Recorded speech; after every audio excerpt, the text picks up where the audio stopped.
1, 2, 3, 3, 2, 1, audio check.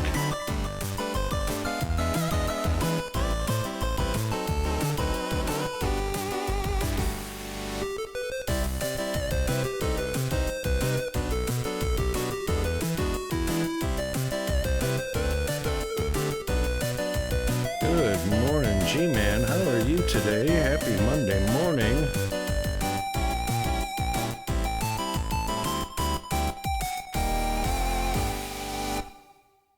Wow, looks like Bada the Spectre actually announced it properly. Friday it had a weird announcement in Discord. I don't know if that was Twitch or what. Happy birthday, King Charles. Yeah, one of many happy birthdays to come, just like the Queen. I wonder if he'll get 10 birthdays during the year as well.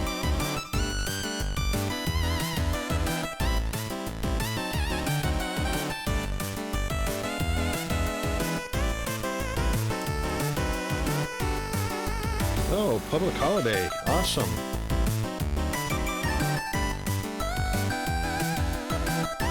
Not for us, because we'll be celebrating the King's birthday on a different day, as you know.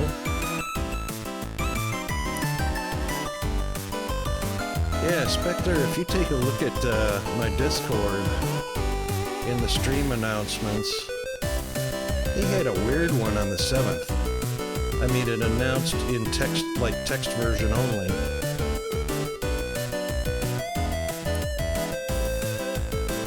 Yeah, feeling a little better today than I was at the end of last week. Holy moly.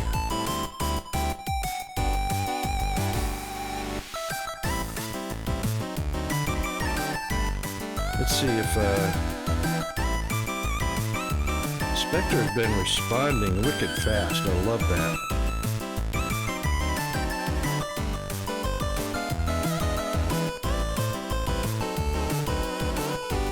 That must have been what it was.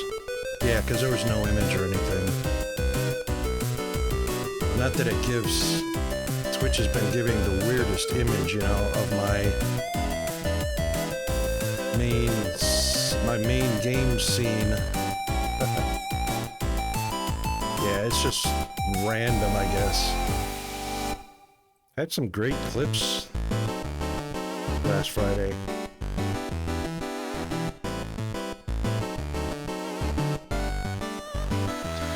Hang on a second, I gotta go set the living room TV. Be right back.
And good morning, World Wide Web.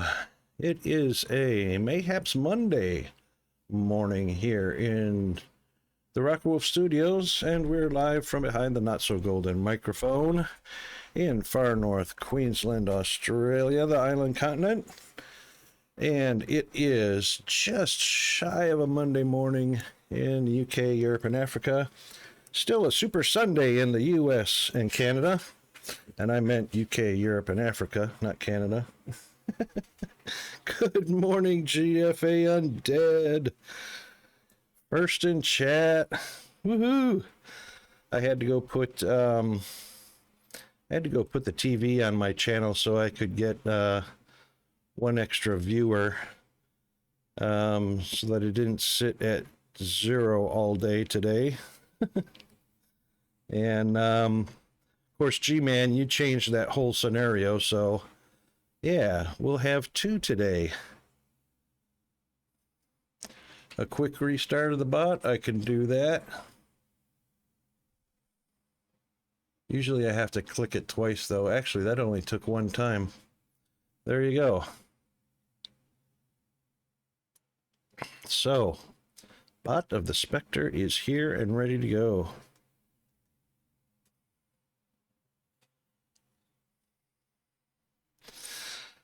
Righto, let's get some music going.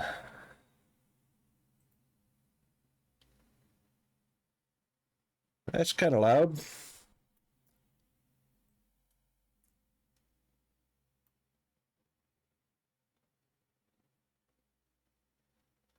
And just do an audio check. Can you hear that okay, G-Man?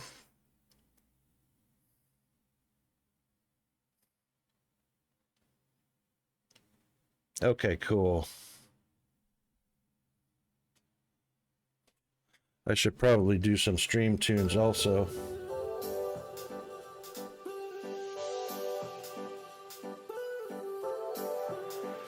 Okay. Gosh, I wanted to do so many things this weekend and couldn't get to it.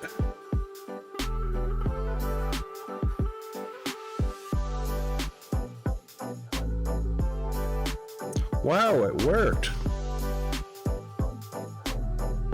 Wow, check you out.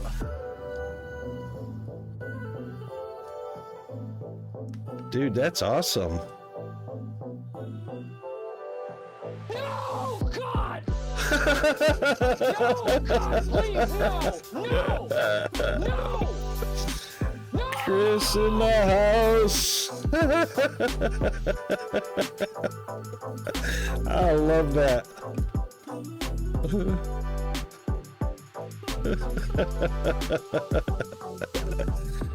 Oh, Steve Carell. That's one of the greatest blerps there is.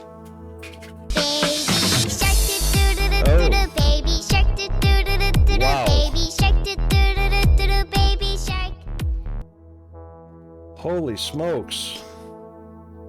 Why is there an echo?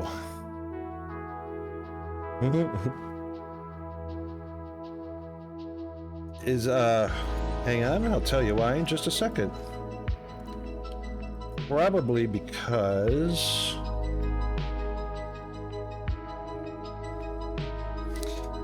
maybe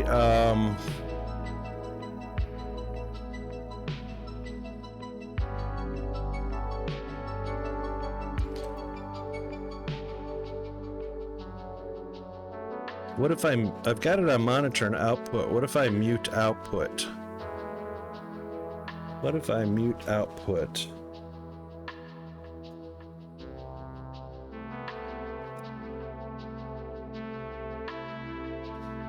Let's try,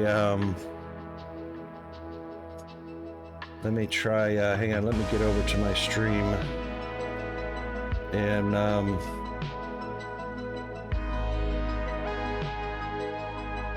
let me try,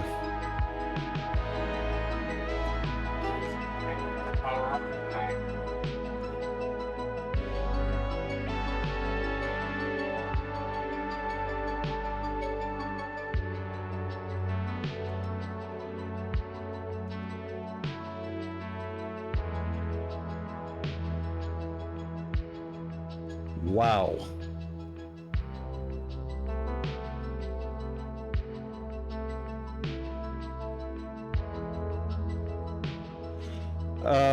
That was kind of loud too. Holy smokes. Did you hear an echo on that one, by the way? No echo. Okay, hang on.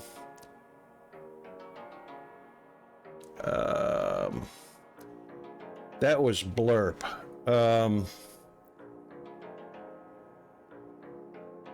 Which sound effect did we do? Was that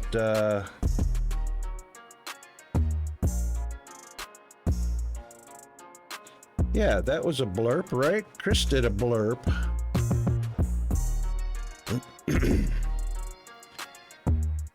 Oh, wait a minute. You said that was an echo on sound alerts. Was that sound alerts? All right. How do I trigger a sound alert? Trigger a sound alert there, G-Man. Right. My bad. All right. Did that have an echo?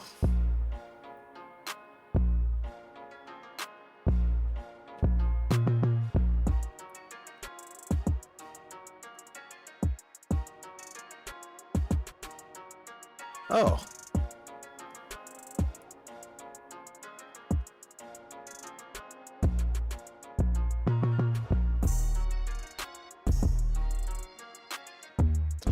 Hang on, Chris did a...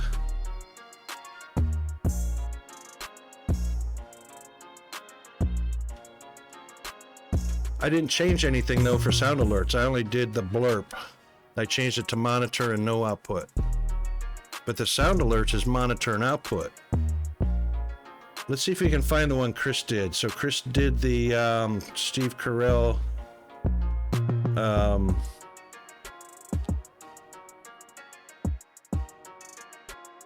Okay, hang on. Let me find sound alerts on. Where is sound alerts at? Sound alerts is that one. Baby Shark.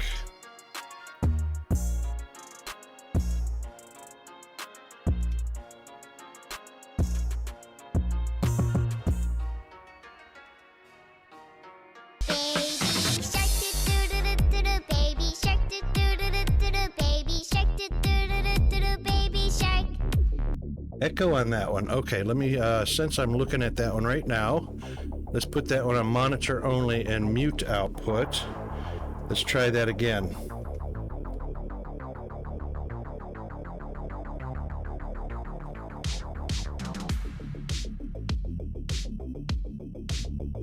How about that time? Okay, monitor and output, or monitor and mute output. I wonder why I have to keep changing those back and forth from monitor and output to monitor only and mute output. I'm always having to change those for some reason. All right, but thanks for the heads up on that. I reckon Stream Elements alerts is echoing too, because that's monitor and output. I do have desktop audio enabled because that's where Spotify is playing through. Oh, so monitor and output sends it also through the desktop audio. I gotcha.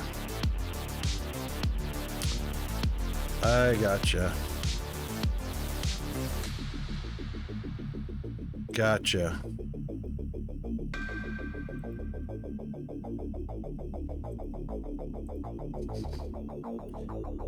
That would be why.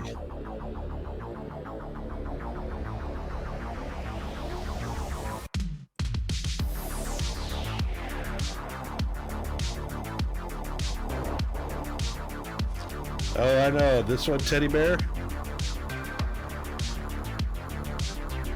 That's an old one. Yep, Red Sylvine, that's right.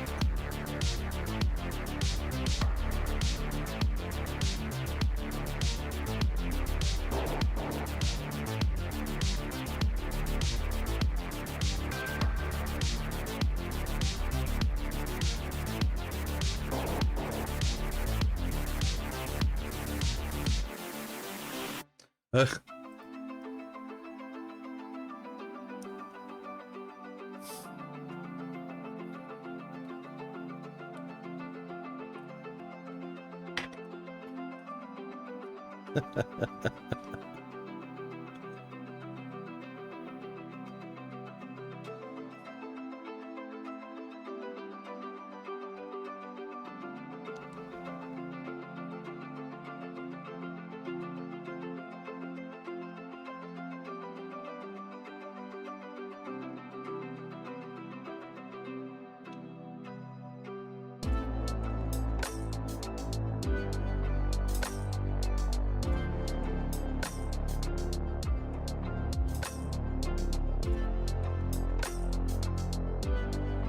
This is way back in the CB radio days.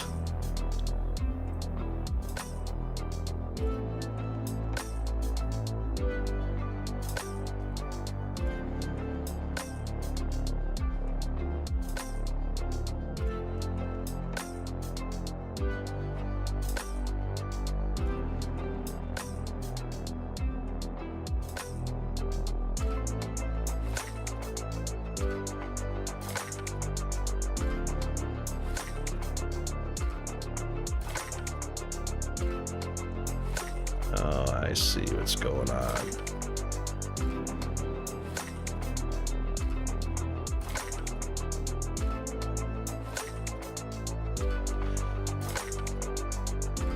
I'd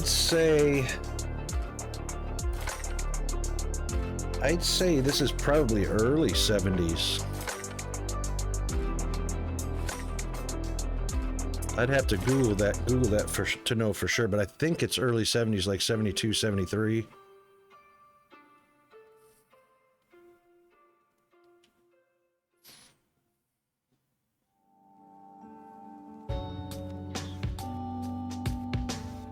'76, there you go.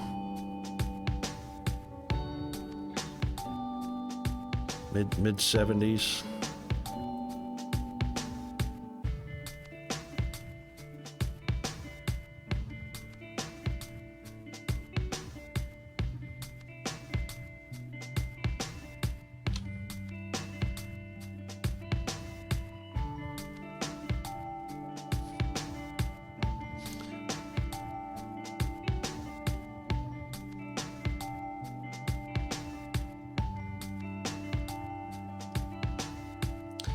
Okay, I'm on Stream Elements, and I'm looking at the overlay for Stream Elements Alert. Can I turn it off without deleting it? Because, you know, I'm getting alerts from Stream Elements, I'm getting alerts from Twitch, and some from Jeeves, and they're overlapping.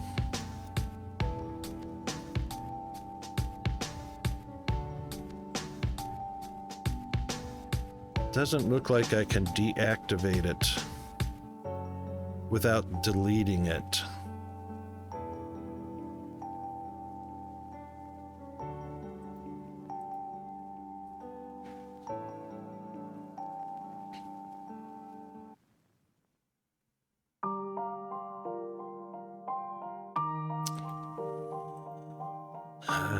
Yeah, it looks like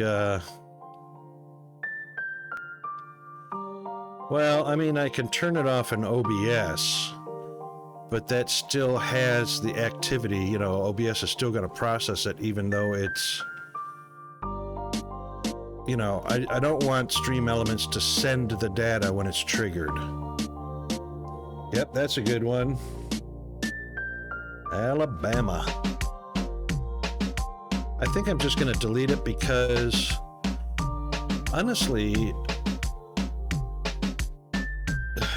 thanks, mate. Jeeves is pretty up to date, so Jeeves will play a follower alert. Hang on, is it Jeeves or Spectre? Or both? Jeeves is Stream Elements. Right. Spectre's doing alerts, though, also, isn't he? Or not yet? that would take me setting up or customizing to put audios and graphical elements in for alerts, right? Only chat. Okay, right.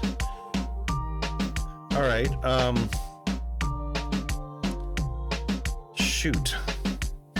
See, I haven't been able to catch all of the alerts on screen because I'm obviously doing something while I'm streaming, so I can't tell which alerts Twitch is catching, which alerts Jeeves is catching, which is Stream Elements, and which ones are duplicates, and you know what I mean? I don't know who's catching what, or both, or neither, you know what I'm saying?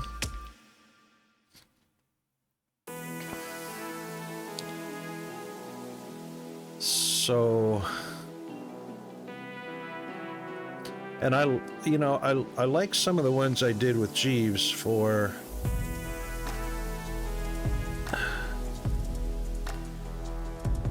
see, I don't know if Stream Elements is doing all the same alerts that Twitch is catching.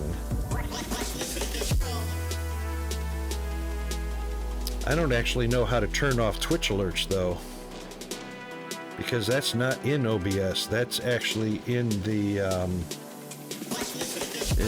what do you call it?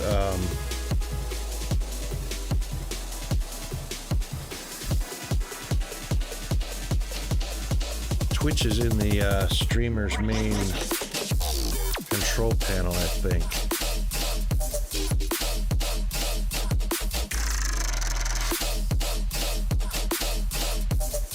Oh, I do have a browser source for Twitch? Okay. Boy, those stupid bots have inflated my follower goals.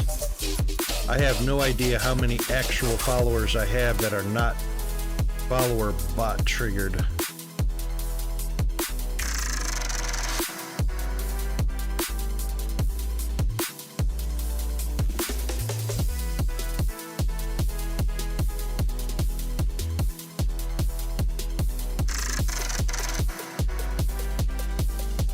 You can fix that.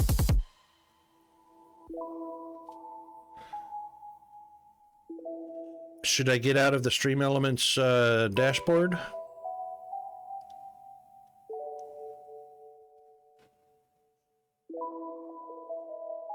Okay.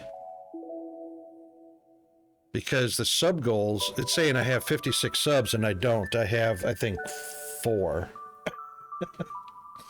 4 subscribers.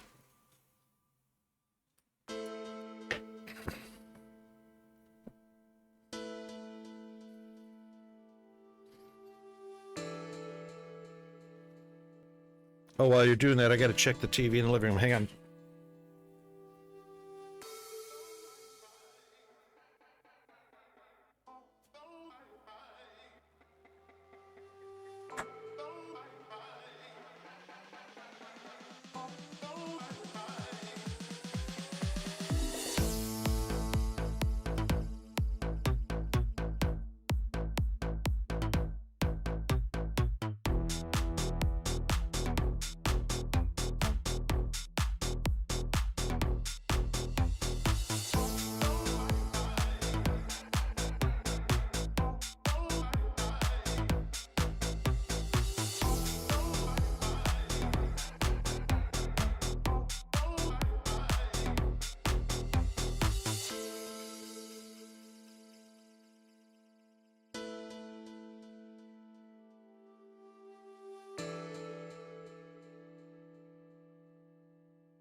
Back. That's oh, that's synced up. There we go. Hey, Chris, you know, I'm sorry, I didn't mean to get distracted. How have you been doing lately, mate? And thanks for the bits too. Right, so now it's displaying 4 and 280. And it looks like, yep, it updated on stream as well. How's the little one doing, Chris? I know, wasn't she battling a little bit of change of weather illness, or was that Jack's little Hulk?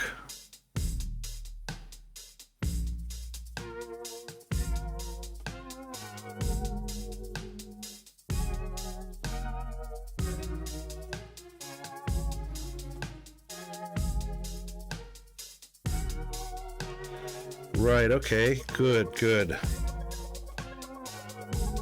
You know, here in Australia, we've already had a couple cases of whooping cough. Is that whooping cough and measles have been a thing here in Australia since the anti-vaxxers stopped getting vaccinations.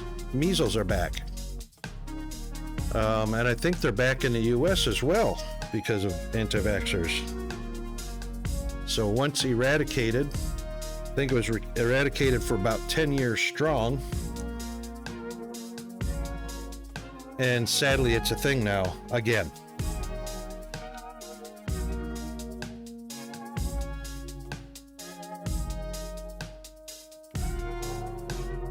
G-Man, is there some place in Stream Elements that I can go do the same thing you did?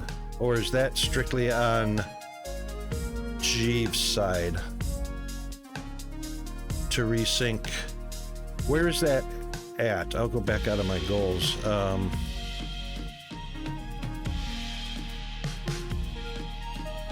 Is that on my dashboard to click a resync or something? Oh, it is in goals? Okay. It's in the goals overlay.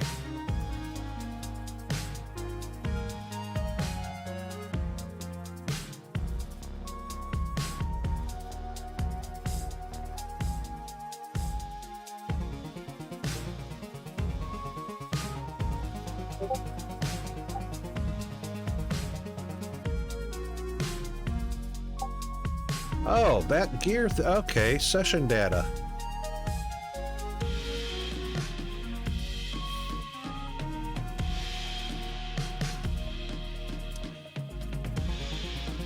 And that was probably on the session data tab. Oh, goals. And then reset goals. Oh, you manually changed it. You didn't do like a resync or anything.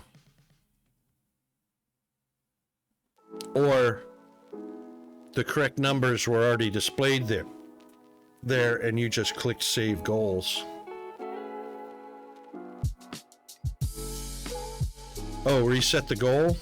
I gotcha. Gotcha. And then it reacquires the data through the API and then gets the actual count.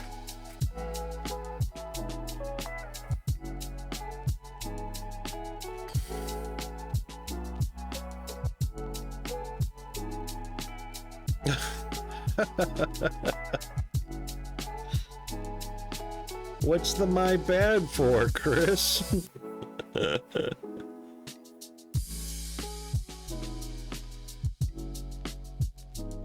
Oh, you manually changed the number. How did you know I was at 280 then instead of over 300? You looked somewhere, didn't you?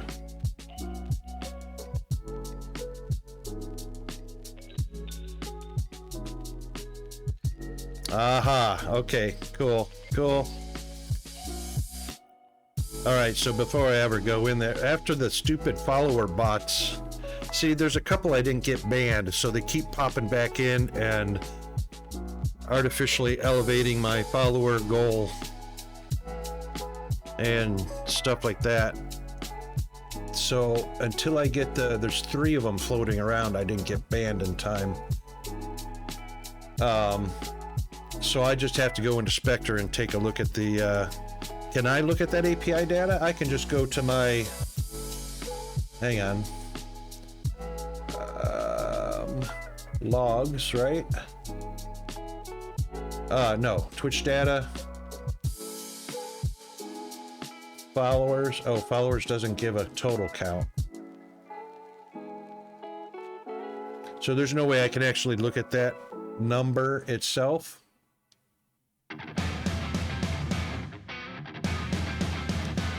Twitch data. Yeah, I'm clicking on followers, and I clicked on view followers, but it's not doing anything, and I don't see a follower count. Oh, hang on, there it goes. Oh, actually it says 279.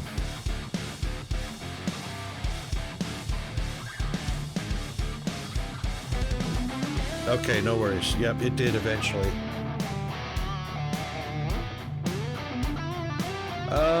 Actually, it got 2 bots in there. 3 bots. 4 bots. Oh my god. Actually, Logan D is a real person. Flawless is a bot. Link2425 is a bot. And Emmanuel349 is a bot.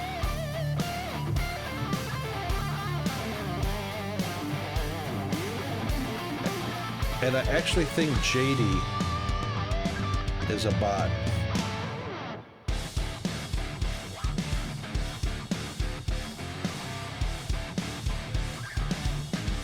My end says 279.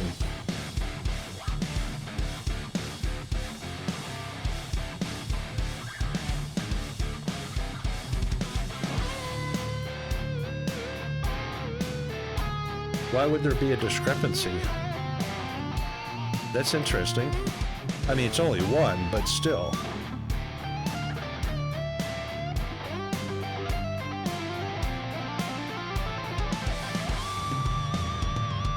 Oh, is your cache? Yeah, you know what?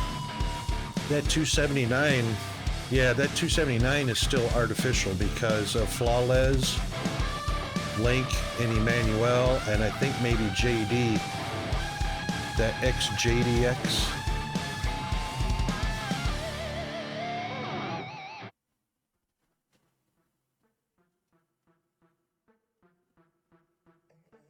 Everyone else I recognize.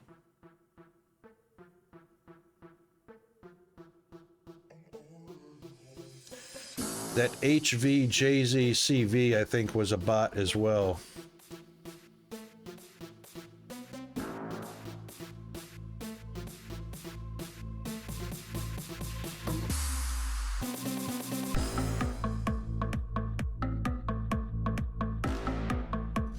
Ooh, hang on. What is that, Chris? Is that a, oh, that's a banned bot. Yeah, ban list. I think, yeah, that's the one I use.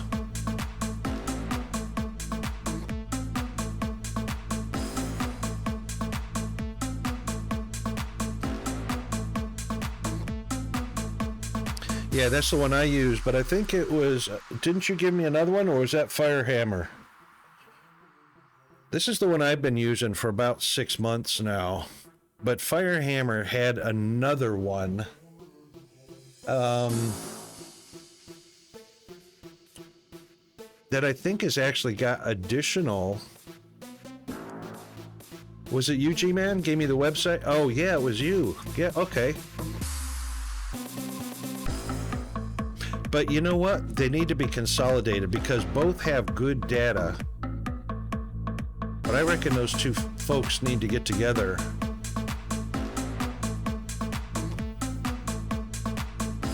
Okay, let's see.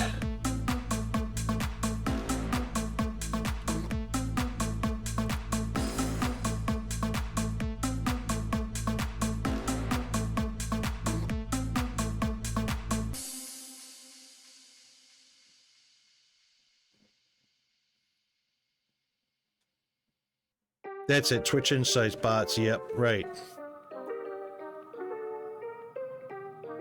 I still got that one up, too.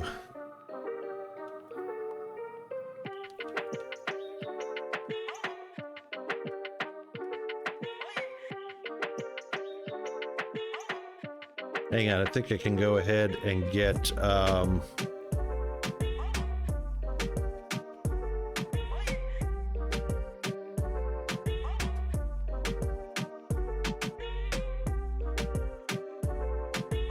oh, Flawless Diamond is on there, but Flawless 04 is not. Yeah, I think he needs to. Twitch ban list doesn't show when it was last updated. A B C D E F Emmanuel.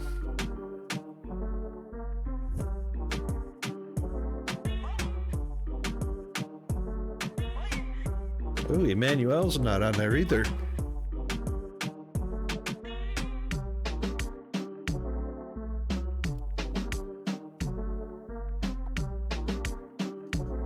I think these last few, Flawless and Emmanuel, are new enough that they haven't made it to the ban list yet. Let's see if I can find the link.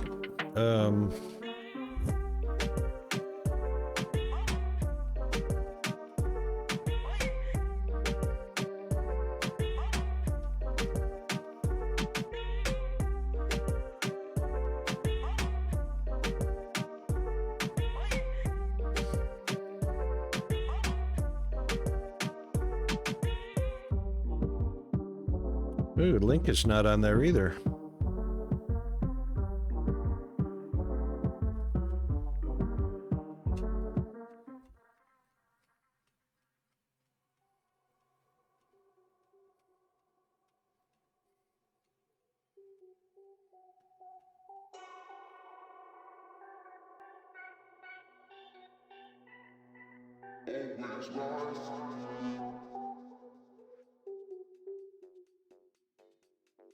JD's not on there either.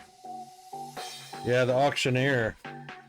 I wonder if he's related to Dick Van Dyke. That's Leroy Van Dyke that does this song. You know, Dick Van Dyke's 98 years old. He just received another award, too, for TV or show.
Analyze.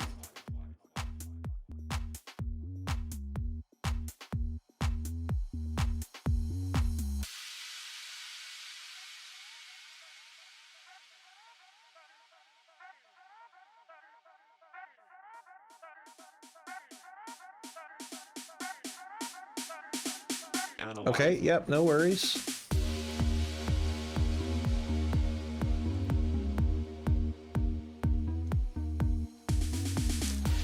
Found a bug and fixed a bug.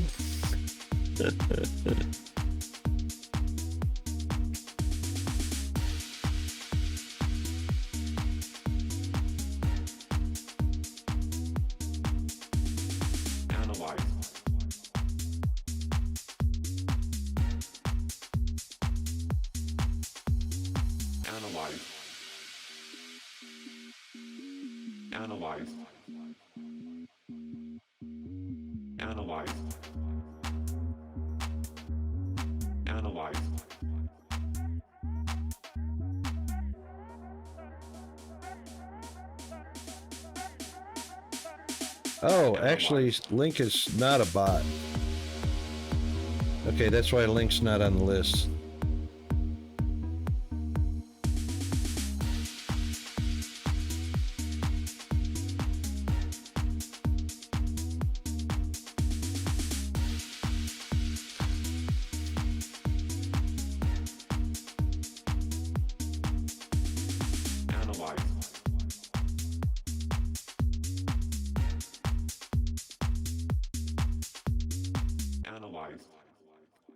Link is not a bot, but that Flawliz is a graphic designer who pops in just to get people to hire him.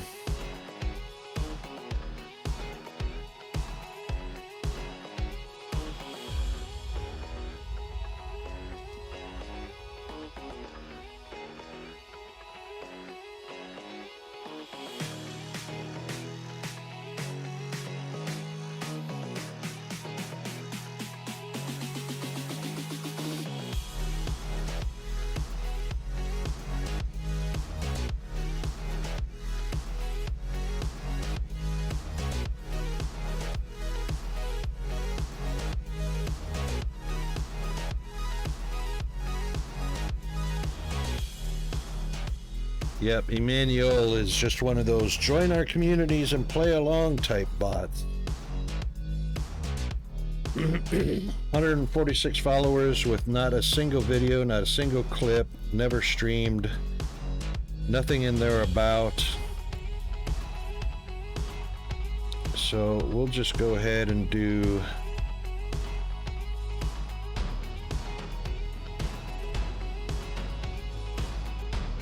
that's a follower bot.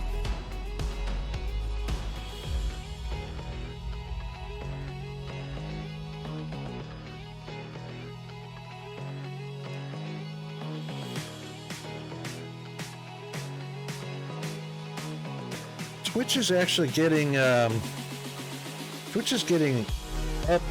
on top of this pretty good actually, because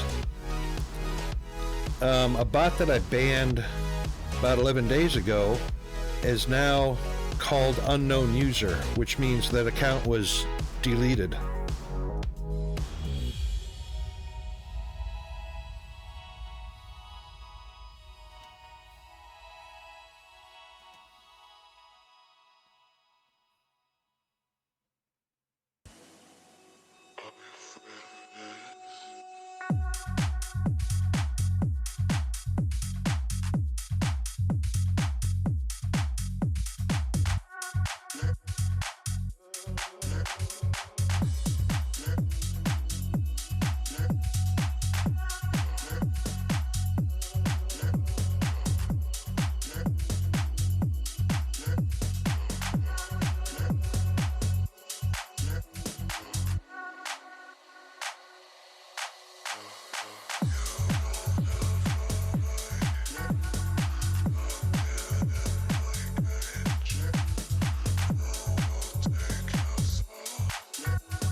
Hey, Game Detective, how are you doing, mate?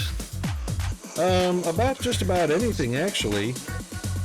Until I, just sorting out a few things with bots and stream, and until we start, until I decide what we're gonna play.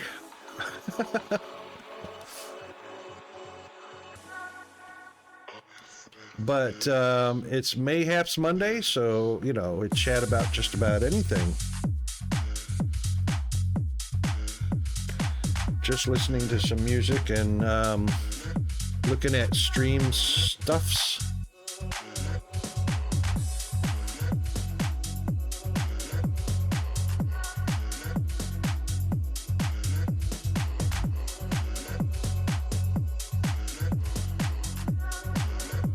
Still a Super Sunday.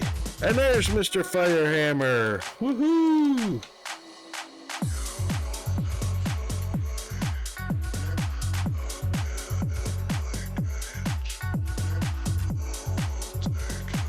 Oh, you don't think it's Twitch that did that fire? Uh-oh. Uh-oh. GFA is holding Spectre hostage, so neither one of those shoutouts happened. Okay, there we go. So far you're saying it's not Twitch on top of it, but the bot creators the bot creators set a criteria that if ban equals greater to X delete count in play.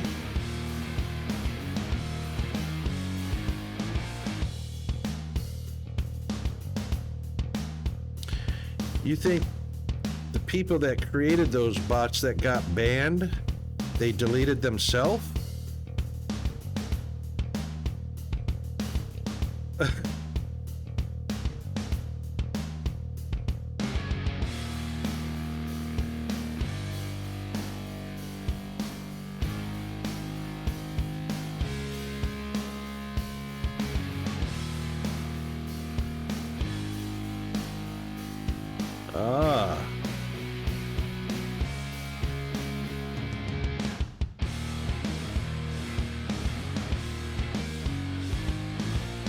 Well, there you go.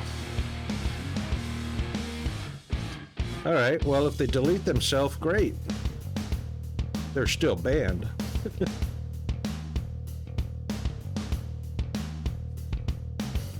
But they just create a brand new bot. And they risk being detected by Twitch and creating several bots on the same IP address that continually get banned or deleted, and then Twitch just tracks that and bans that IP address.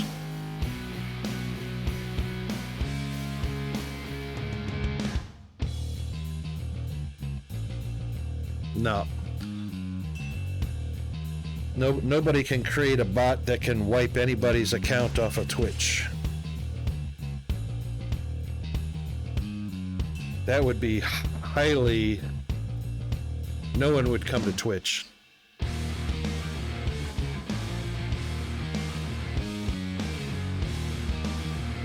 Because if you could wipe an account, whether it's a bot account or a real person account, no real person would ever create an account on Twitch and risk someone deleting it or banning it or locking it.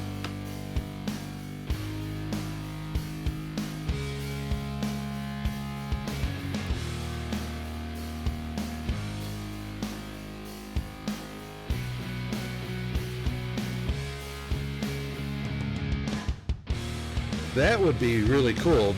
Just a simple detection script to do a query, detect if there's activity, and then ban. Yes, I can. Thank you for highlighting that too. That helped me spot that really quick. Of course, I'm not playing anything either, so that was kind of easy.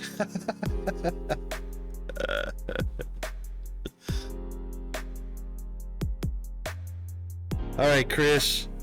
Great to see you as always, Chris. Have a great rest. See you next time. Thanks for the biddies, mate. Chris came in with some Tigo biddies.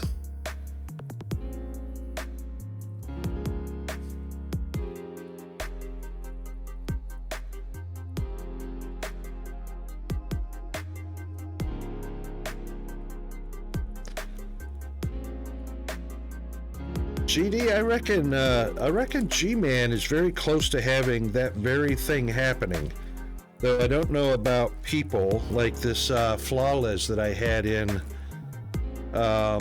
only a couple days ago. He threw me a follow, didn't chat, and there's nothing. He doesn't stream. There's nothing in his about section other than the fact that he's a graphic artist. So basically, he's just soliciting his wares. So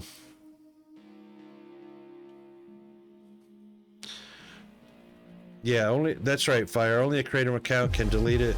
That's right.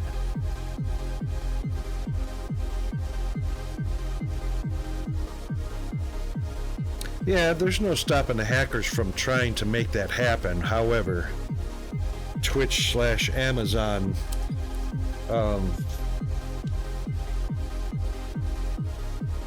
They're 99.9% effective in preventing nefarious people or bots or algorithms or people hacking other accounts and shutting them down. 99.9% effective in preventing that.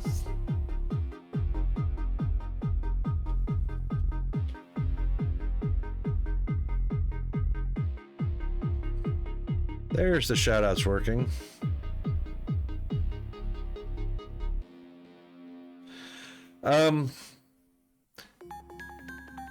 Yeah, that is annoying, GD, but as long as you just keep on doing what you're doing and individually ban them as they happen, eventually, I know it's tedious and a long time in coming, but eventually you'll have them all blocked.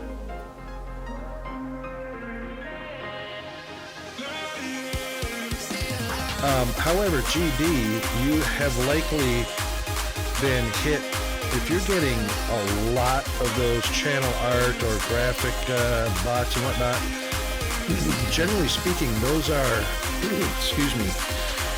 those are bot accounts that are linked to another bot that you haven't banned yet. And your channel is on that bot's list of active channels to automatically send bots to, which is why you're getting them. All those channel art bots are all collecting data and sending it back to the same person. So those are actually not individual people hitting you up for graphic art.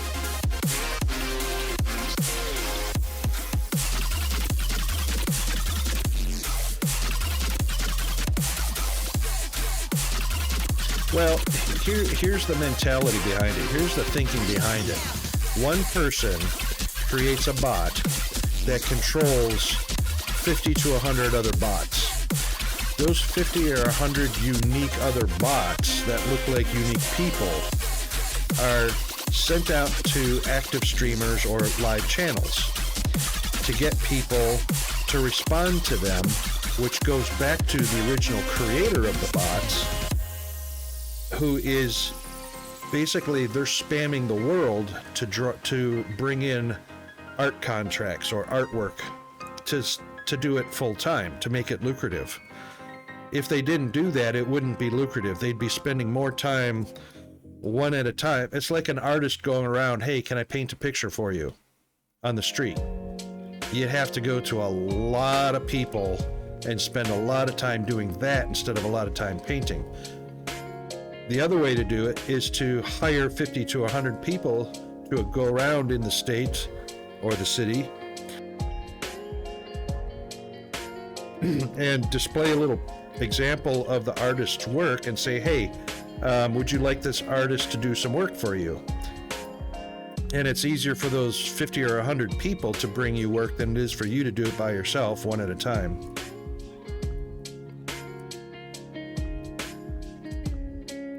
And that's another thing, if they're not English speaking, that's a bad sign, because there's a good chance that's China.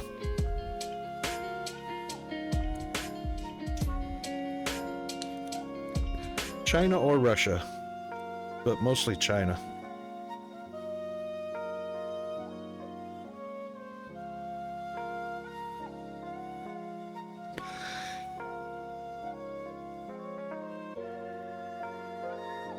That won't do anything. Sadly.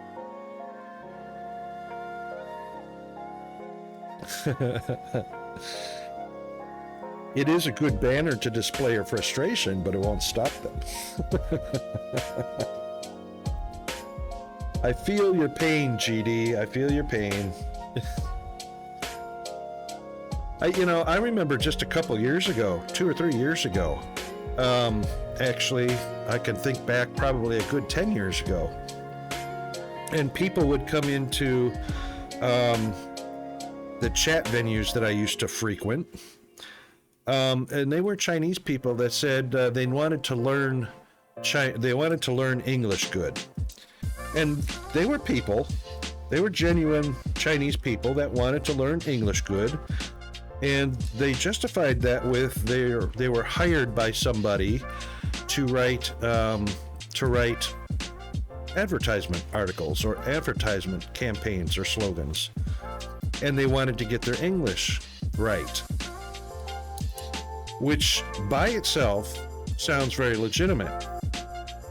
But what they were doing was they were doing piecemeal work for a company that would run bots or advertising, spam advertising in really good English, because the Chinese speak English so badly, they would get caught out so easily that they weren't legitimate English-speaking advertisements. So they put out feelers for people, Chinese people that would learn English really well and write for them, so they could spam your email and spam advertise and spam, Twitch and spam YouTube with advertisements in good sounding English, but they were actually Chinese.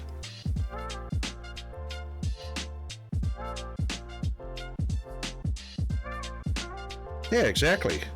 They're actively at it all the time. They don't stop.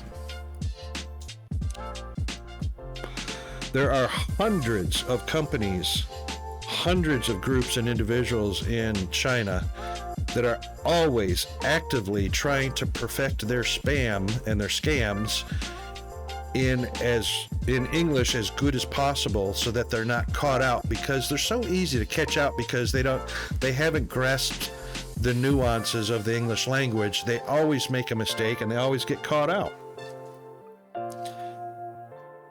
At least Americans and UK and Australia and the English-speaking world, even if we don't have a high education, we still speak English well enough to know that, yep, you're actually an English-speaking person as your first language.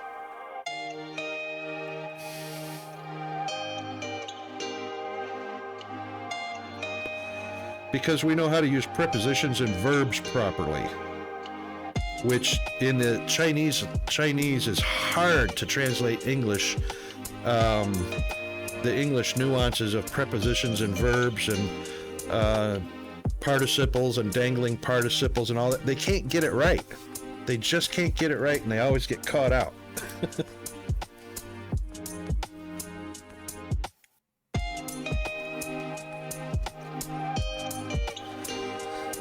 Alright, this is a really dry donut, and I'm out of coffee. And alright, we're up for a break here in a couple minutes. So when the break hits, I'm gonna wash this donut down. Oh, they definitely get hung on their L's, that's right. That always makes me think of A Christmas Story. Deck the halls of Barahari. Ba ba ba, ra ra ra ra. Oh, that always gets me.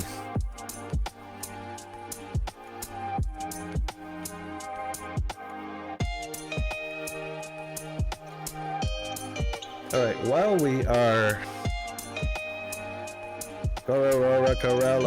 that's the one. Since G-Man fixed that, resynced the follower goals and everything, I'm going to just flip on over to here and go to the goals and turn on the goals again. There we go, and refresh, and there we go. Okay, good. That's working again. Woohoo! Thanks, G-Man.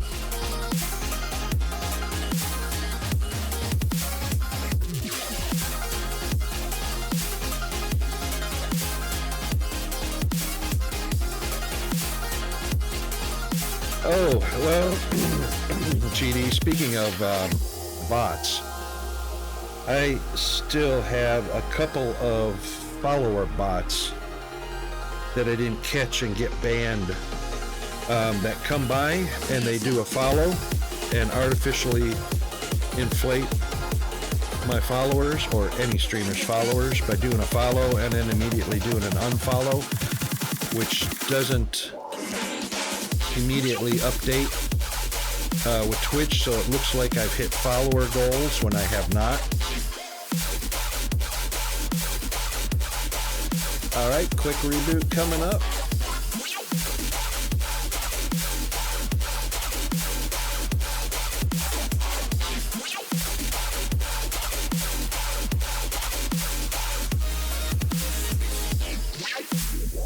What was that other bug you were fixing?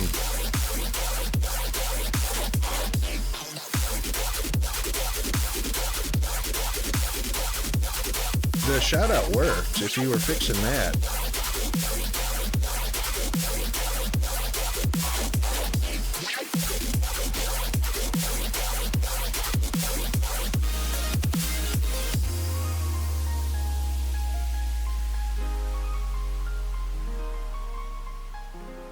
Same bug?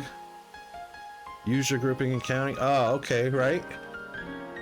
Do you need me to check the Twitch data?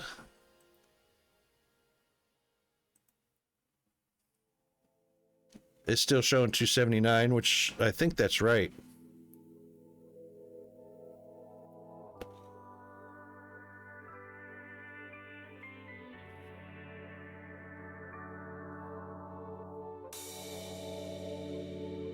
Ah, okay, cool.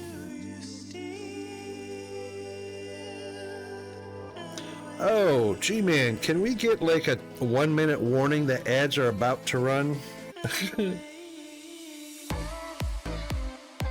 Because, like right now, Spectre says the ad is running as the ads start, but no warning prior to it. Oh, they removed it? I see it running on other people's streams still. I see some announcing that ads are about to run in 1 minute, ads are about to run in 2 minutes, and I think Firehammer has one that's running that says ads are about to run in 2 minutes. And then in 2 minutes the ad runs. Fire might have some insight as to how that's triggering or how that's working.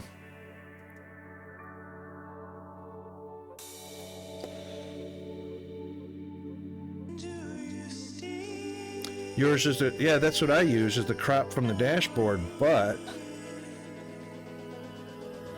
Oh. Did mine actually show that? I didn't even realize that. They're showing ads in progress now, but it probably showed... It probably did show an announcement, Fire. I didn't even notice.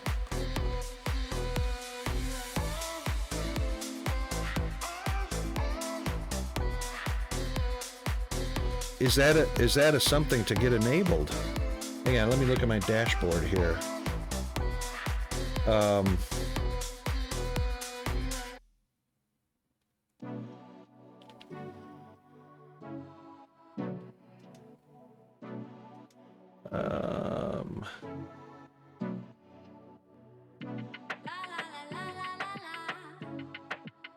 That's in the ads manager.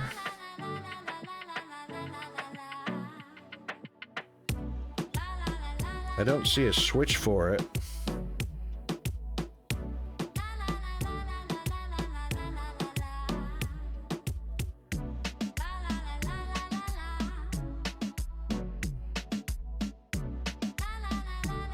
Yeah, ad manager, add notifications.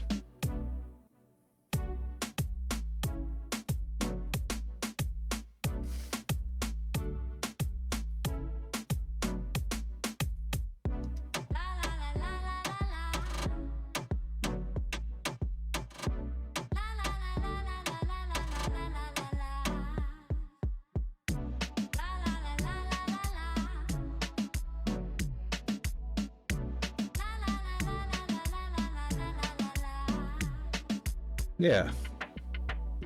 Enable dashboard notifications. Enable stream display ads on my channel.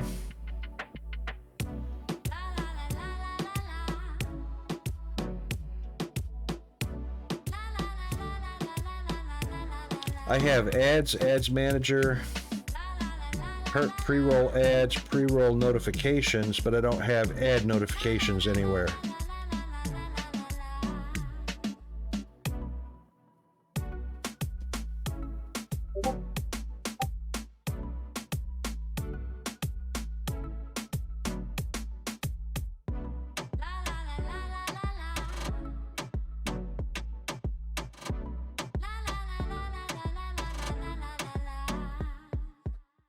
Let me take a look at that real quick.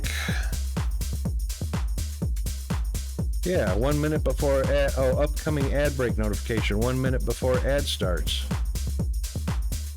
Ad notifications in chat, ad notifications in chat for mods. Those are all on. It just never shows up in chat.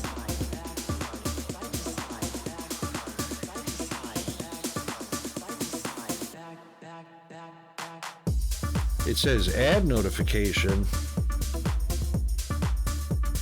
enable to receive upcoming ad notifications to chat, and it's on. Oh, you do see them in here?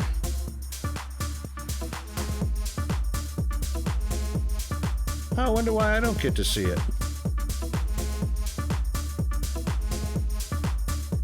I did too. I did not see it. Not through. I wonder if OBS is blocking that in my chat. Hold on.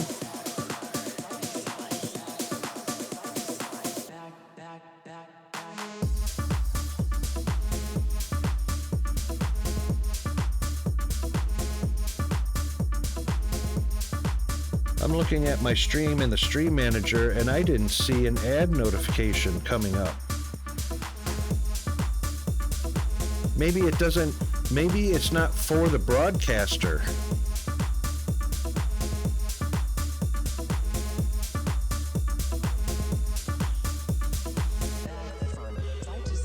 I see the notification in chat for the ad is running. And before that, there's nothing that says ad's about to run. So I wonder if that's invisible. Bot of the Spectre announced an ad is running for 3 minutes. I actually did not see anything in the stream dashboard, stream manager dashboard with the chat.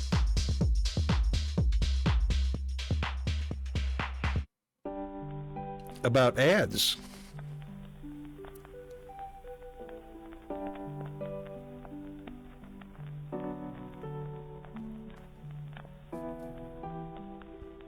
I wonder why I'm not seeing that. That sucks. Because it would show up in chat for me as well as for everybody else. I don't know. We blasted through the ad break anyway. I'm gonna grab a coffee real quick and I'll be right back. I'm not gonna stress over the announcement not showing up for me. As long as everybody else is seeing that as ad is coming up. I'll be right back.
Okie dokie. We are caffeinated. Woohoo!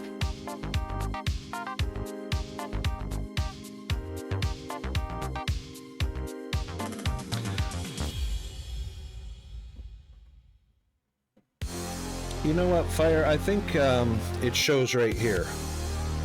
I think it shows right down here where it says ads are about to run.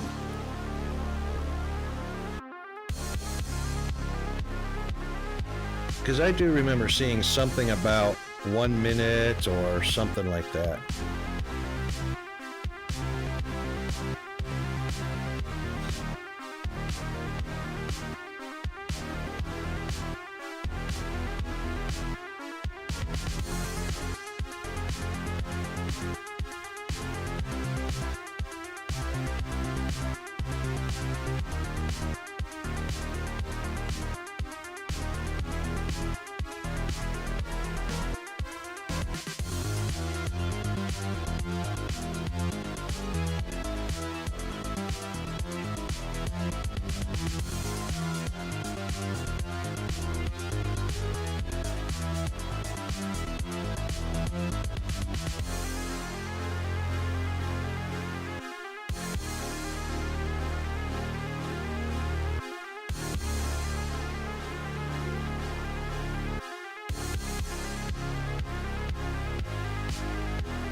All right, this one monitor is just about dead. I hate that.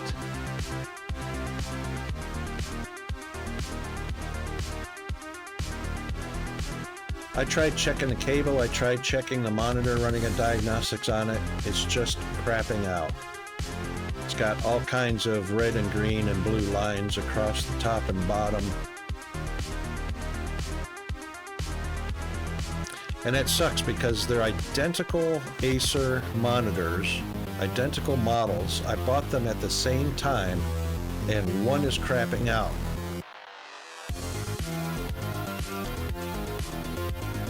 It's sucky.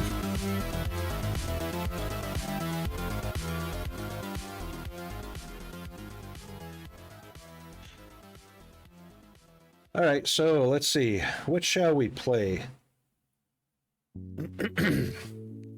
Hang on.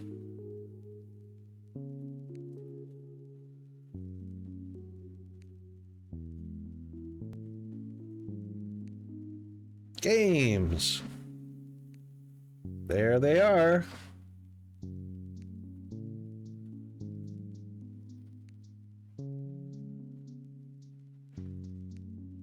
I wonder why Foundry's not in that list. I think so too. Foundry needs to go in there.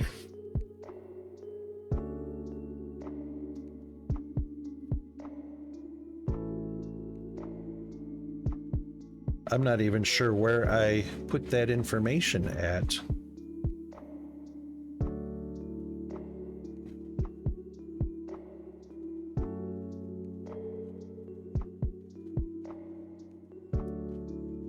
Is that Inspector?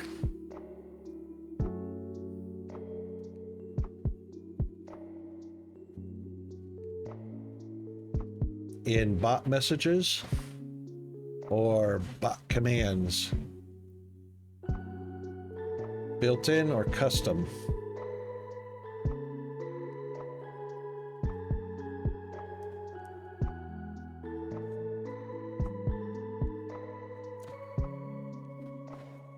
We need to add Foundry, 64, Infraspace.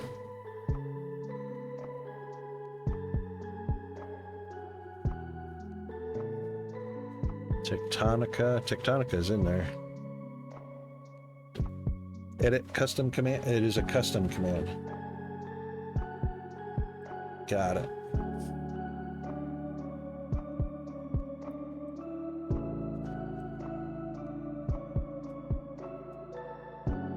Aha.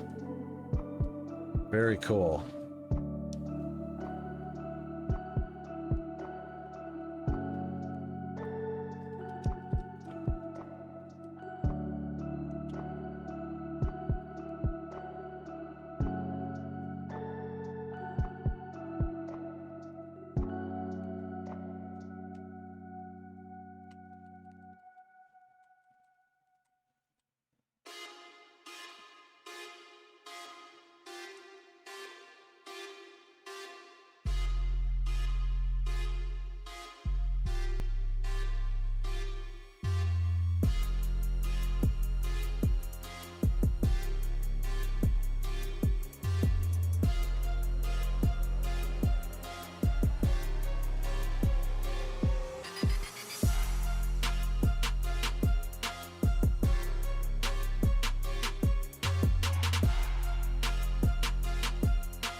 Be nice if I could spell.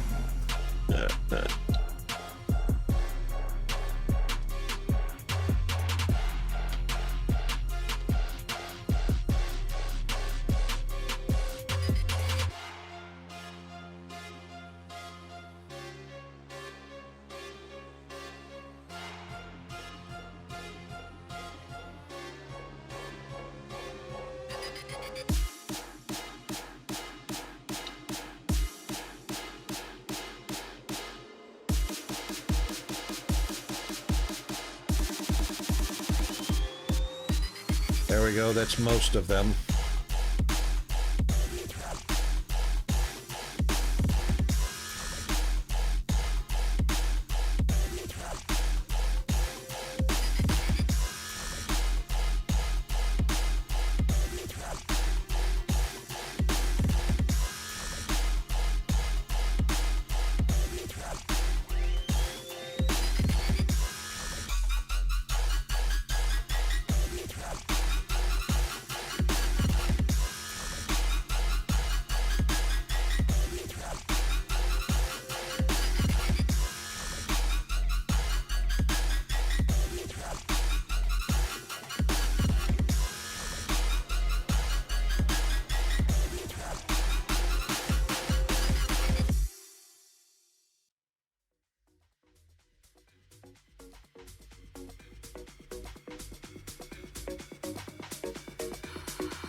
There we go. Okay, cool.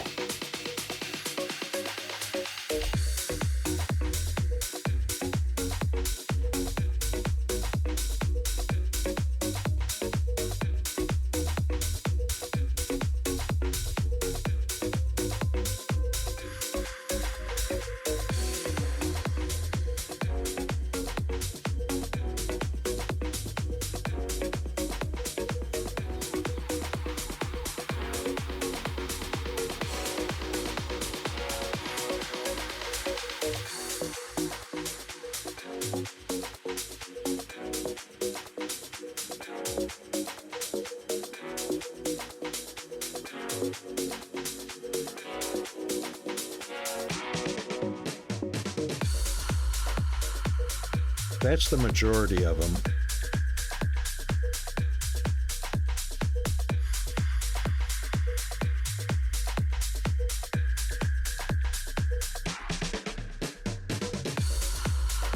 Oh my God, I hate that. Hang on a sec, I gotta...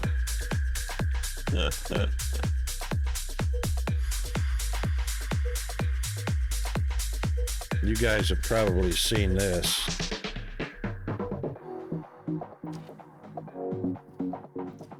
So I generally go down and find anything to do with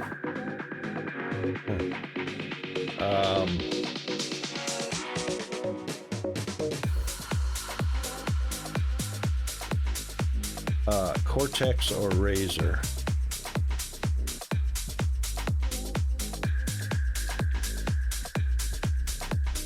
And Razor Central and Task.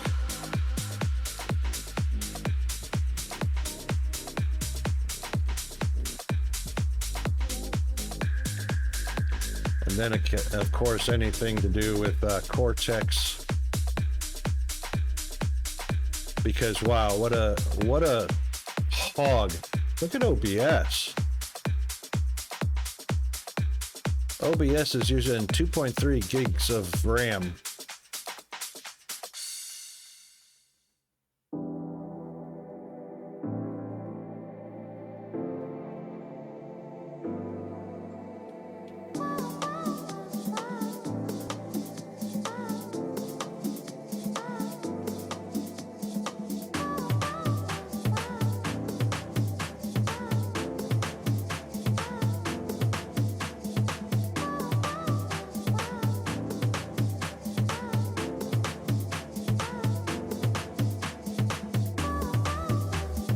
I'd stop all the processes for Microsoft Edge because I don't use it. But honestly, they're not using much of anything.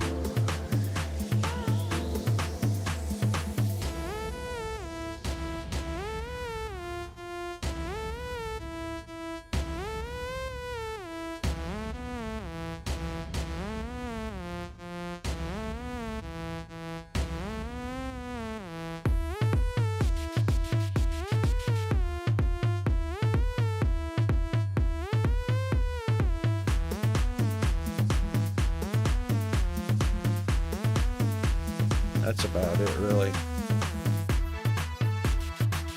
Okay. Why don't we play a little bit of Foundry? I'm feeling like doing a little bit of restructuring.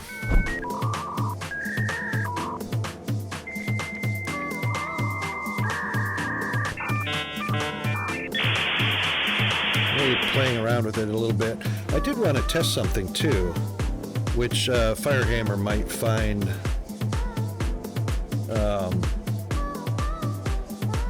useful.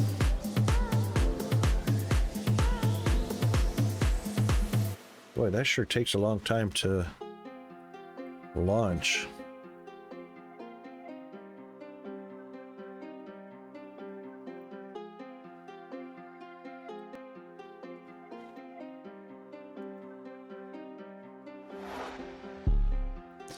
That doesn't change automatically, does it? We don't have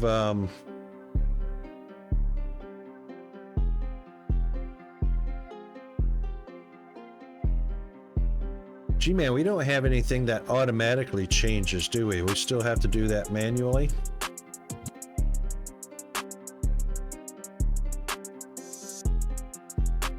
Oh, yeah, no worries.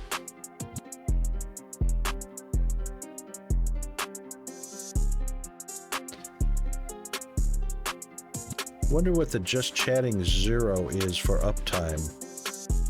Yeah, it didn't but it did eventually display. There's nowhere to do that automatically? Okay, no worries. No worries.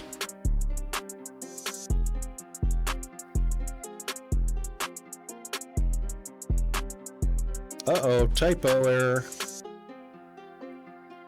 In the crowd came a bubbling crew. Oh, that is black gold Texas tea. This is a remake of the original, I think.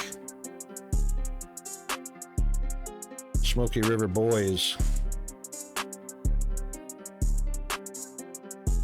Oh, actually, this is the original artist. Kinfolk said, Chad, get away from there.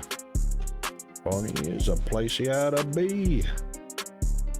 And he moved to Beverly Hills, that is. Swimming pools, movie stars.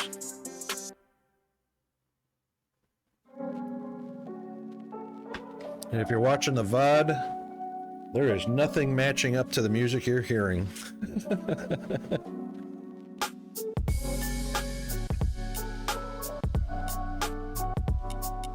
I think that's right, Fire. I think the soundtrack is the studio's remake of this audio recording.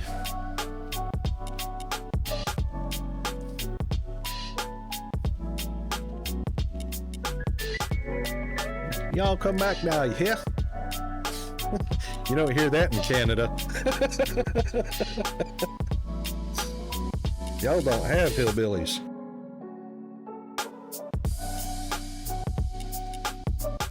Ding, ding.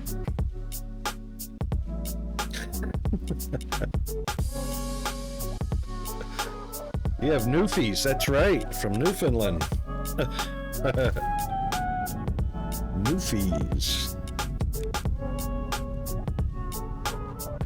I was going to test something. I think I'm going to test something right off the bat. Let's find the edge of a platform. Like right here.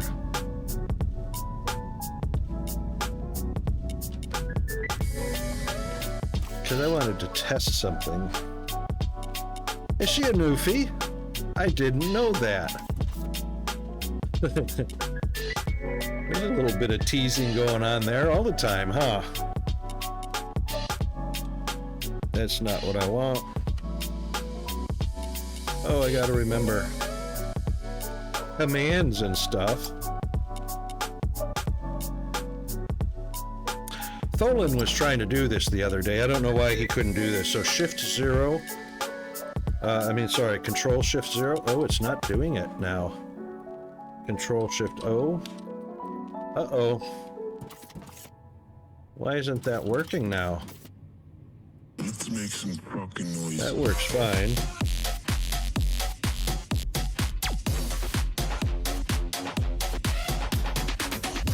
Oh, that's weird.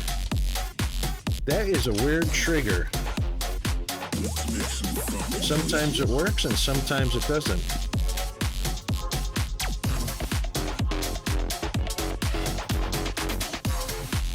Spectre is updating the info for me.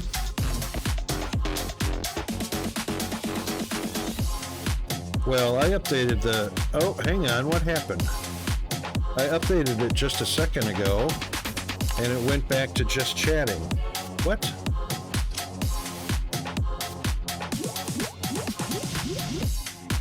That's weird. Oh.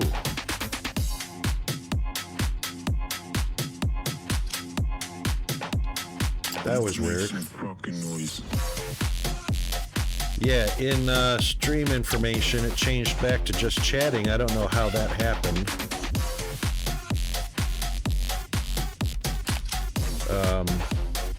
Let's make some fucking I noise. put it back on Foundry again. Okay, cool. I don't know why my stream info changed back to just chatting, but the stream did stay on Foundry, so that's cool.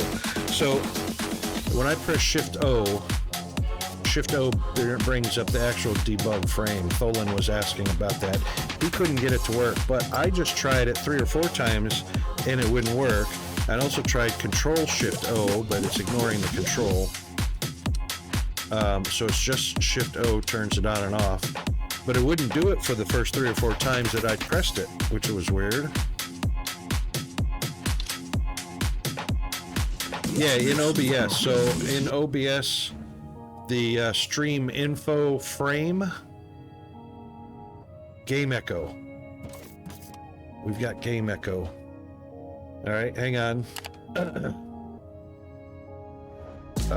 Foundry.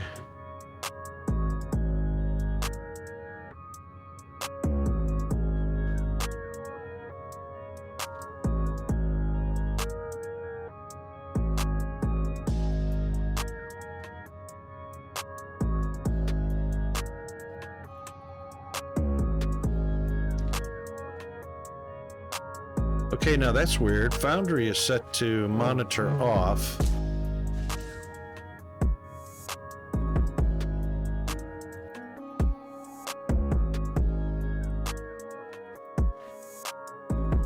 That's weird.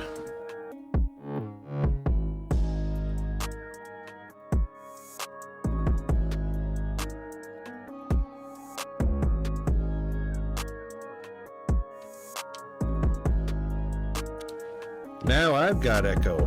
I didn't have echo before.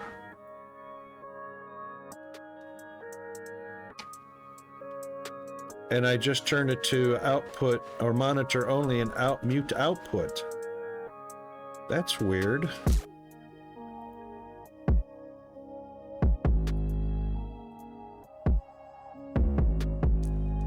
OBS, I tell you. I put it monitor only and mute output. Oh, I bet I know why. I'm going to turn it to monitor off again. That'll reduce my echo, but I know why. Because Foundry was done after the OBS update. All right, hang on. Bear with me for just a second.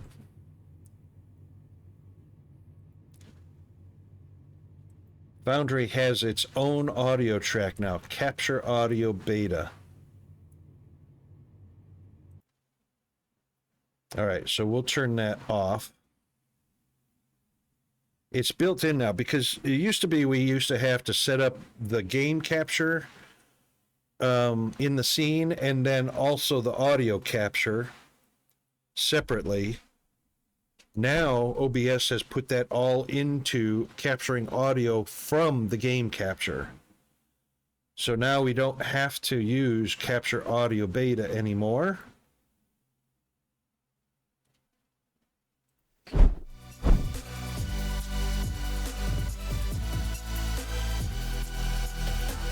So now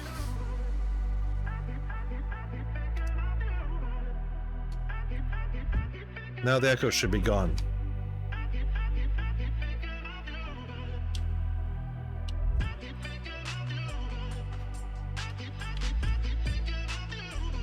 It's gone. Yep. All right. So we don't need that audio capture beta anymore. Yay! That's great. The only other thing is I would only need to use that if I'm not running everything through the desktop audio, which apparently everything's going through the desktop audio right now. All right, so back to what we were going to test. Fire, you might be interested in this.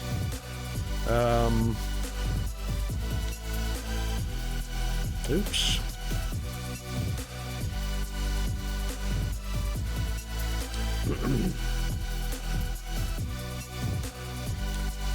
Let's see if I have, that's the freight elevator.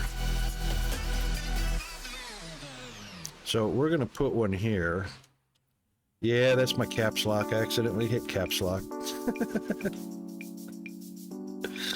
Sorry about that.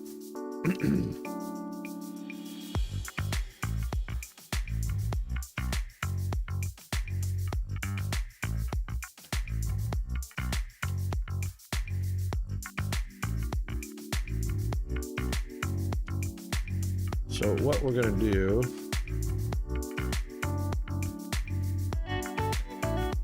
is put this here.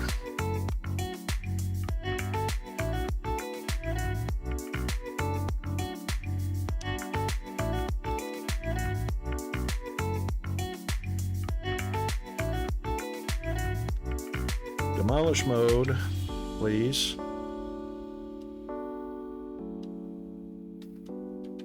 What's going on with this stupid game? I'm on Shift F. Thank you.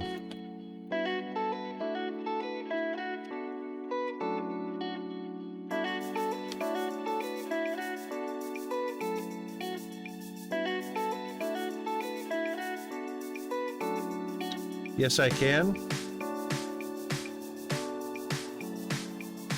Yes, I can.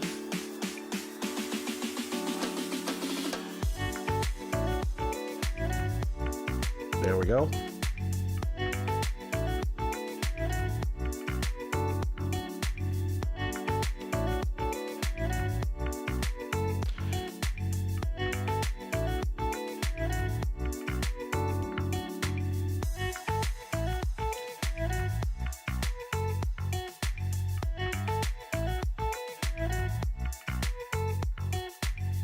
Yeah, no worries. All right, so what we're going to do is we're going to grab some tier 1 belts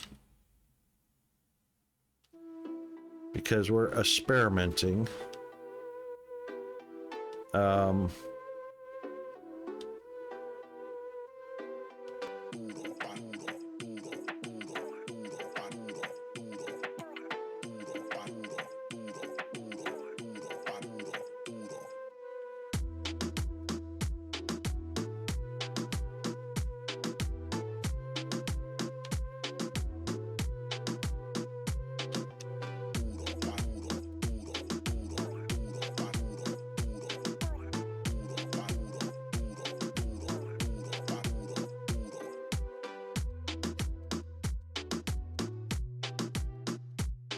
That should be fine.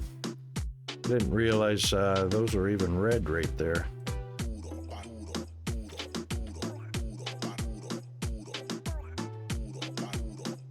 Quite a big segment of them.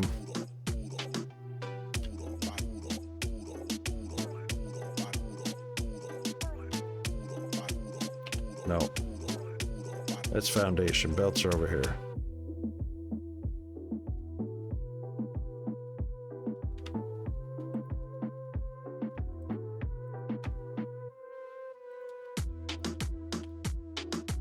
Alright, so what we're gonna do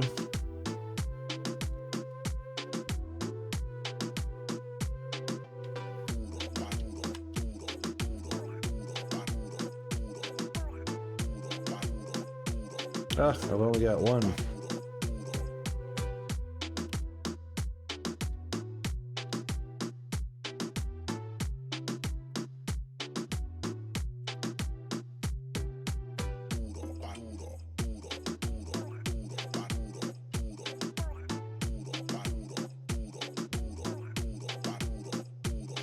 Oops.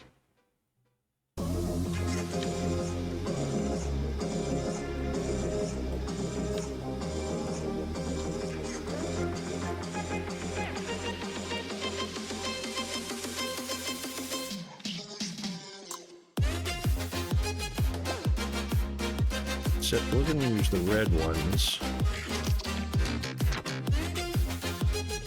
Davy Crockett. We're using the slow ones on purpose.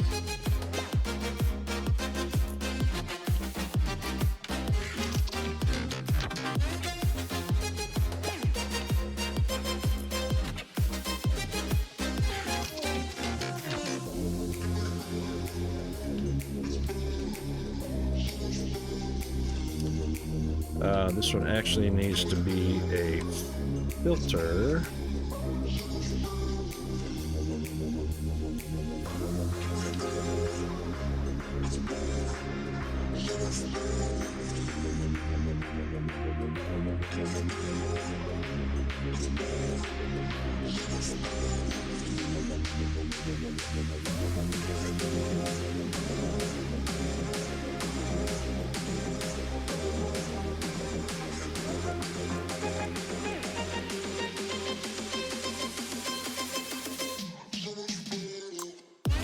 Oh, I had a few right there. Filter, two of them. Excellent.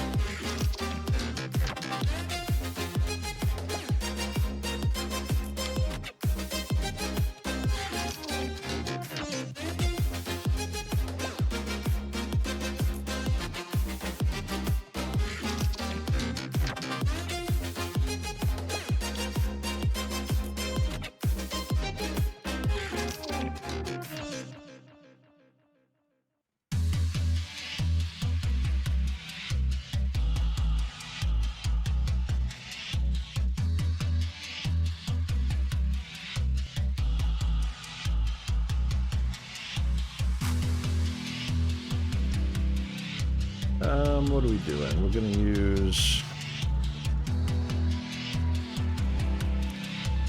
Rocky Desert Dirt.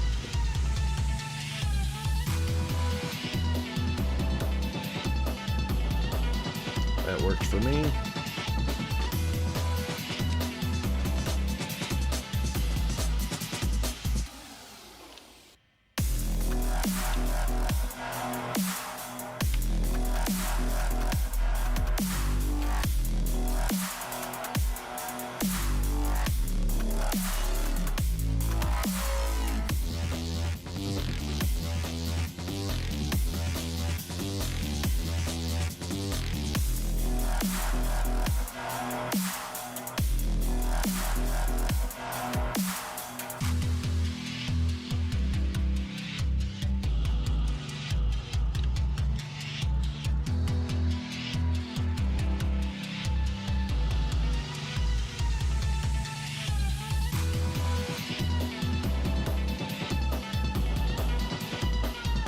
Oops.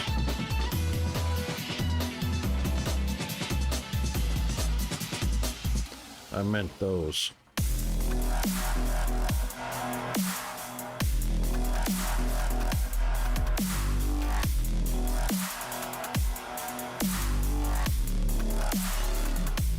Okay, so what we're doing, in case anybody is wondering, is we're going to use the elevator in two directions. We're going to send product down, and we're going to send product up. And they're going to be two different products.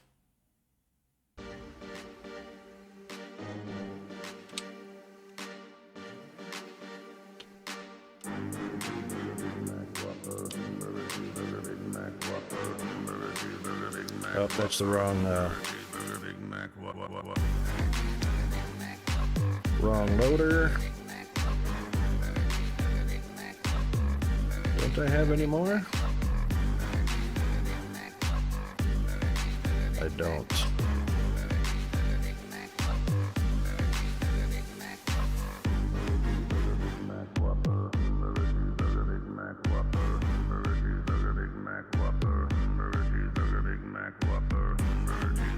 Oh, I had one right there.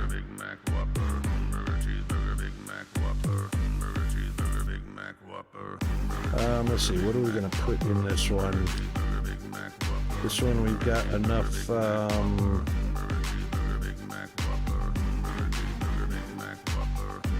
we've got enough to put a few foundations through that.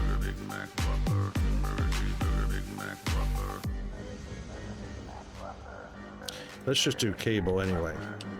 We'll just do cable.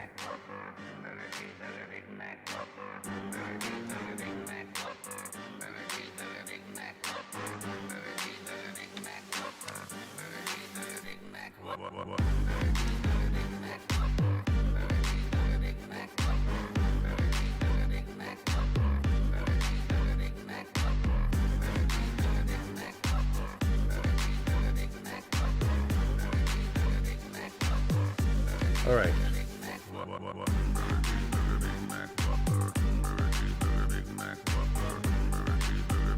That's not the button.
Yeah, the throughput.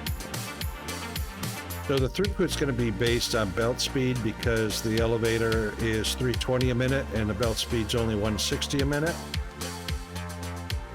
Which is why the belt can stay saturated going up and stay saturated going down. Oh, is it 640? Yeah, you're right. I was thinking yellow belt. So the belt is 160, the elevator 640. And that's why it can stay saturated.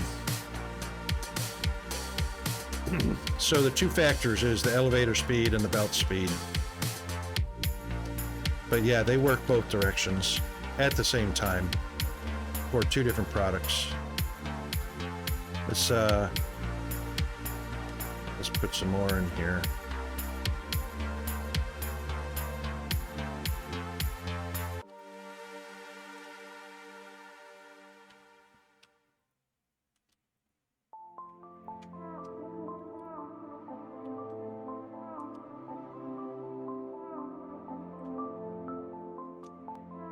Shoot, I hate that.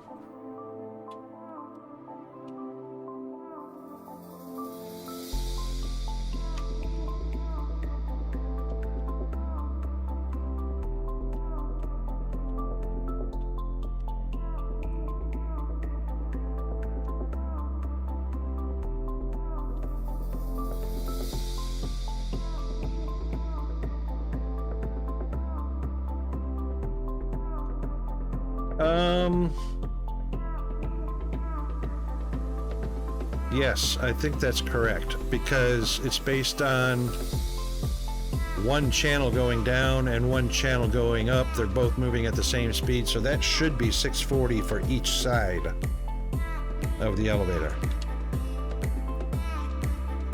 So yeah, that actually works. Now, that only works until one side stops moving. In other words, if, say, the cables became saturated by using a green belt and could not move product, that will actually stop the other side of the elevator from operating. And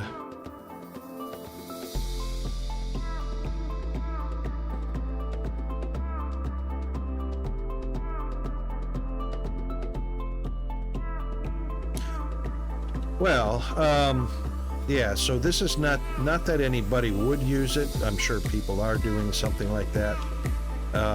This is just a functionality check to see if and how, kinda. Yeah.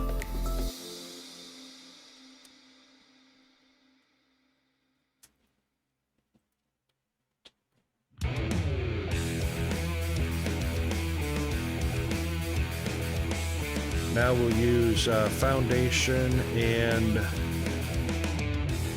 looks like I got enough yellow belts to be able to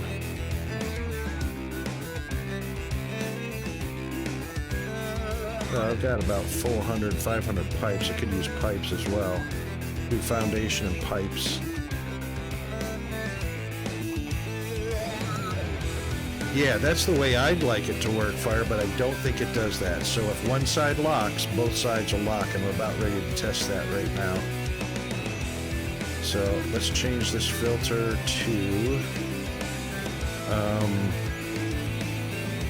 we'll do foundation going down, and we'll do pipes going up. No, we'll do yellow belts going up. I've got more foundation than yellow belts, so we'll put those in first. We're going to check that right now.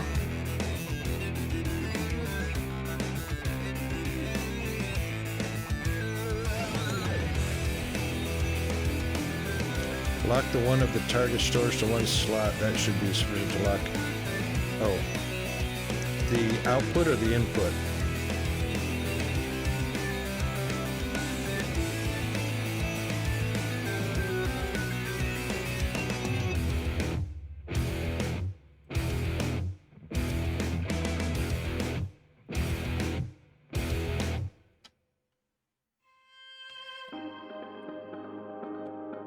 Okay, so that one's locked.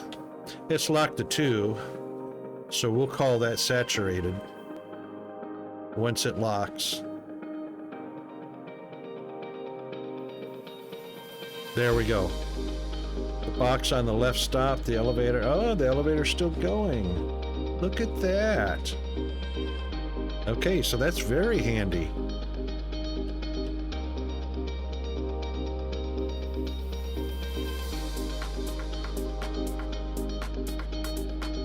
Yeah, because basically that's individual. It's an individual left and right. Yeah. So there we go. Freight elevators are bi-directional and will still operate even if one side saturates. So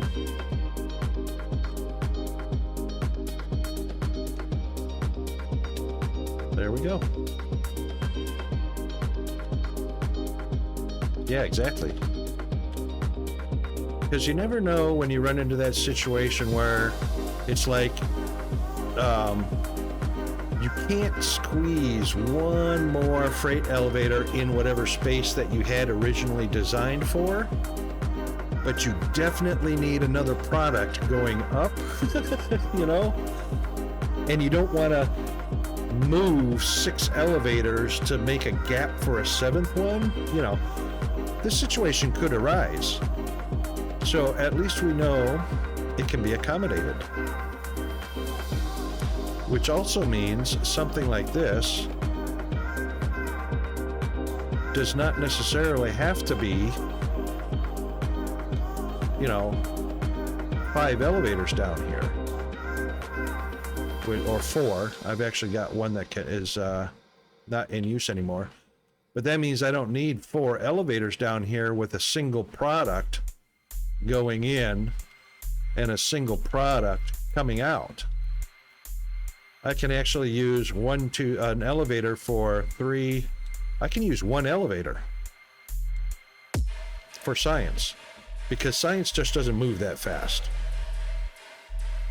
Especially, I mean, I've got 20 labs connected, and it still only processes 1 science of each color every 30, 45, or 30 seconds, 45 seconds, or a minute, whatever is being researched. So that's still it's a thing now.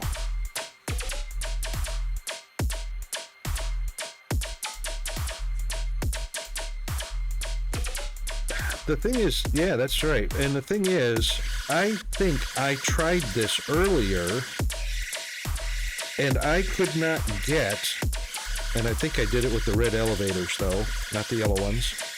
I could not get 2 products moving in the same elevator properly. I don't know why or how I ran into that. Maybe I wasn't using filtered. Oh, you know what? I wasn't using filtered loaders. I was not using filtered loaders. That and probably one other thing I was doing wrong. Anyway, so yeah. At least we know the functionality is there. You can do more than 1 type of product, and you can go more than 1 type of direction, and they won't lock up if one side is saturated.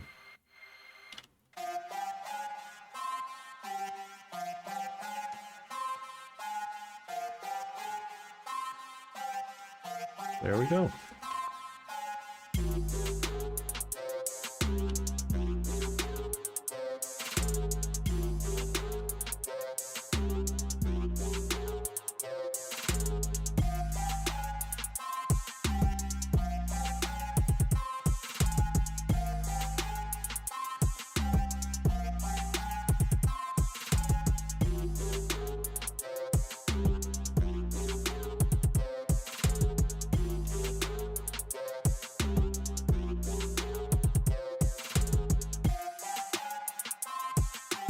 That's it in operation.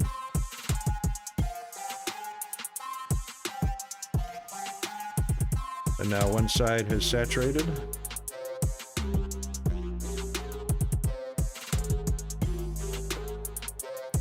You know, it would be interesting.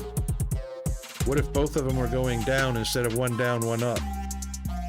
Or what if both channels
can't reverse.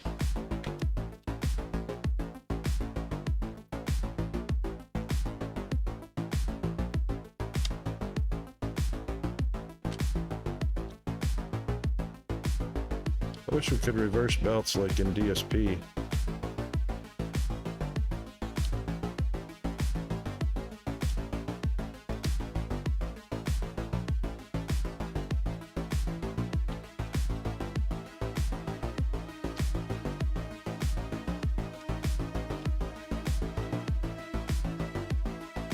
Aha. Aha. Can't go two in the same direction. There's the difference. Filtered for the belts.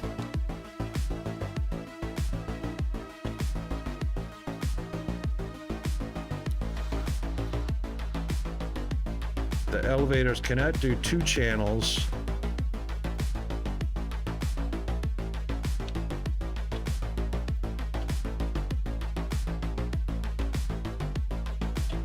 So they'll alternate, I believe. Because you can only use one direction per side of the elevator. And there they are, they're alternating.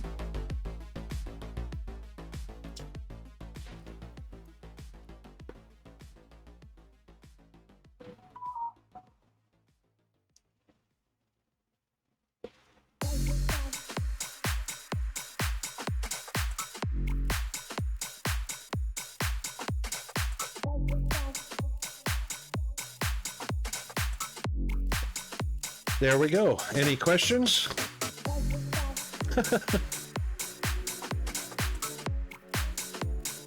Now the other side is saturated, so the belts will stop. Yep.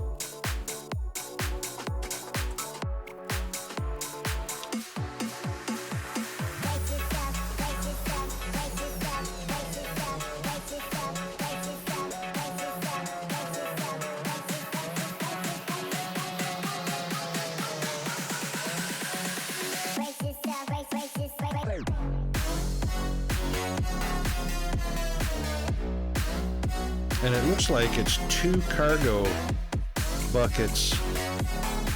No? Oh, it finished. It looked like it was 2 cargo buckets each.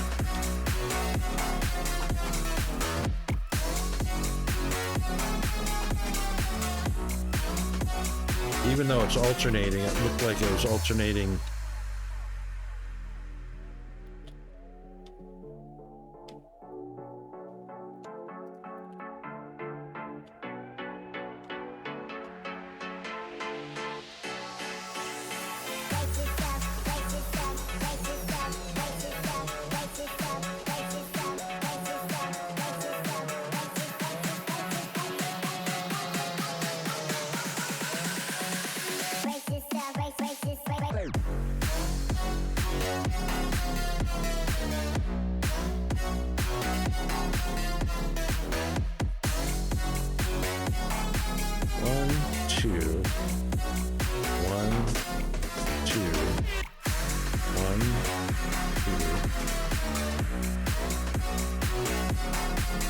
Yeah, it looks like now it's doing 3. 1, 2, 3.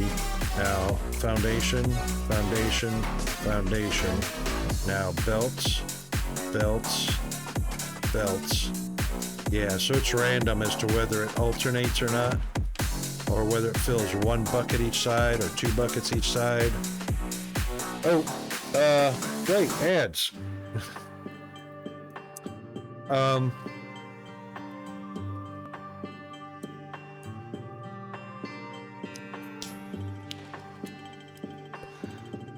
Yep, fire. So in this scenario, or it depends on the use case.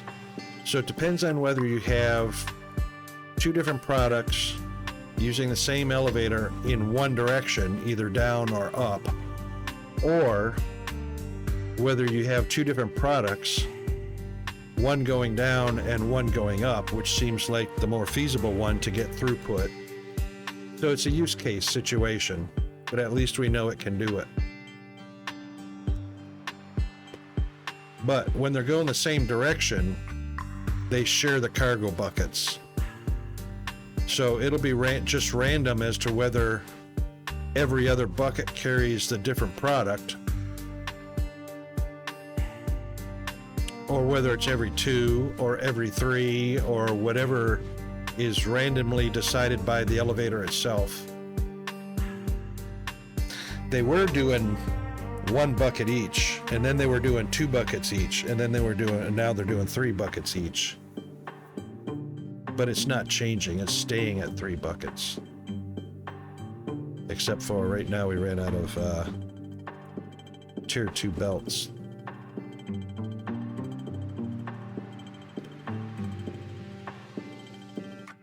But, alright, so that's interesting. I just wanted to know that.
Alright, I'm going to do a quick bio break. I'll be right back.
Okay, all right, so we learned a little something there.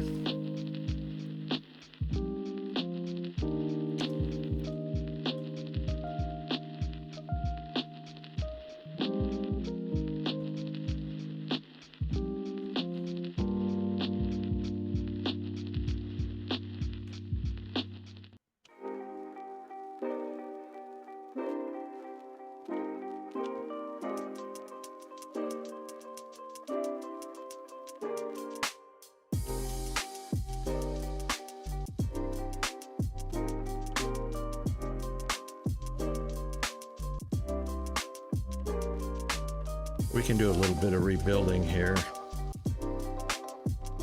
Thanks for the alert, Fire. Have a great day at work, mate.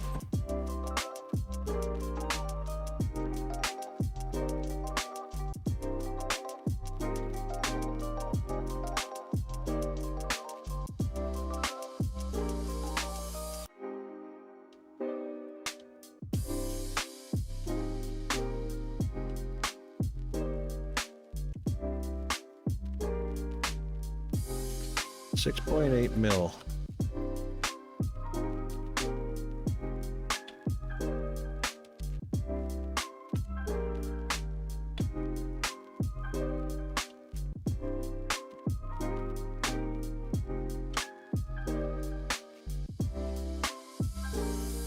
Interesting enough,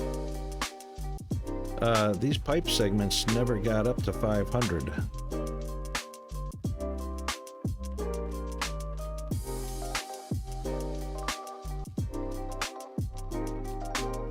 And the reason that these have never got up to 500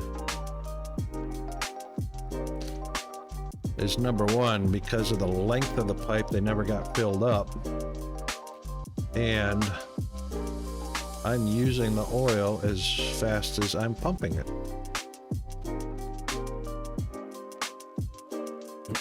Which means they'll never fill up.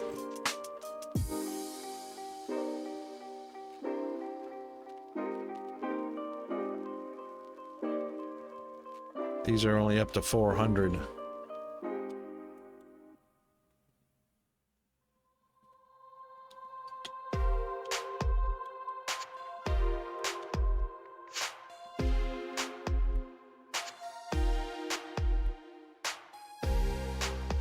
Yeah, so they always hover at whatever they're filled, whatever they filled to. This one about 370-ish.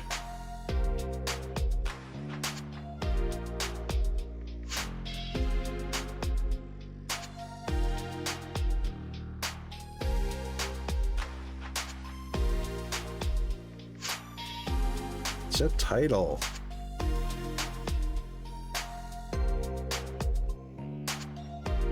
Oh, what changed?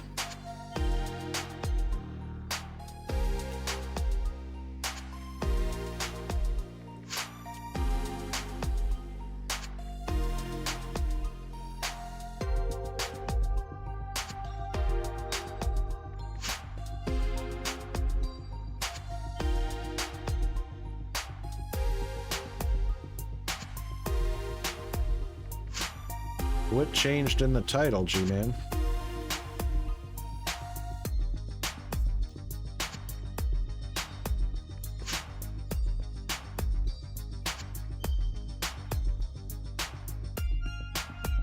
Was it wrong?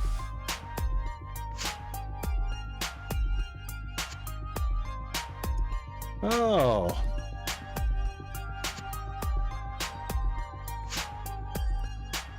Oh, I missed that.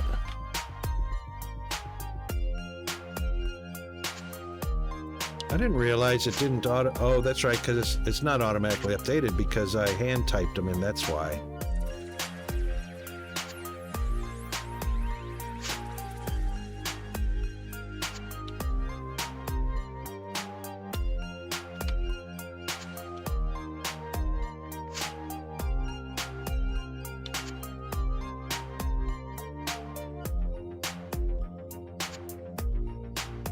I didn't read the whole thing. I saw the job.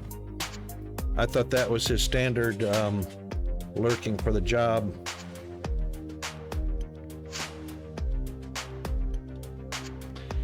That's my bad. I didn't read through it.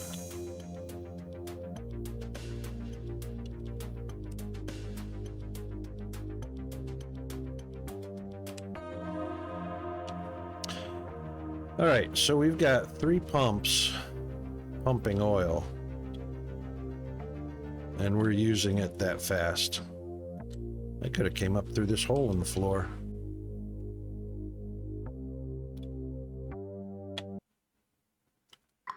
Down. There we go.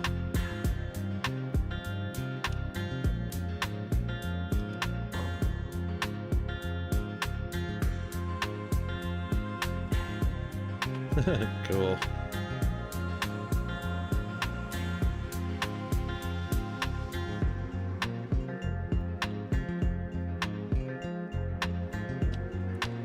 All right, so we got 1, 2, 3, 4. All right, so we've got 4 distillers.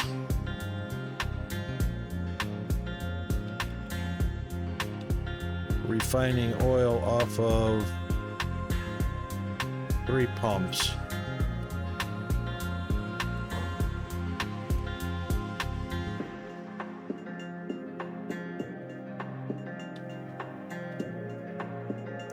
I wonder if there's a relationship.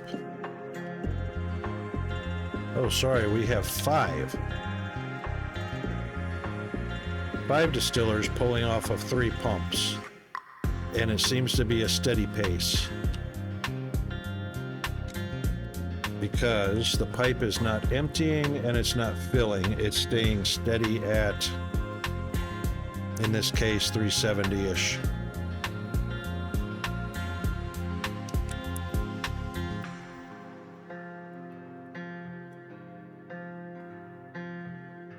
Oops, oops, oops, oops, oops.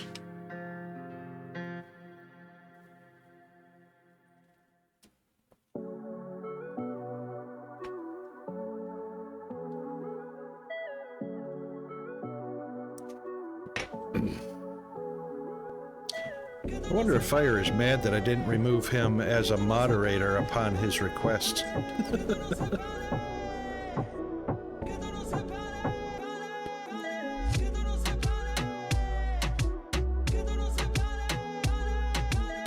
Yeah, that's hovering right at 370. And all the machines, the input is 1500 a minute.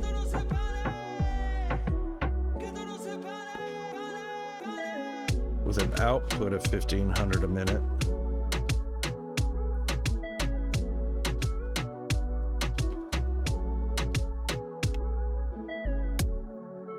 I wonder how that works out. That's 1500 a minute in. 1125 a minute out.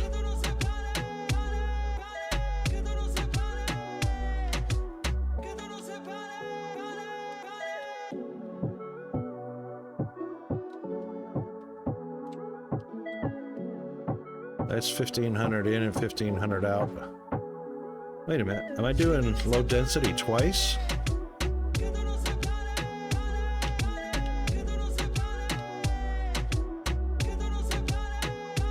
No, that's the gas.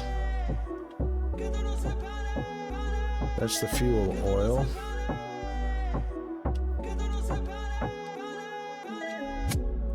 I am doing low density twice. Why am I doing low density twice?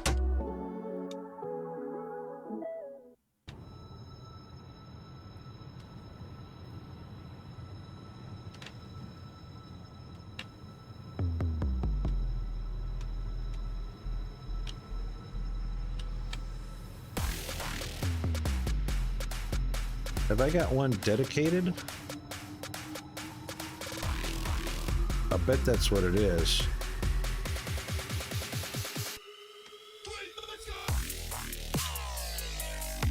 No.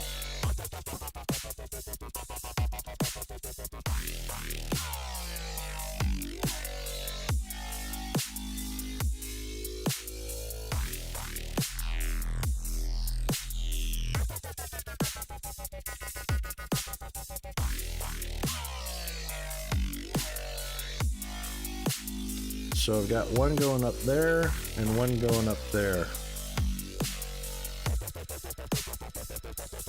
I must have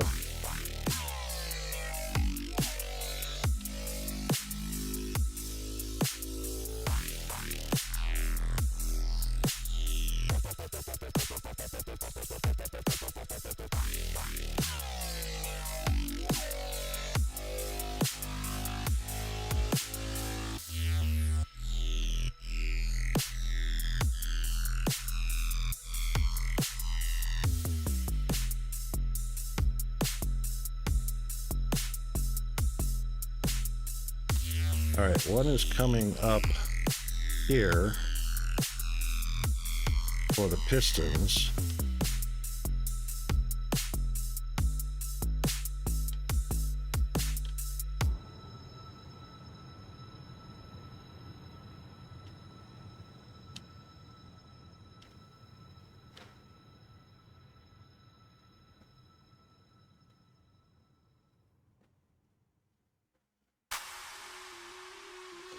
Oh, this one is going down. I can't tell what it's doing.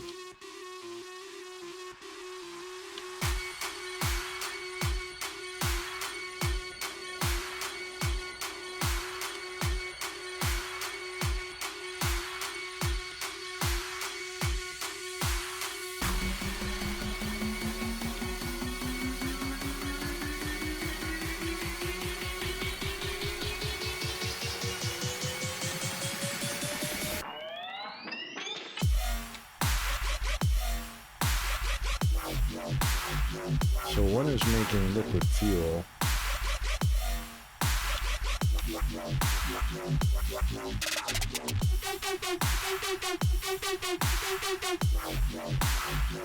So that one's going up for liquid fuel off of that tube. The rest is filling the tank.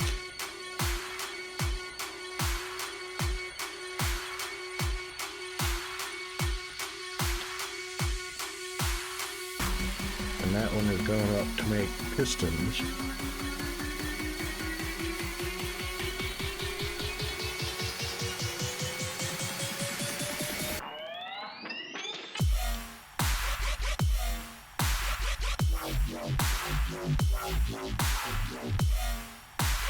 That one's feeding both. Okay, these two are outputs. One is going to fuel, one is going up to the pistons.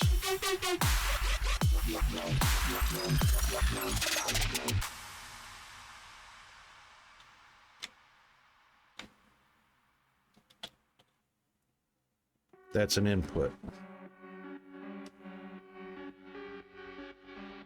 Yep, that's an input.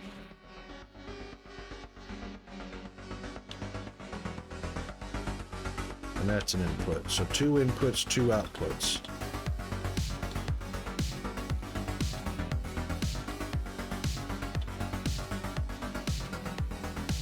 Wonder why we had the need to put 2.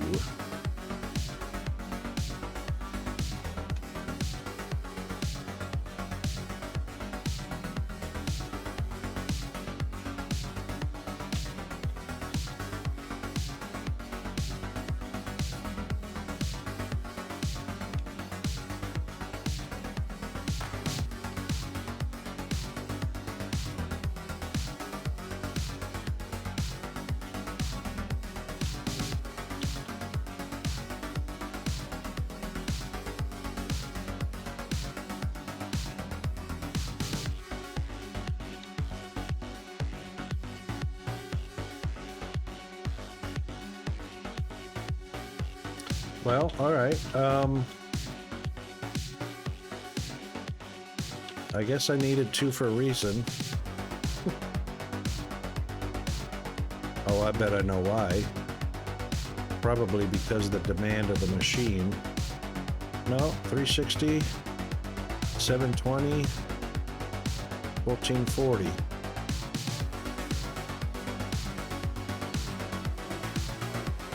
And they make 1500.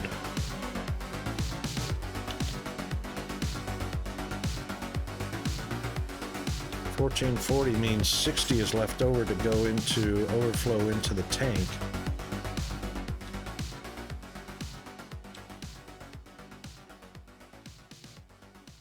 Oh, because this needed 375 and 60 wasn't going to feed it.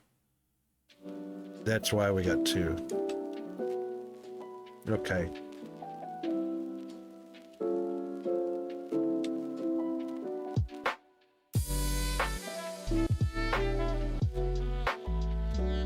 All right.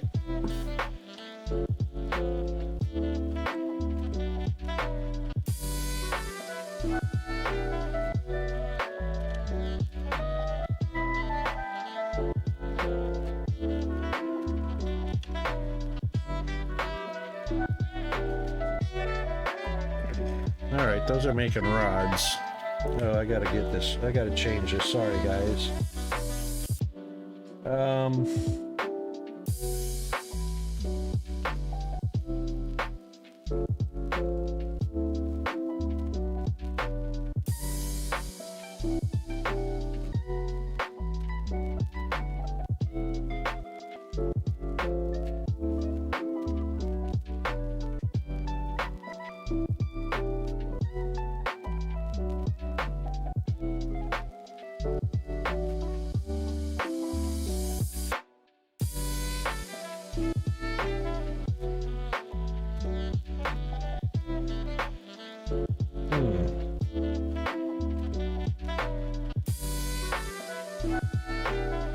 Oh, you know what?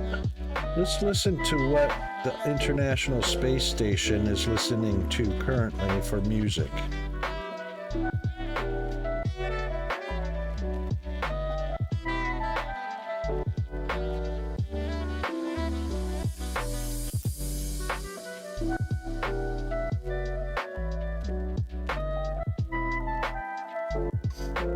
There we go.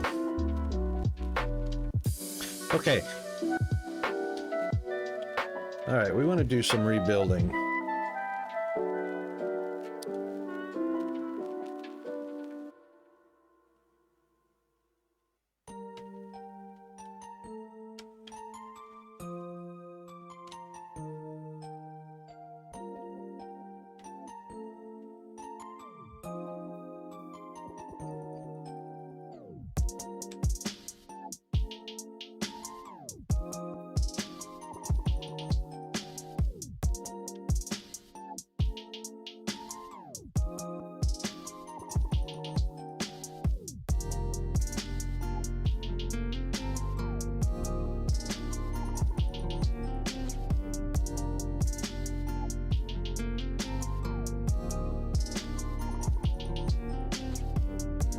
One, two, three, four, 5 different ingredients, 6 different ingredients.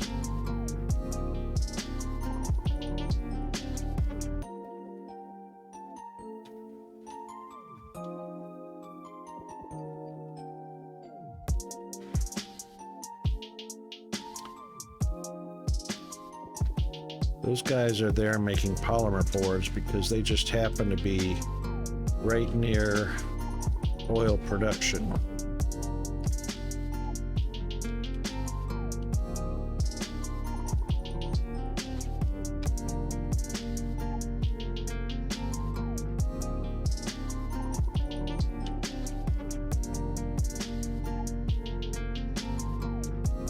Which is using liquid polymer.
So far, that liquid fuel is only being used for one thing,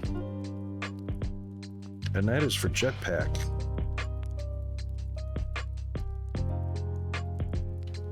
And we found out that portable fuel cannot go into just any other machine because they won't go into steam turbines.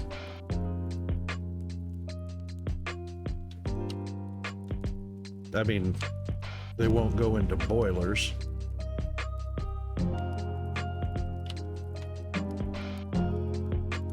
So we tried doing portable fuel in here instead of ignium ore.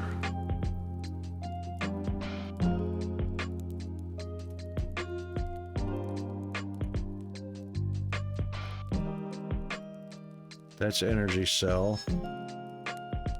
Oh, hang on a second.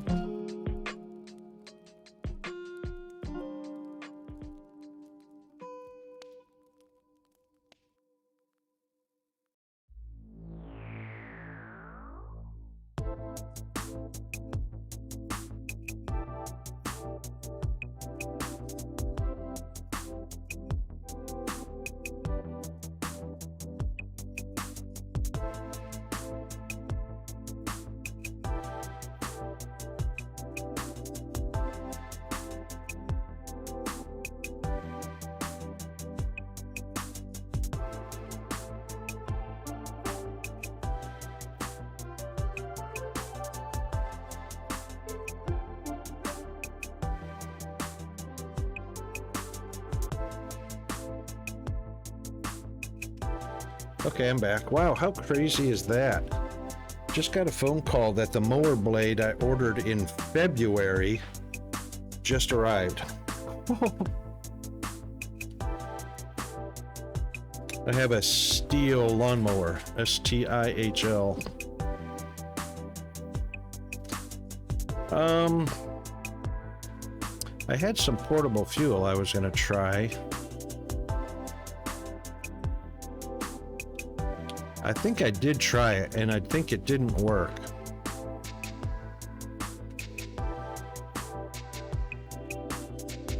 Might have deleted it. Yeah, I deleted it.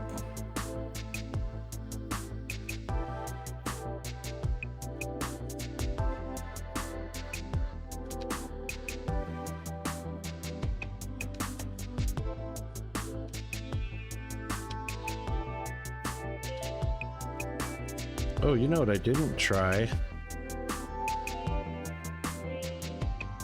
Oh, you know what it was?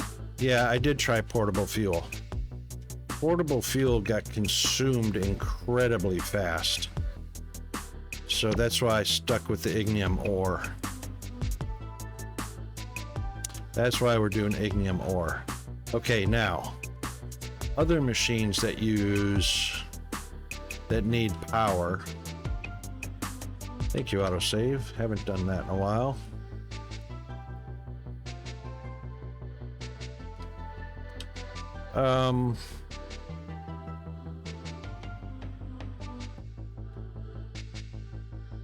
Not the casting machines.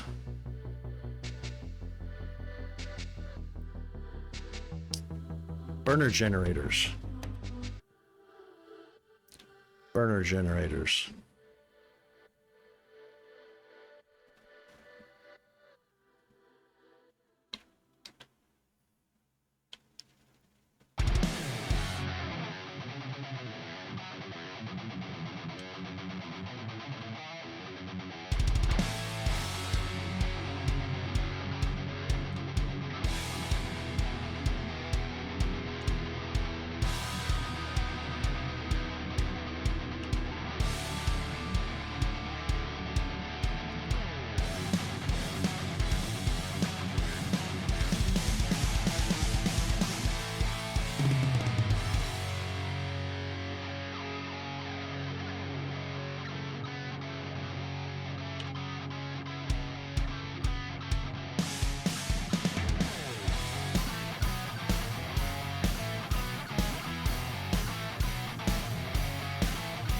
Just for giggles and grins.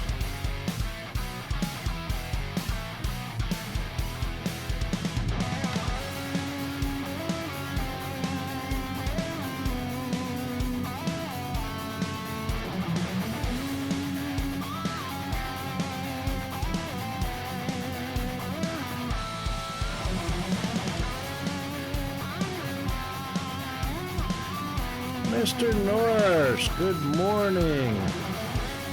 How are you doing? Ooh, look at that. It's summer, 51 degrees, but boy, oh boy. Is that hot to you? Because that looks super comfy to me.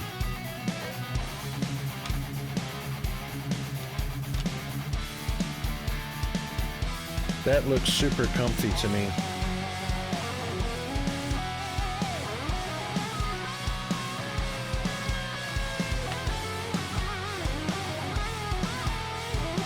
It's winter here. We didn't quite get down to that temperature last night.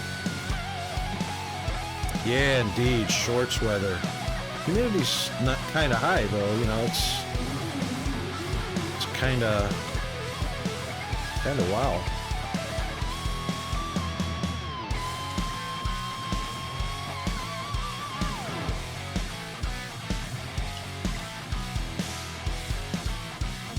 Busting out the flip-flops. Yeah, man.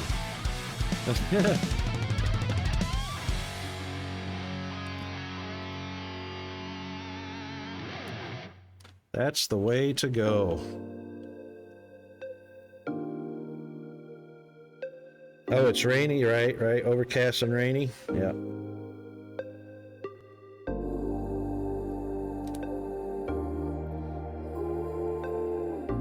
So that ain't so bad, really.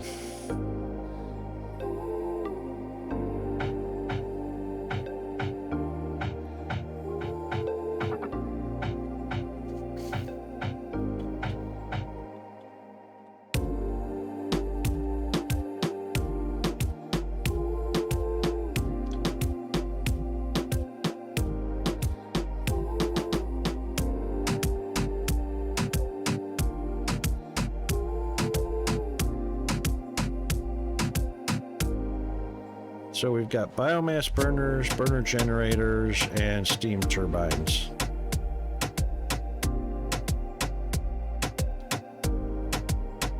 I think I've got some burner generators hanging around here somewhere. Just to test things out.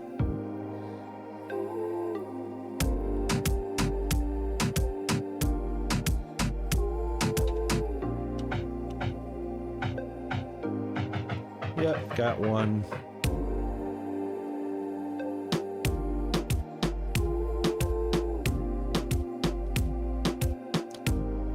Regular smelter doesn't need fuel. So if it says requires fuel,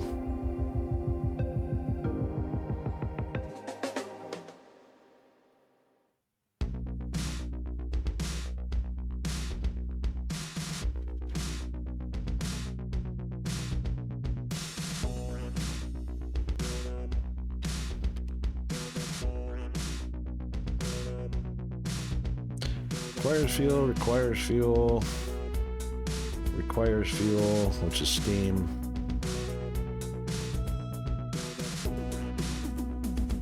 I think that's it for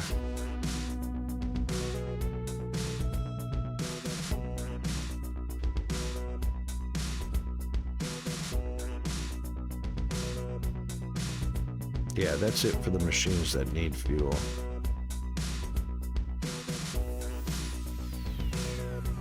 Unless, none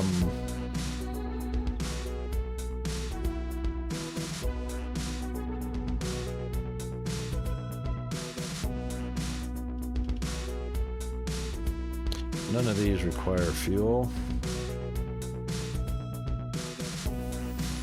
Unless it's the advanced smelters. Where's the advanced smelters at? Right there.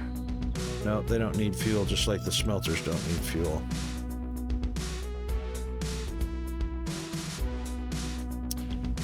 I think that's it. Just the burner generator. So what you been up to lately, Norsk? Anything good?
It does take portable fuel. How about that?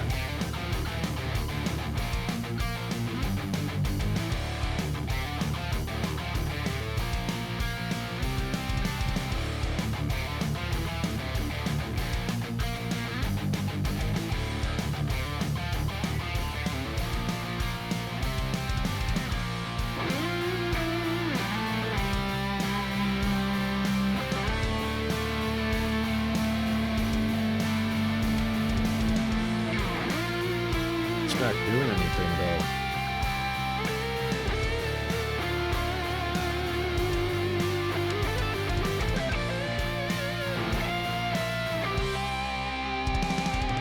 Oh, so you got a fuel symbol.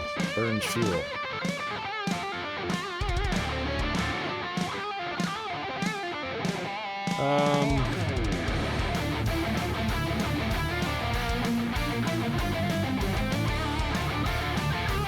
There's no connection to the grid or to a transformer.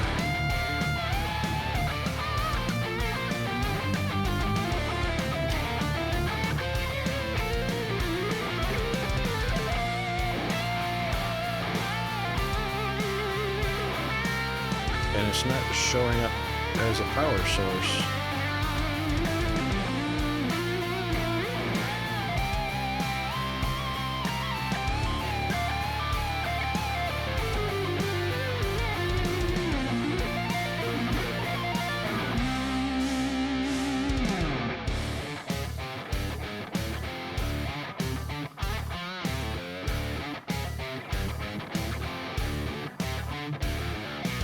Interesting.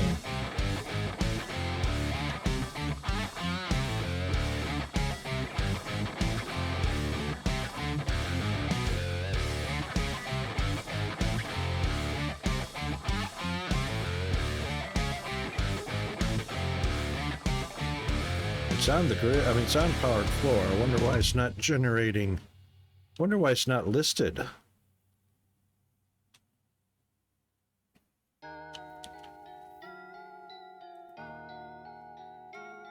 Solar panel, steam turbine.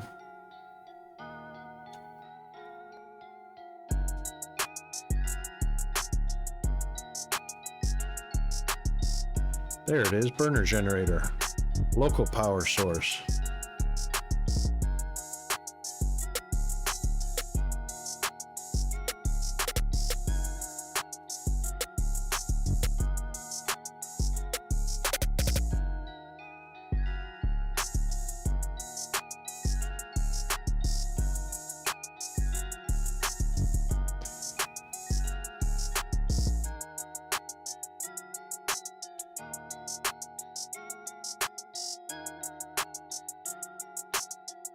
It won't turn on because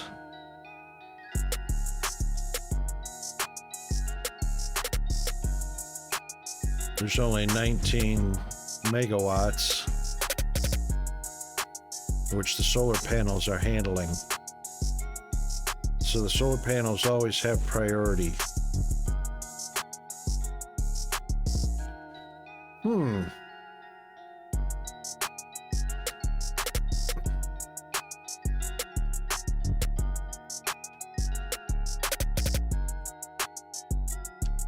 But it looks like it'll use them.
So even though solar is providing plenty of power,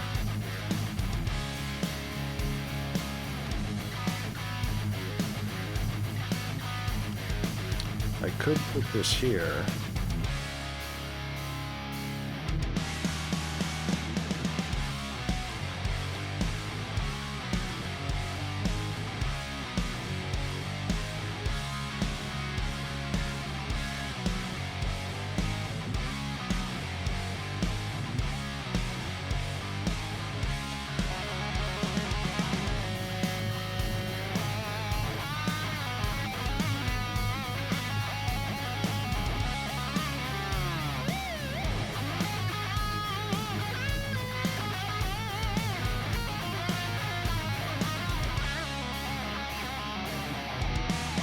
All right, I've got solar panels and batteries and poles.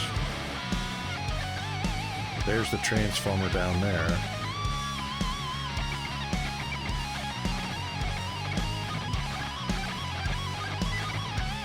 It's connected to the platform.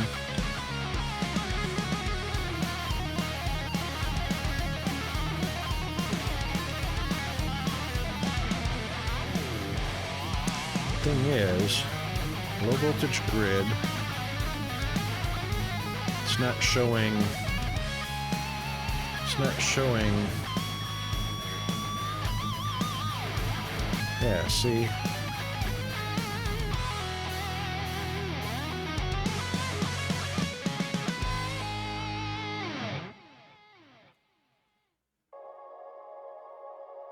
It's not showing up. Let's try it down here.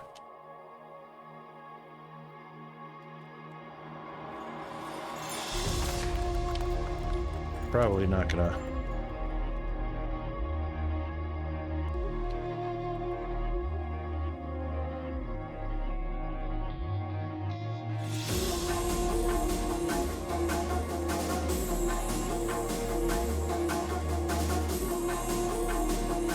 There it is.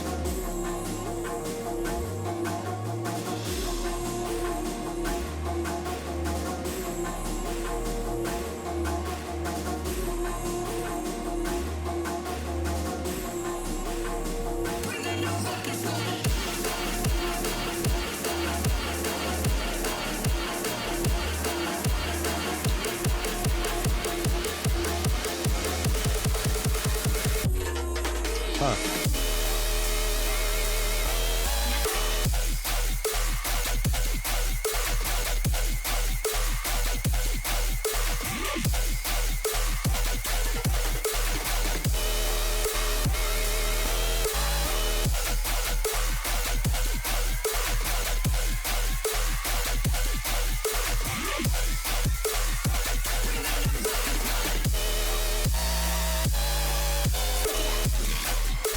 It didn't show up here because there's no transformer. That's why I put it down there. There's a transformer on that grid, which connects the two through the poles.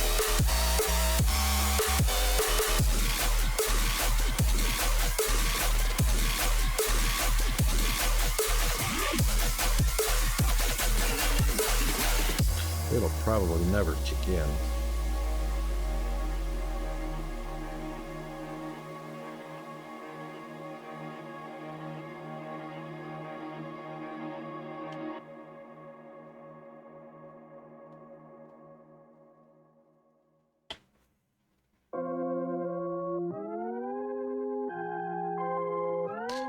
Alright, so I guess portable fuel. So far it looks like the burner generator is the only place you can use it in.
I reckon it's going to go up to 200.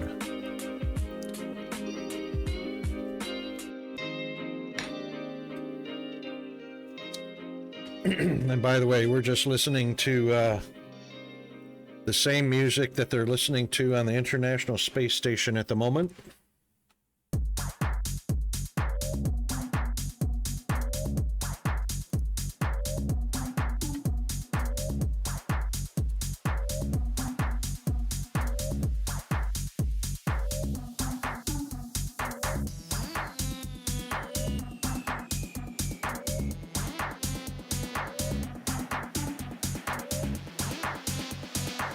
I think that'll be it.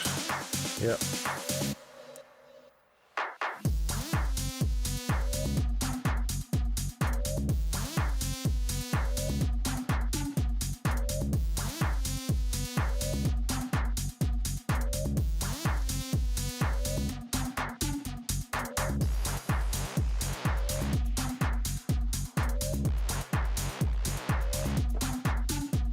All right, let's switch this back over.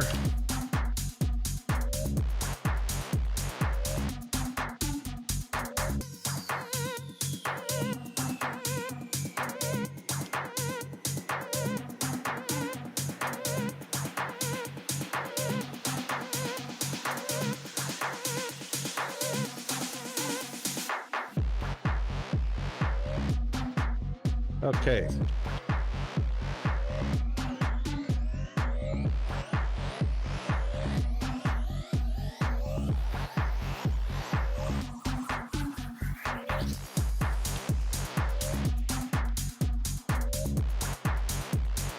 So right now,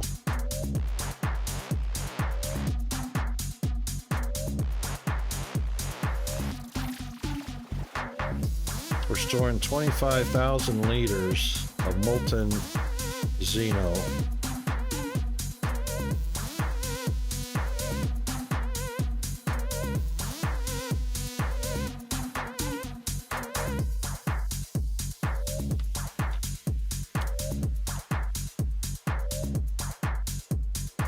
And these use 120 a minute.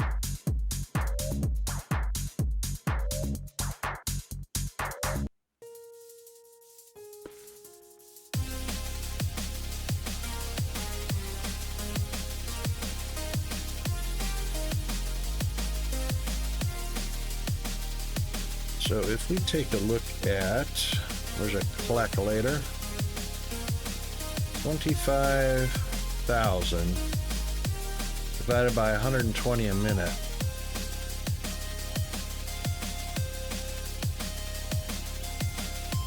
That can feed 208 casting machines for 1 minute. But since we only use 96, that's a pretty decent buffer. We really don't need a modular. We really don't need a modular tank for that. Just 2 of those would be plenty.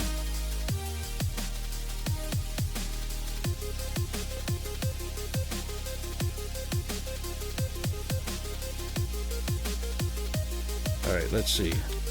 If we had 96 at 120 a minute, that's 11,520 a minute. 11,520.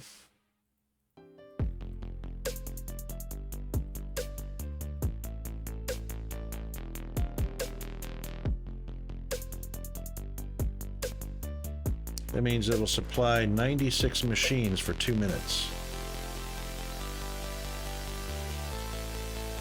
Which I don't have 96 machines on there.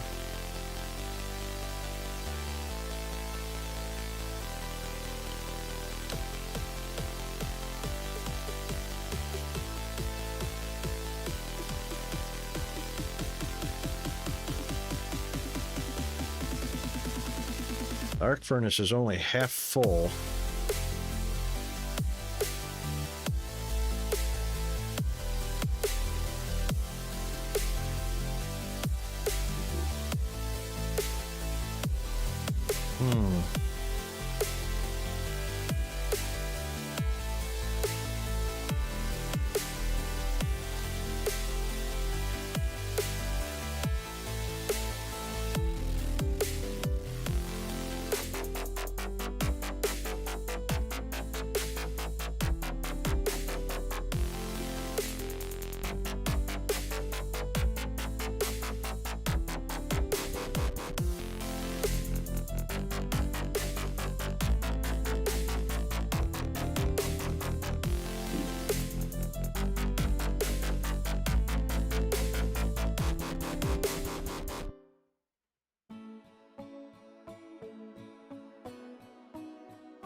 Wonder why it's only half full.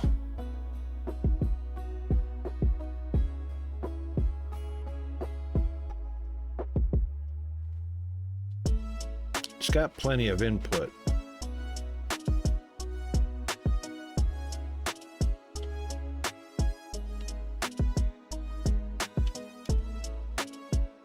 It's probably because the molten output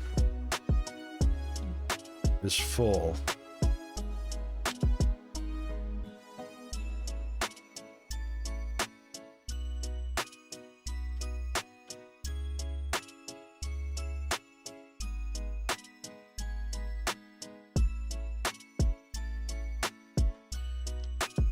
I bet you the rods say the same thing.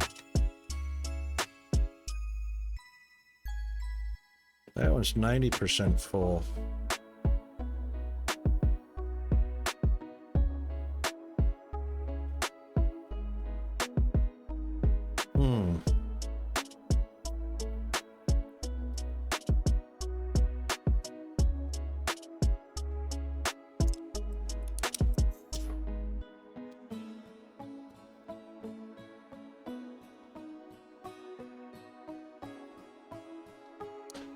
Well, that's interesting.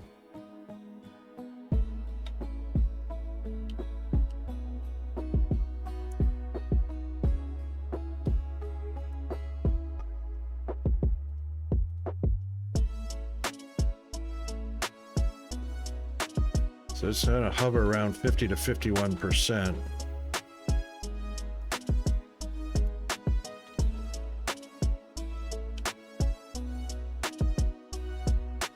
I don't have that going into a storage. I should. Do I have a large storage? I do. Oh, that's a container.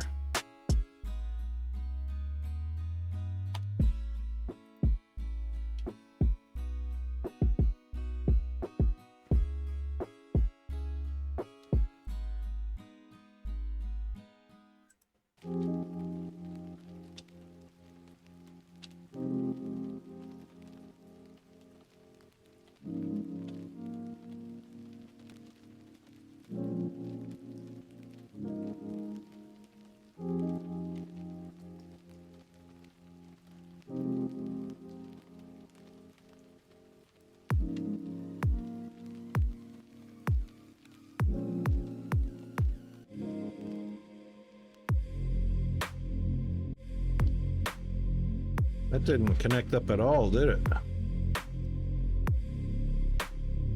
That's not an input, that's why.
And of course I have the tank facing backwards.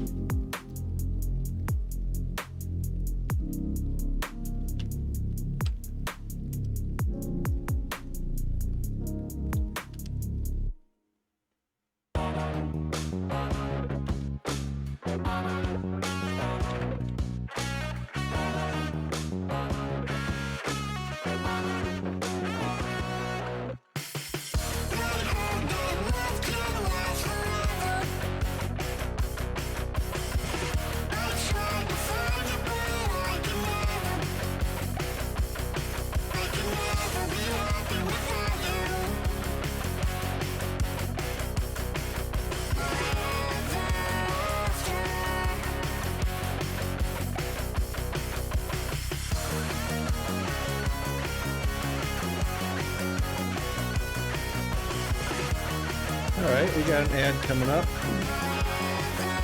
Or we got an ad going. Might as well do a hydrate and caffeinate and all that stuff. We'll be right back.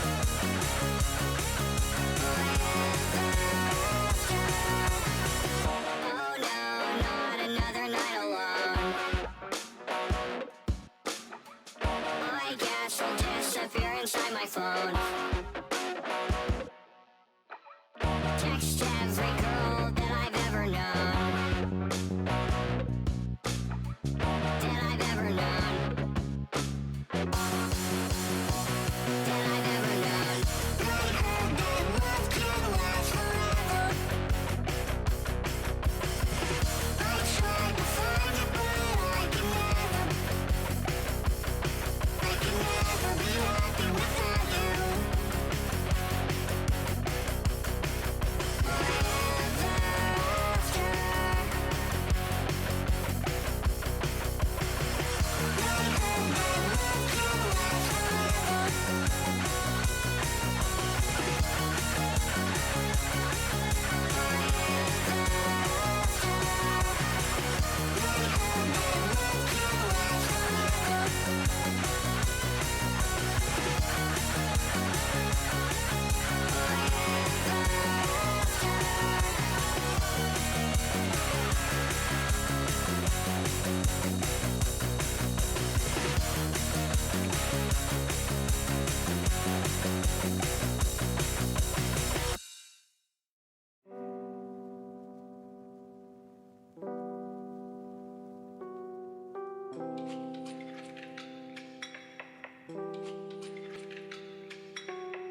Okay, we got coffee brewing.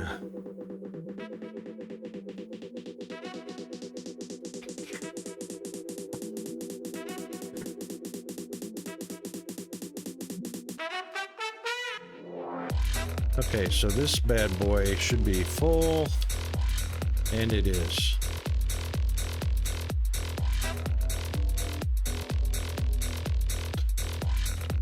All right, so we don't need those massive tanks for any of the molten. That's plenty.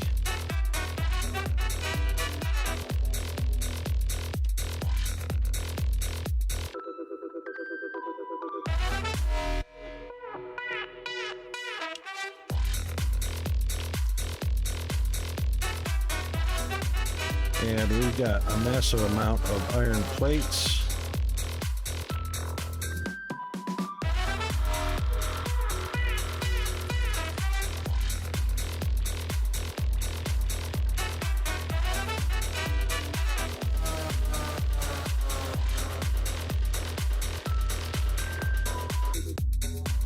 We don't have a massive amount of rods. We've got 1,600, but that's plenty.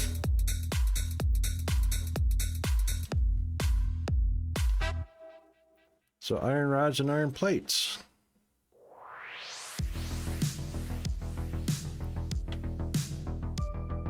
Our two main ingredients.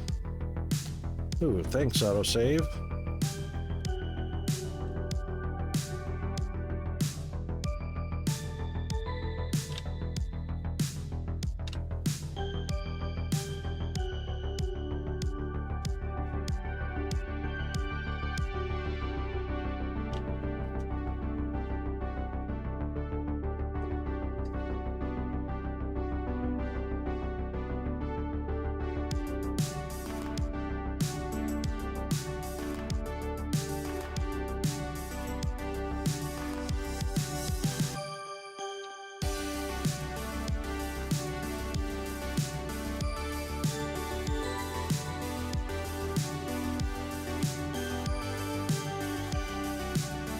So the first thing that's made is machinery parts.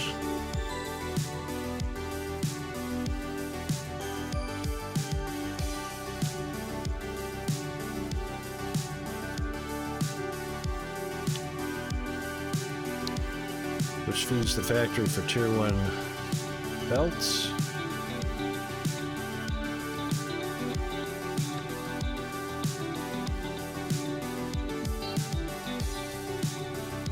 That feed Red Science. And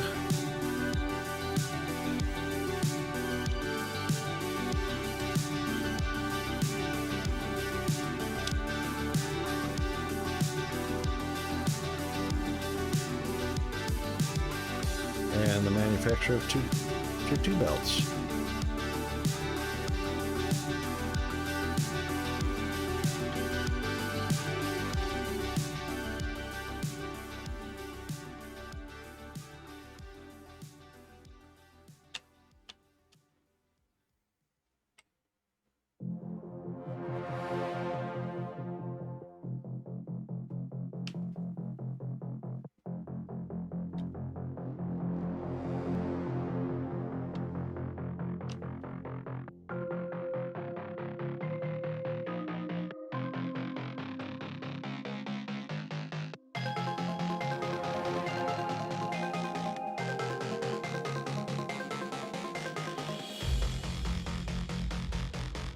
And that's all they go into.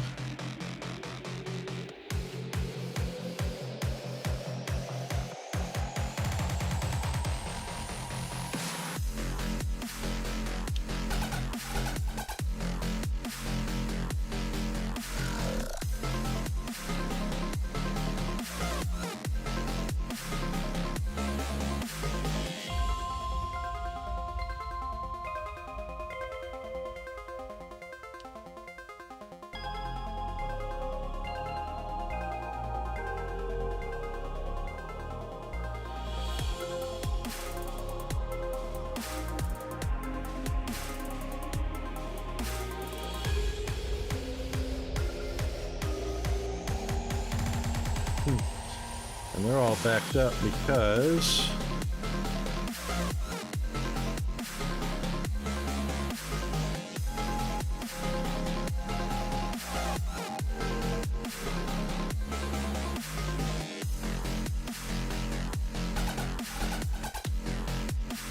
we've got almost 700,000 Fermilite bars.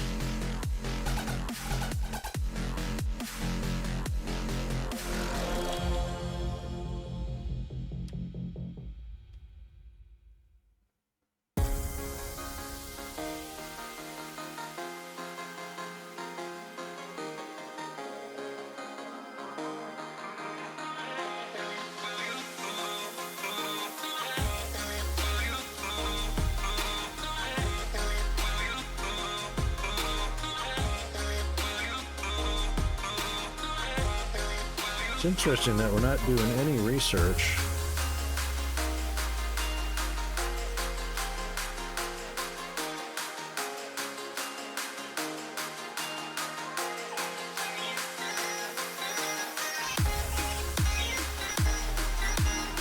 I mean, we could.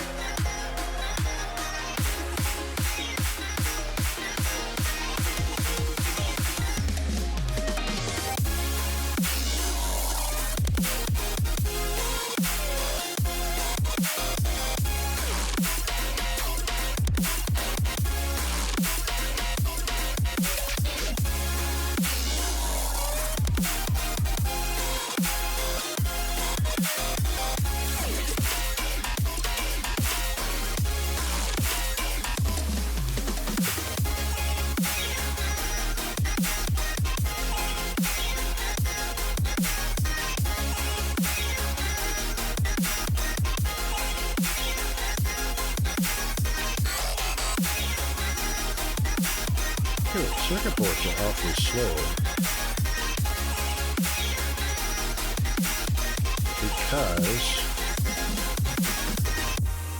because we've only got 5 machines.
Hey, let's get rid of some of this. Thank you, autosave.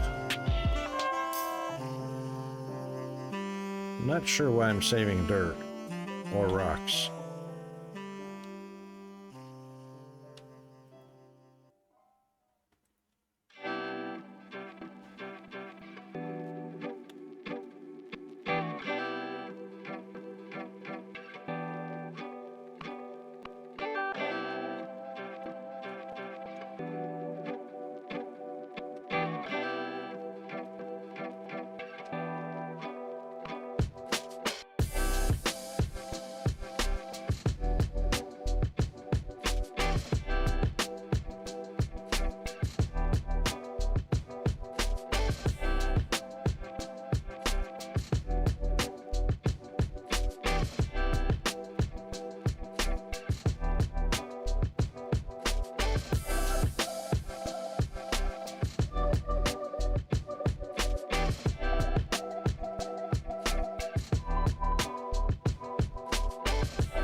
Frees up a few slots.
Well,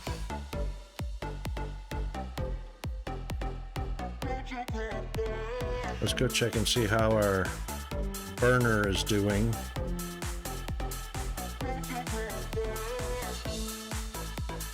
Thank you, autosave.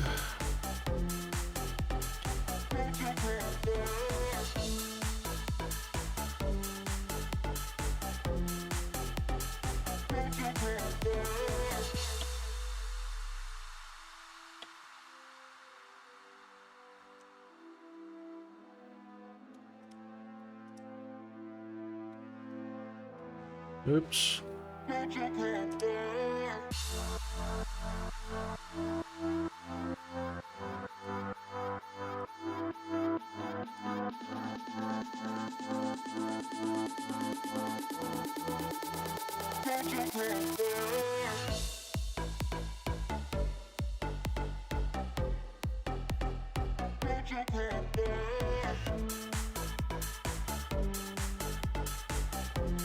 Yeah, it still didn't kick in because solar panels and batteries. So it should be 71 fuel here. Yep.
Mr. Tholen, how are you doing, mate?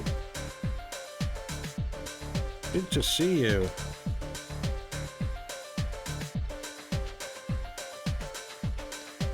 Yeah, just I did a little experimenting this morning.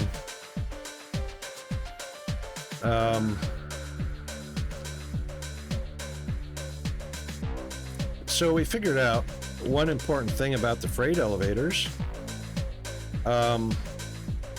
They will handle more than one product type, and they will do elevate up and elevate down at the same time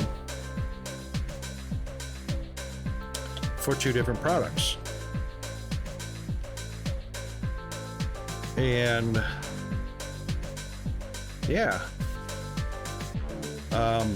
but they won't do two different products up or down. They will do two different products up or down, but they're only going to use one side of the elevator like this. So even though I've got one product going in, I can put two products in, but it's going to alternate. But it's also going to be random. It may be every other one. It may be two, then two, or then three, then three. Not as useful as being able to put products on and send them down at the same time that another product is going up. So yeah, that's pretty, yeah. So that's kind of functional. Use case, obviously. So you can actually have one side going up and one side going down, and they both get the 640 throughput. Yeah, so we experimented with that a little bit. Worked out nicely. Not so much for two different products going in the same direction, like two going up or two going down. Then it's kind of very random which buckets get filled with what product. And like I say, sometimes it was alternating every other bucket. Sometimes it was doing two of one product and then two of another and then two of the first product and then two of the second. And then we even saw three. So yeah, so we discovered the functionality, which is going to be handy with my science. So I actually can literally change this since I'm not doing this one. That was actually for product number 6, which we're not doing yet. Hasn't dropped yet. I actually don't need separate elevators for each of the sciences. I could actually do it on one elevator. All 6 products going up. And mostly because, like I'm doing research right now, mostly because the 20 labs that I have going don't really chew up science packs very fast, because what I'm researching now is pump jacks, and they still are only 45 seconds to process each one.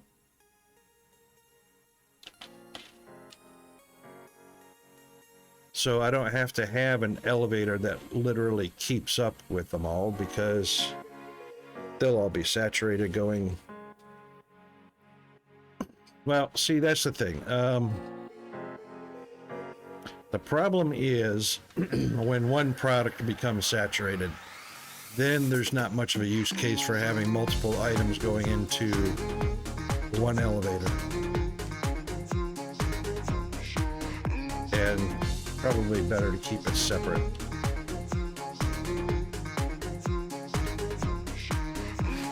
Because as soon as one product becomes saturated, it stops any of them going up there. Yeah, that would be kind of a management nightmare, trying to send all the products in one direction. But as soon as one belt became saturated, it stops all the others from feeding. So, yeah. But I like the up and down direction, being able to do bi-directional. That might have a use later on if I start to get tucked in too tight and I don't have room for another elevator at some point. Then I know I can just utilize the up-down function of the elevator. So, yeah.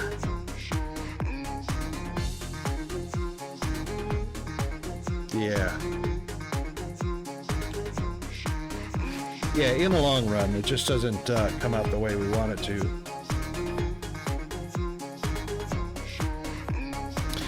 Yep, because even though you can somewhat micromanage the cargo ships, it still becomes just too difficult to manage. This is an incoming, so you don't have the screen, but it just becomes too difficult to manage how much of each product and when, and how fast they can unload that. Yeah. So it's just better to have like a launch pad and a landing pad at full count, full carry capacity.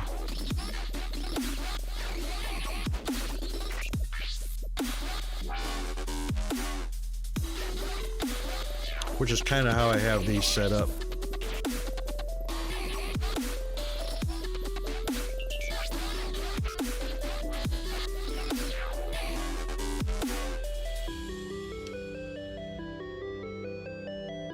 So one's sending the Technum ore over.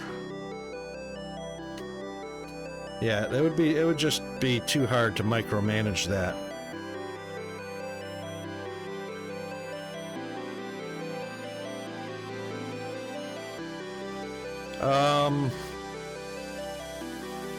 I don't think we have a way to check that in this game.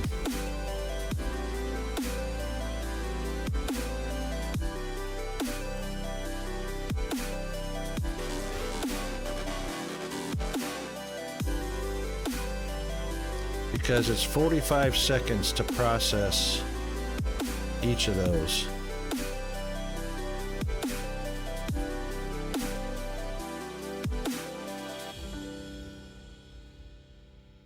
Well, I wish there was a way.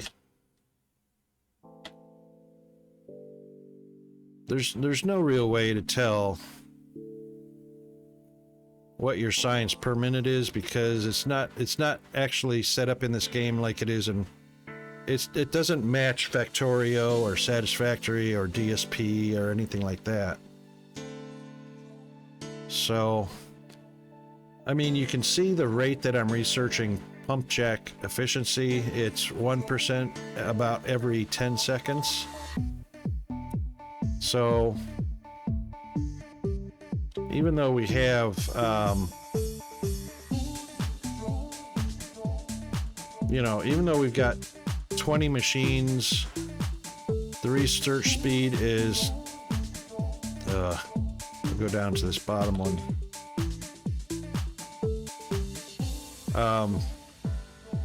20 machines, research speed is 2,000%. It doesn't tell you what the per minute is.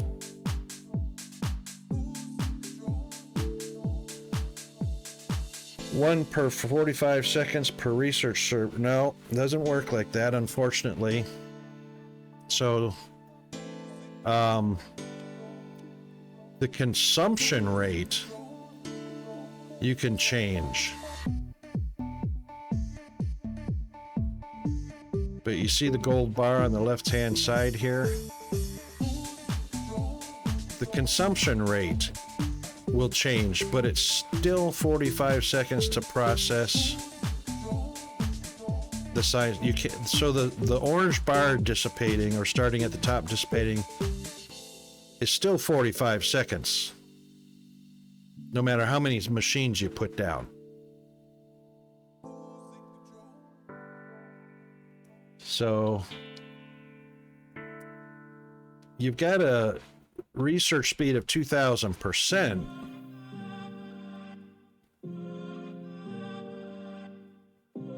So if it was one machine, it's still 45 seconds to process all these. I've got 20 machine, and it's still 45 seconds per machine. So you can see my pump proficiency up at the top right says 35%. It'll go up 1% every 45 seconds.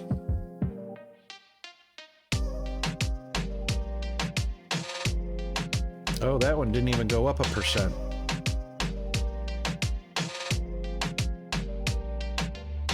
Yeah, so I'm not sure exactly what the logic is behind the math.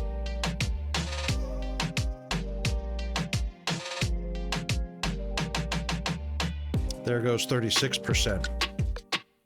And it was halfway through researching, so it's hard to say what that percentage is based on.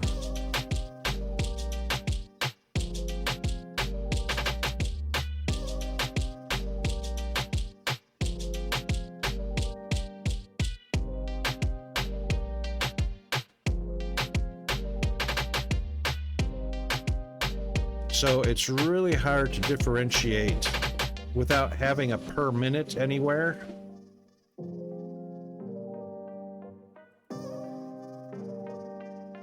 You know, without having some sort of per minute rate.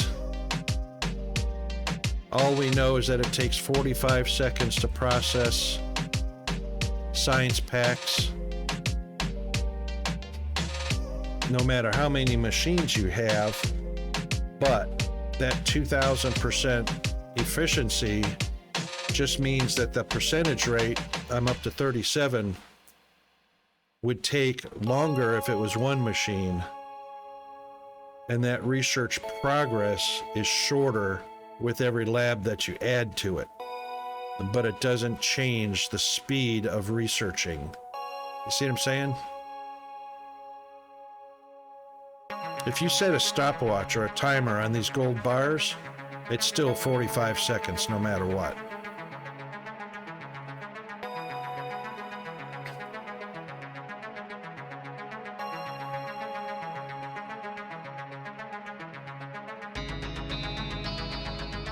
Now, if you could figure out how much it's pulling off the belt, see, it just moved right now, which means one of each came off of each belt. And there goes another one. If you could figure out that rate,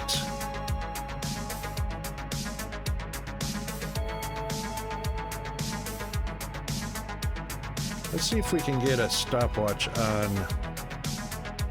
Whoa, and see, we don't know how many that took.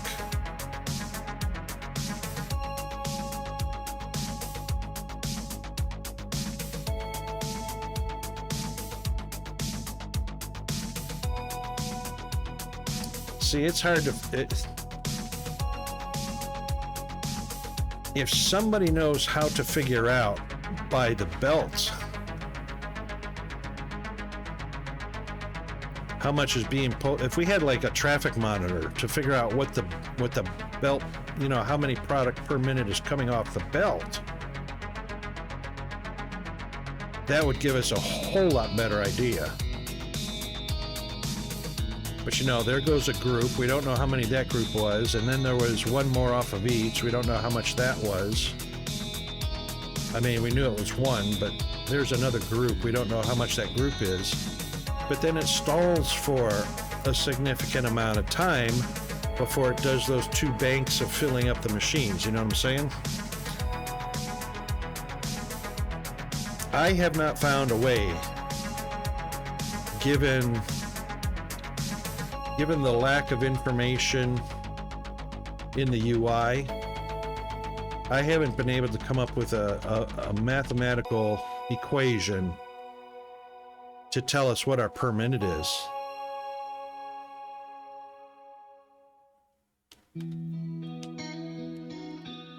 No, 5 science packs every 45 seconds? Well, yeah, you would think that's what it's doing. 1, 2, 3, 4, 5 packs, one each, every 45 seconds. But if you watch the numbers,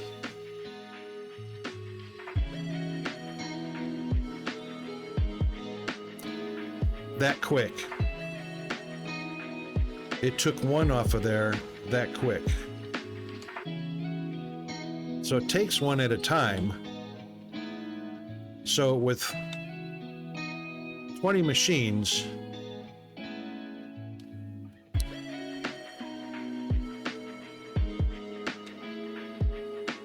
all right, that one just switched over.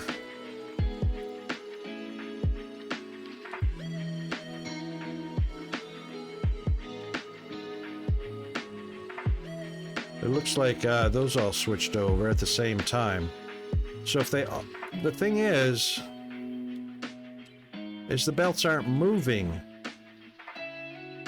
So it's like the belts aren't moving like 20 move down the belt to fill 20 machines one at a time, you know? So that's not 20. That was only a couple.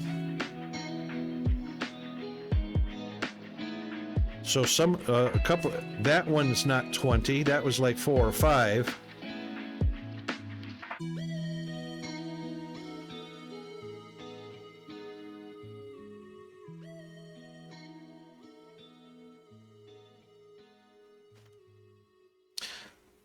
So it seems like different machines, they're not all synchronized is what I'm saying. Different machines are pulling product at a different time or a different interval than the other machines. There goes 2 or 3 of each product. Yes. There goes one that was probably 8 or 10. So as long as this line is filled, all of the machines have 3 of everything, which is the max stack count. 3, 3, 3, 3, 3, 3.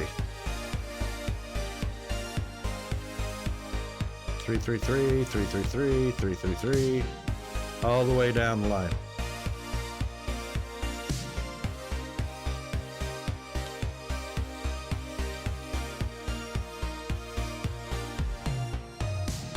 But there, it's like 1 or 2 moved in.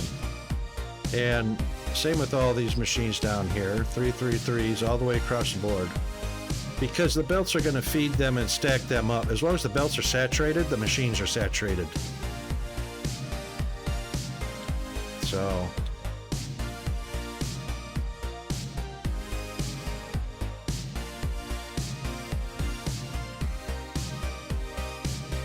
that one is 1. One machine just took 1 of every color.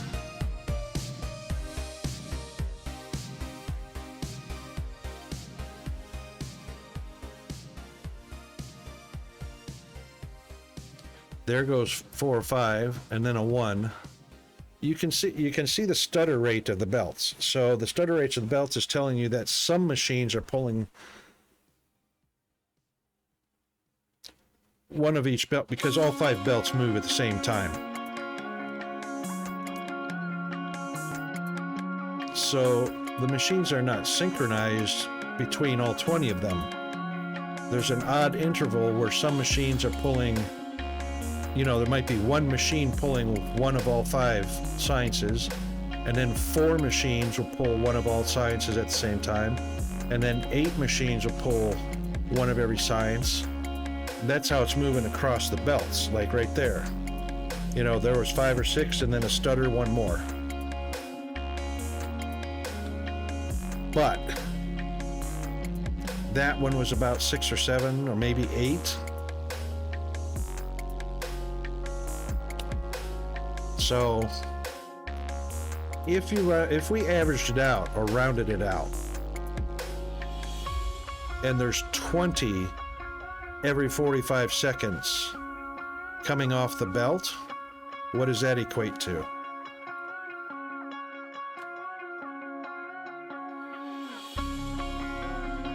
Probably about what, 15 a minute?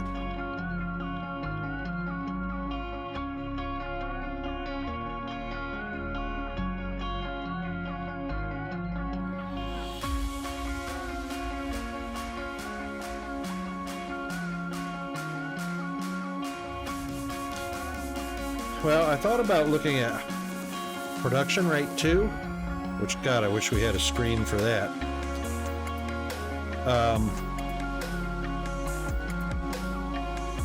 But the belt's saturated, so you know, the belt's saturated. The reds are 2 per minute.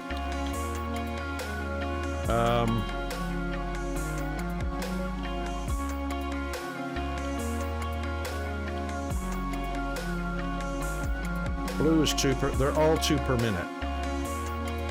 All the sciences are 2 per minute, I'm pretty sure. That's not science.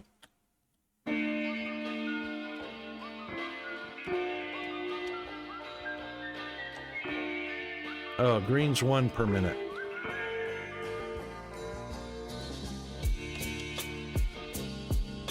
But that's in a red machine, so it varies depending on whether you're using tier 1, tier 2, or tier 3 machines.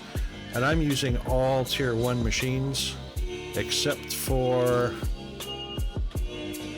well, even yellow and red or purple are tier 1 machines at 1 a minute.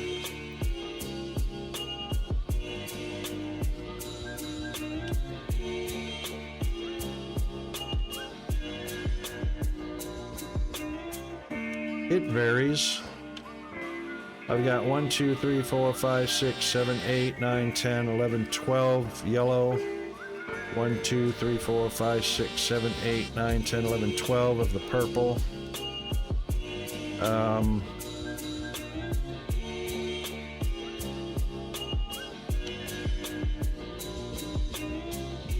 Green. 1, 2, 3, 4, 5, 6 of the green science at 2 per minute.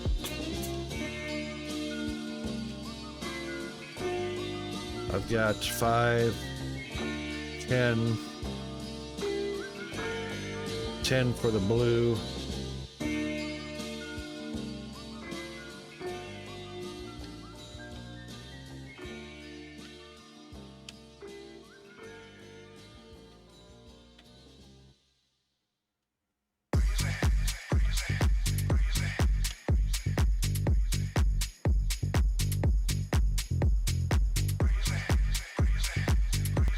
Where's my red science? Right here, I think. No, that's machinery parts. It even says it on the building.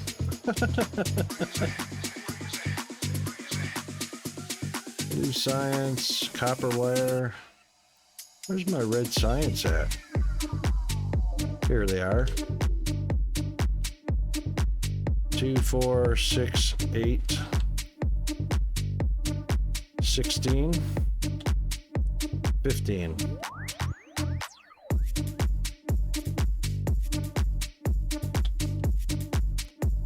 But generally speaking, like you were saying, you know, if you had 20 machines and they're researching everything at one every 45 seconds, then that's basically 20 every 45 seconds.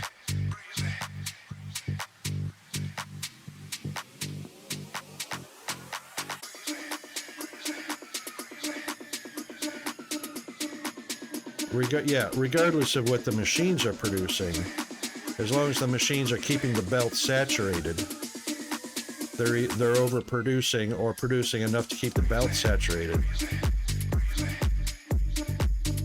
All right, let's take a quick look at the calculator. So 20 every 45 seconds. So 20 divided by 45 is 0.44 per second times 60, 26 2/3 per minute. 26.66666 per minute is what I'm using.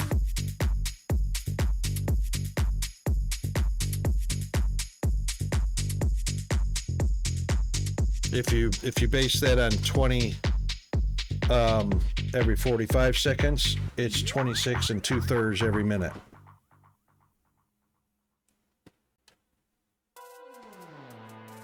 No.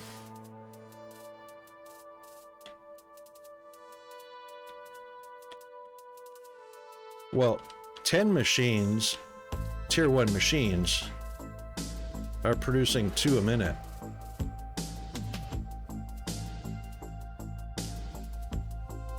Well, you know, like for the red and blue, they produce 2 a minute.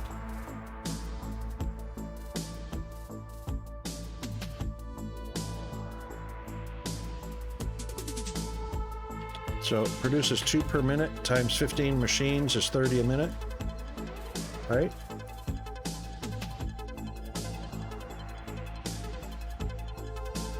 Right.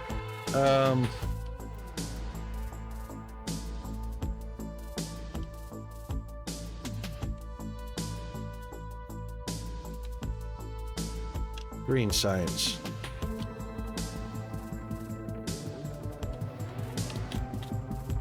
Ooh. All right, so we've got 6 machines on the green producing 1 a minute. So that's basically 6 a minute.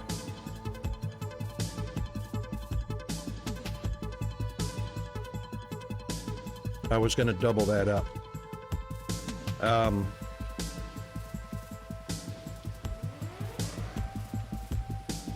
The reason I haven't increased the green science yet is because there's enough on the belt, as you can see, there's enough on the belt to supply all the labs until I get to 100% research done. Well, no bottleneck because it's underproducing. If it was overproducing, it would be a bottleneck. But it would be a lack of material at 6 a minute. If the belts weren't so long and there was so much product on the belt that the belt ran out of product, then it's a then it's a lack of.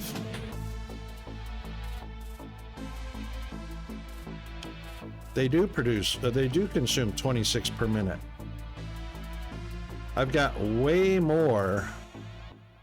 I mean, I've got so much product on the belt because the belts are so freaking long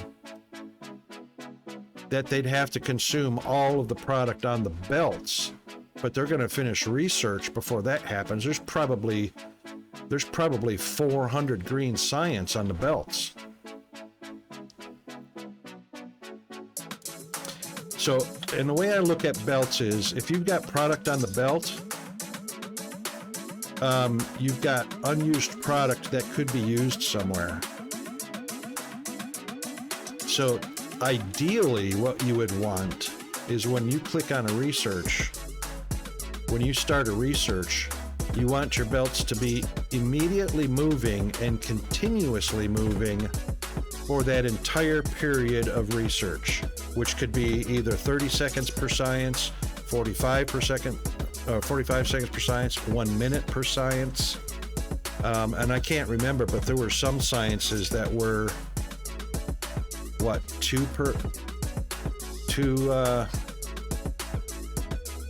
oh, it's not going to tell us because they're researched already. There are some that are 2 minutes to research an item, like, I don't remember. But once they're researched,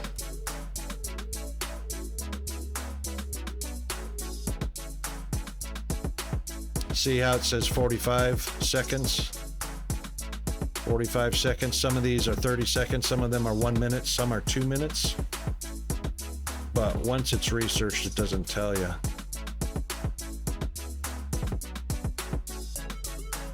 So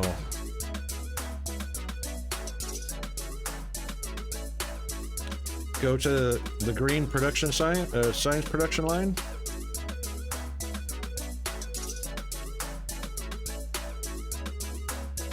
You mean these guys?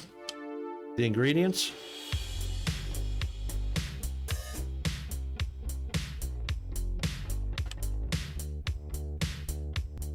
Output? Yeah.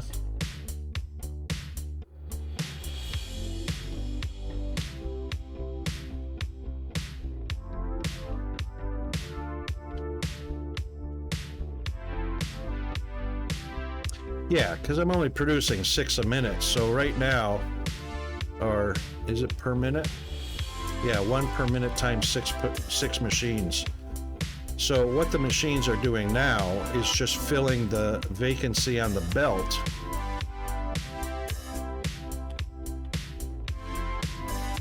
Because it's not producing as fast as 26. It's not producing 26.6 a minute because I've only got 6 machines. So it's not replacing 1 for 1 on the belt. So it's only replacing what's getting consumed. Or it's only replacing the blank spot on the belt.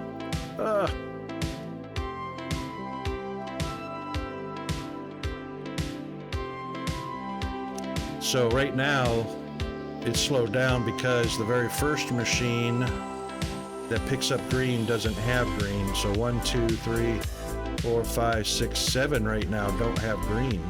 Wait a minute, am I looking at the right? I'm not looking at the right one. That's product number 6. Sorry. We're still, there it is, right there. So we're just about now at 67% complete. We're just about now getting to the point where there's not going to be enough green to keep it at full speed.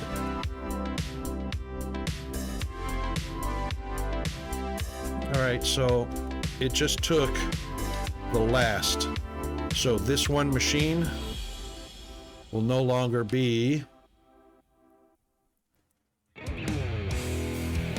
well, until this slot empties out, it's still at 2000%, 20 machines. There you go. So now it's lacking 1, but it's still producing at full rate until the green is missing altogether.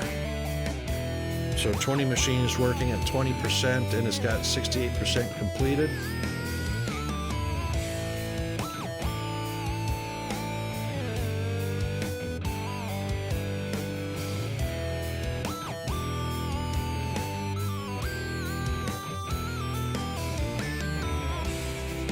And 69%, and look, it got another one. So it's still gonna be producing at full capacity up to probably about 71% before it starts dropping off. Maybe 72, maybe even 75. You know, but at that point with only 25% to go. Oh shoot, I didn't see the warning coming up. That's all right, you're Twitch Turbo, so you won't see any ads. But I do have a full pot of coffee that I just made that I would love to go get some, I'd love to go put some fresh coffee in my coffee cup and get some nice Brazilian fresh ground coffee, so I'll be right back.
All right, I'm back. Yeah, so now we're finally getting to the point, getting close to where the green is going to go down to 1 and then eventually 0. And we'll only process as the green. Well, see, we're up to 74% already. We might even make it to 100% done with the research before there's not enough green. So, all right, talking about yellow science. Oh yeah, no worries. Thanks, mate. Yeah, I'll come check you. I'll check the schedule though.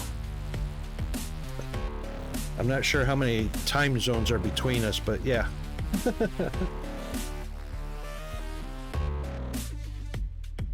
Have a great day or rest or whatever it is for you in your time zone.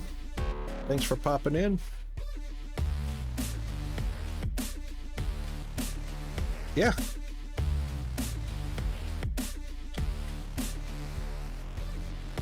It'll probably disappear. Some of it will probably disappear because of draw distance.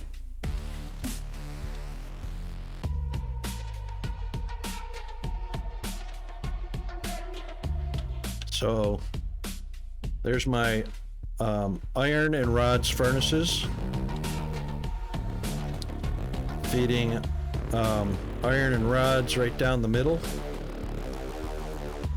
It's a very minimal setup because I built this specifically for seeing each and every machine and what they can do, what their footprint is, get an idea of layouts and stuff like that.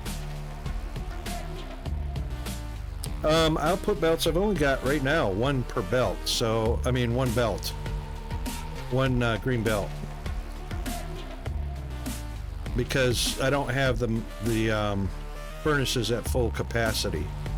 So what I've done is I've taken the molten and I put the molten into a tank, and then the casting machines are all lined up which of course we can get up to, you know, 96 casting machines. Yeah. So there's actually 4 outputs for molten. You can do 1, 2, 1 per side. So you can have 1 per side molten output. But it's going to be, but 1 pipe, I mean, it's huge. So then the casting machines make the belt, or make the plates that come down here. I just put a holding container here, and then the plates go out onto the main line, and then the belts do the same thing. So I've got molten technum going into a tank that get fed over to the casting machines, which make the rods, and then the rods go out on the main line right next to the plates. And from there, I just started pulling one of everything, you know, one of every product off the main line, just to see where that was going to go. So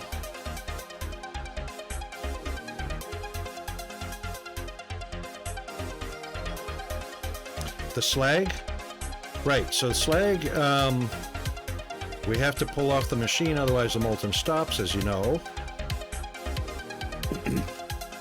So what I do is I pull the slag off of here. Oops. Come on, land. There we go. Ugh. Slag input to make cement.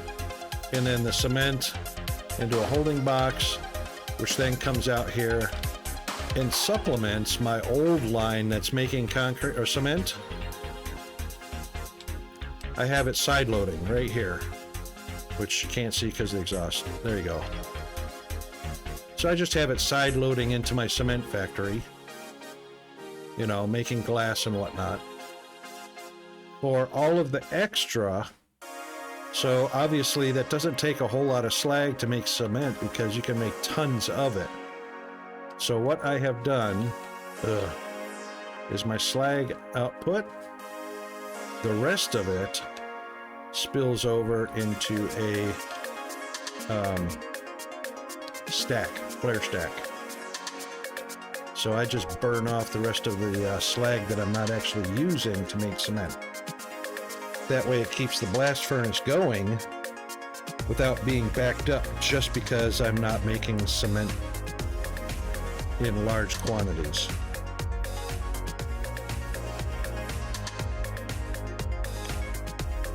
So that obviously would get removed when I need more slag to make more cement if I had a higher demand for cement. Now, same thing, slag with the technum. Actually, do we have slag from technum? Yeah, we do.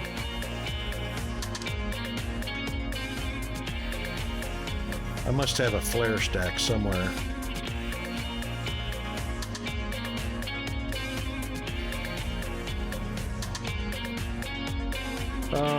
Well, how about that?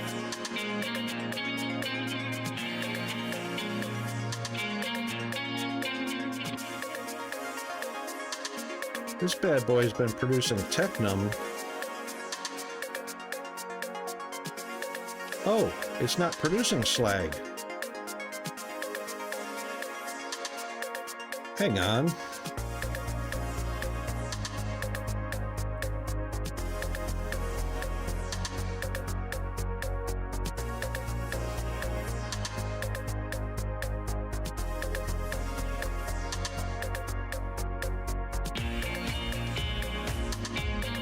Well, that's what I thought, but that would normally be the slag output right next to the molten. It's not these two.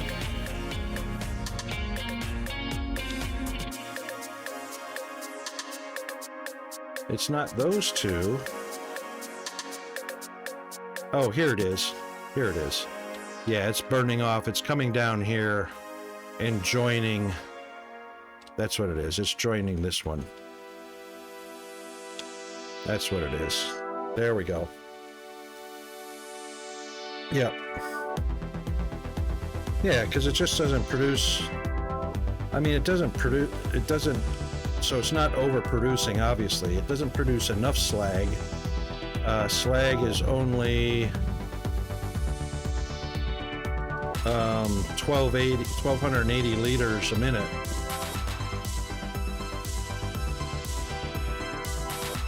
Yeah, it just doesn't produce this. It just doesn't produce a great quantity of slag. This will do 180 a minute. It's holding 108.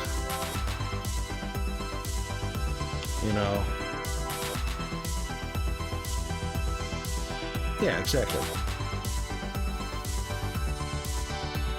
Yeah, I do too. I like a lot of the mechanics of the game. And see, this is only collecting like 0.11, 0.12 liters a minute. I mean, the furnaces are only producing, you know, the flare stack can handle 50 liters per minute. So I'm like 1/50th of that. But yeah, so I was just taking a look at, because this was just the initial setup to see how much, to see one of everything produced, to see how much of everything was consumed, what the footprint was going to be. This bus line is probably going to go away, and I'm going to have separate factories for each of these processes pushed out away from the main factory. And as soon as we get more decorative blocks, which are supposed to come in the next drop, that also brings us Science Pack 6. Once that comes through, because there's just not enough decorative blocks. Oh my God. I mean, a window, a wall, a support, struts, and chimneys. You know, 3 different pillars, 4 different supports. That's it. There's not enough decorative blocks here. There's more interior decoration items than there are building blocks. So I'm waiting. I'm waiting for more content, and then this is going to blow out.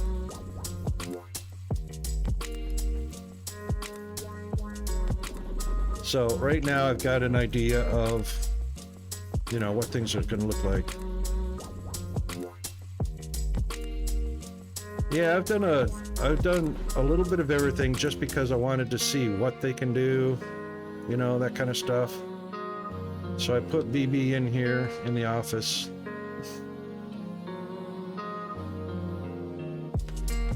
We've got couches, we've got file cabinets, coffee tables, desks, chairs, plaques, you know, plants. Can put plants in there, but that's the vast majority of it right there. The only difference is some of it's executive and some of it is just standard material. So I guess mahogany versus regular wood, you know.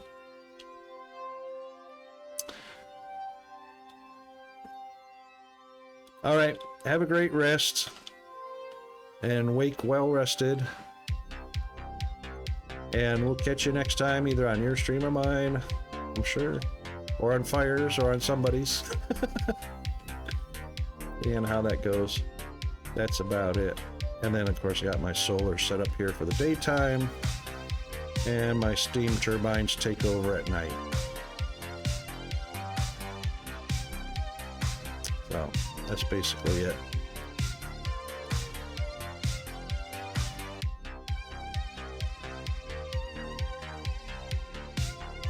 And then my warehouse is up at 00.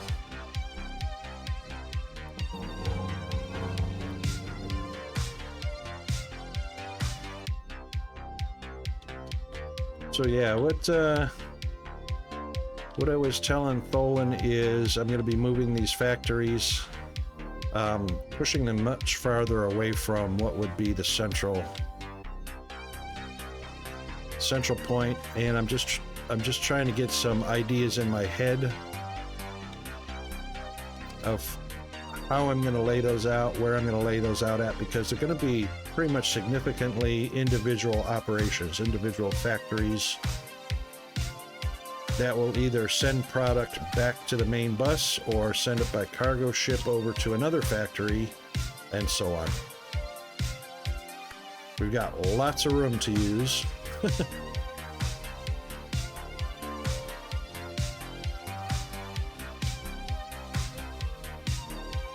We've got mountains to flatten if we need to, but also have a main power bus. So my main power bus comes down this way, and so far it just branches out left at the moment for all those operations. But we've got all this room out here for building factories, which will come off of the main bus, the main power bus.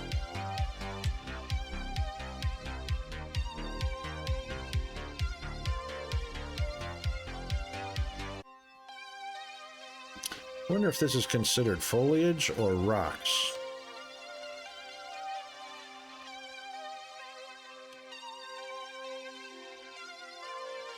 Is that biomass? Nope, it's stone.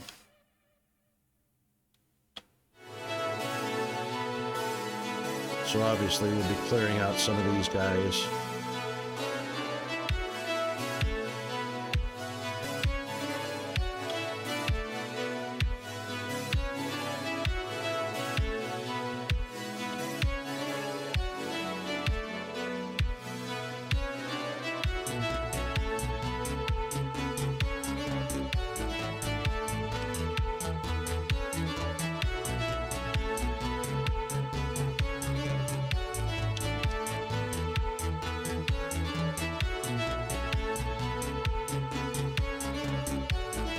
So yeah, I'm waiting for some creative juices to start flowing.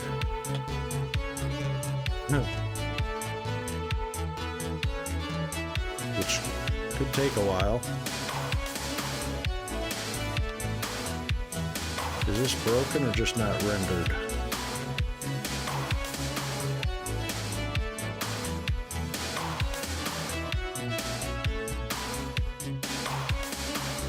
Oh, it's broken because I only have one input. There's wow. Only because we've got almost 600,000 liters of liquid thermalite off of one arc furnace.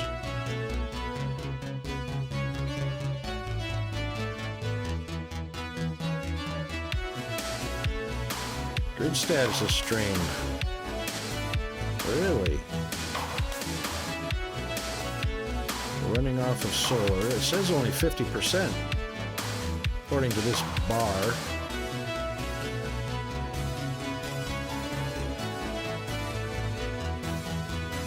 That's off.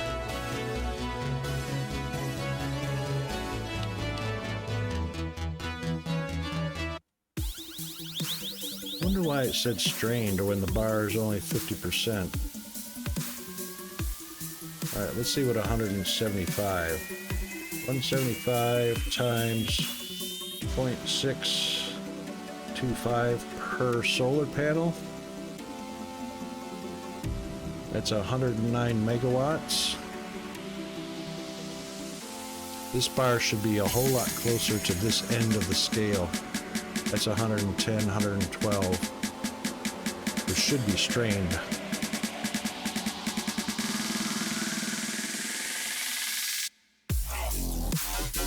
Steam turbines take over at night.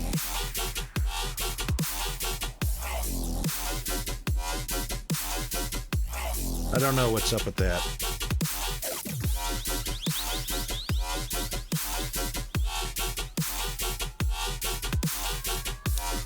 It says it's producing more than it says it's producing 113,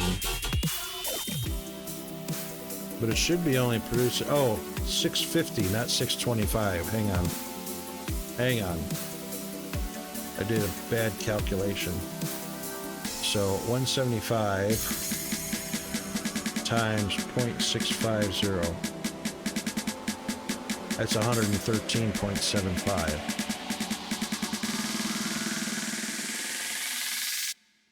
So this bar should be max when it reaches 113.75. And for whatever reason, it's not.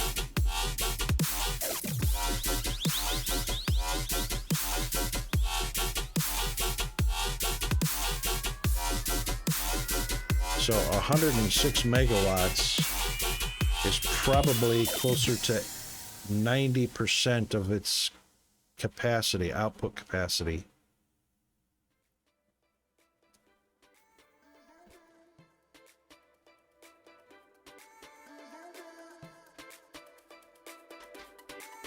Yeah. Haven't figured that out yet.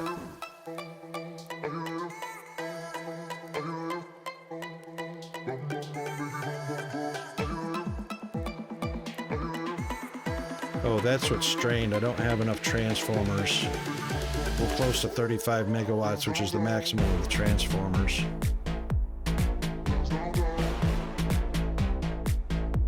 It's the only grid. This is the main grid, which is why it's the one that's the biggest consumer.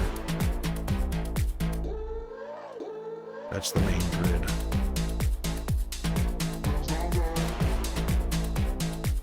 So that was strained at 32, 34, there you go.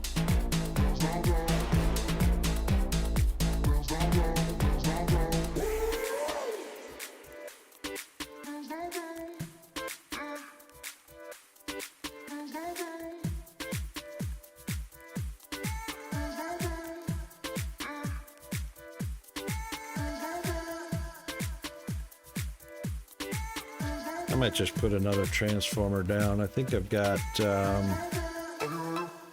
small one here, a couple small ones, but I'll just put another large one.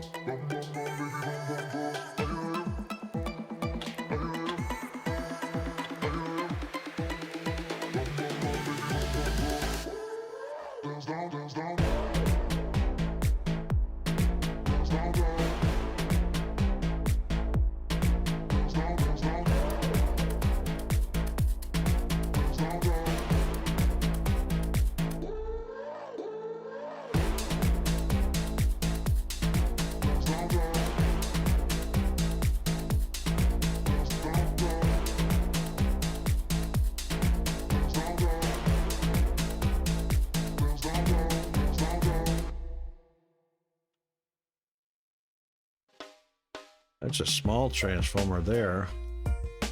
But anyway, it's hooked up to this one, which is a large transformer.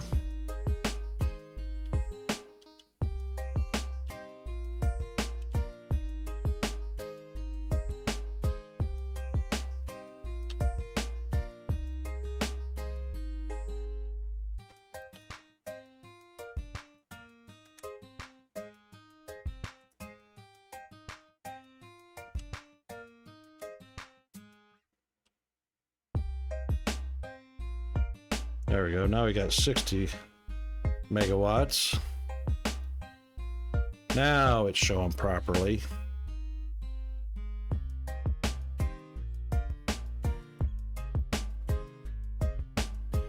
That's why it wasn't showing properly.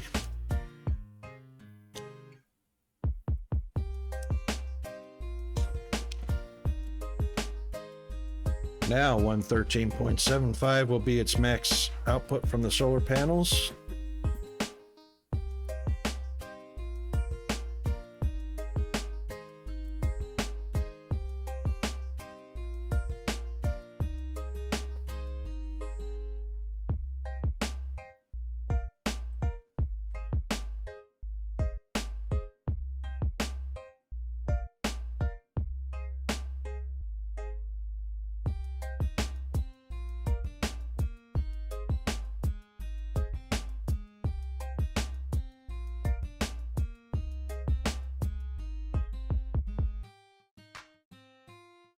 Yeah, that's better.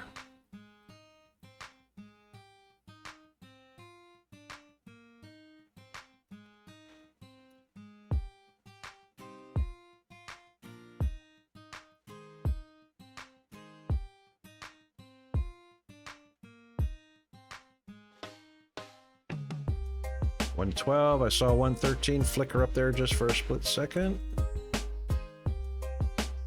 Yeah. We're close to our max, so it'll say strained when it turns orange like that.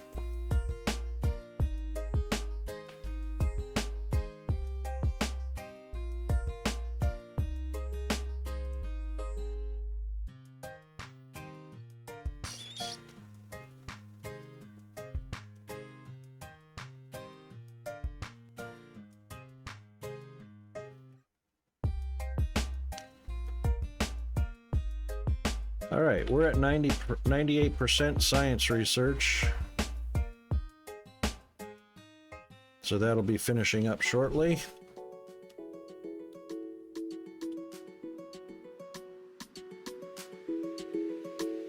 So what do we demolish?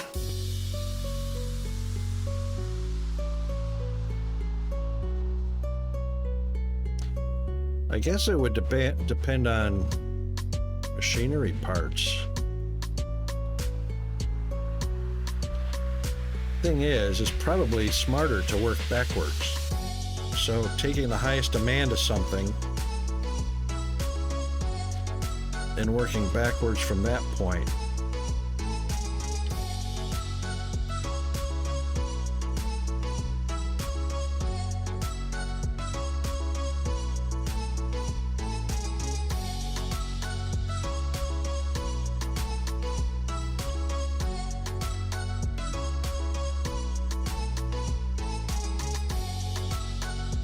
The end of the line for machinery parts is right there. That doesn't even need a splitter.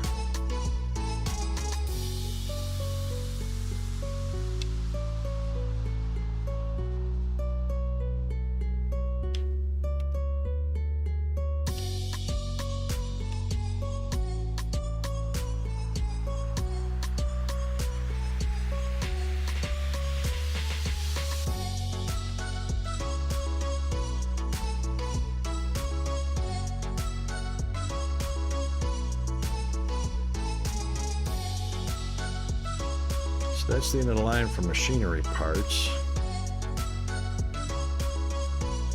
They get used in blue science.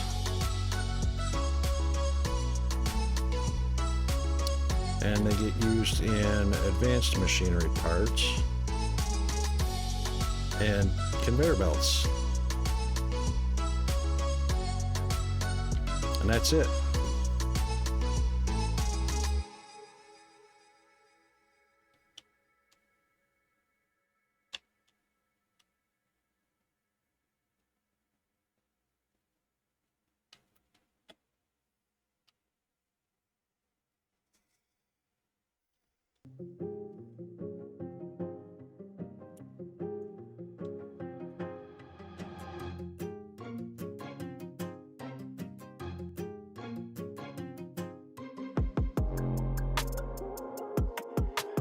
So those are fully stocked up.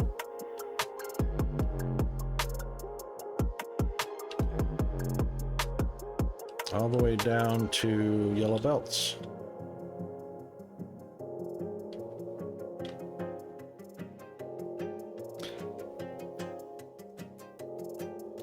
Yeah, that's kind of why I was waiting for more content.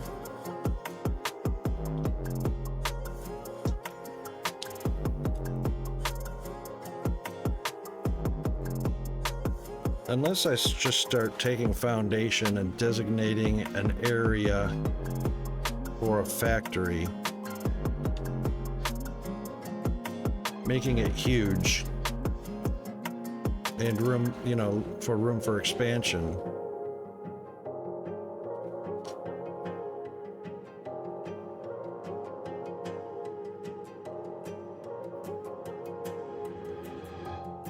And doing that with every single factory.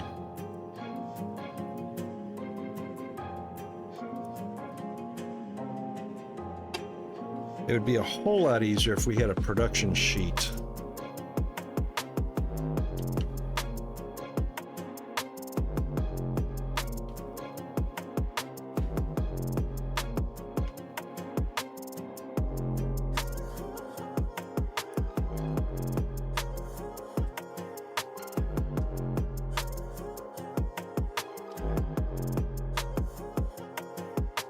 Because right now it's just a point where you just overbuild everything. I mean, I could start with 96 casting machines.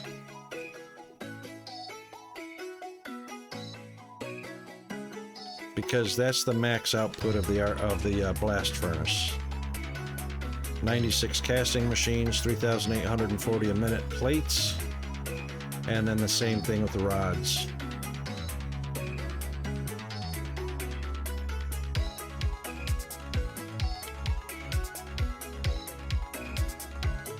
But then, you know, everything's going to change at the next update, right? So it's kind of damned if you do, damned if you don't.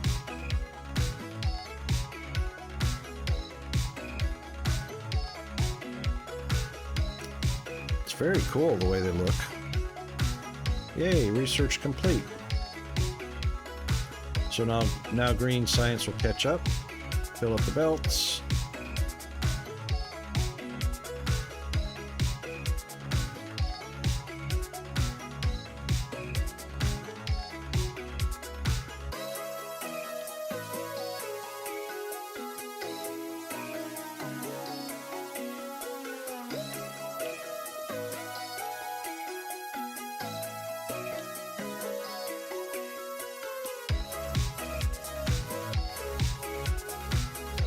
So it looks like the very last, so there's green belts here, right at the end. So now it's just going to fill up the machines is all it's going to do.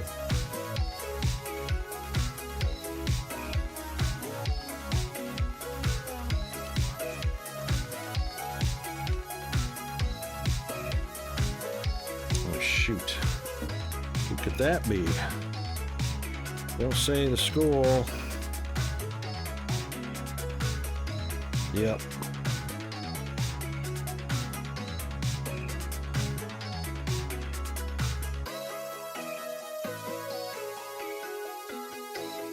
Oh, that's just for Peanut. Support worker for Peanut.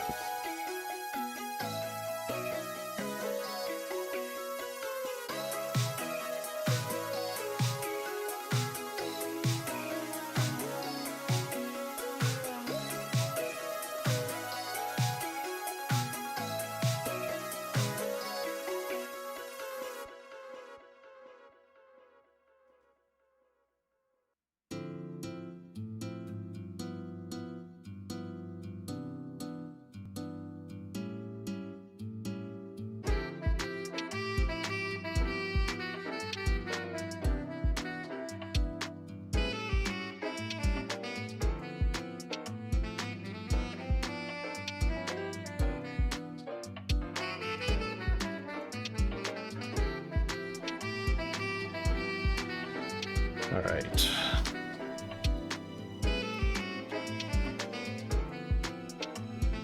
Yeah, getting a little toasty in here.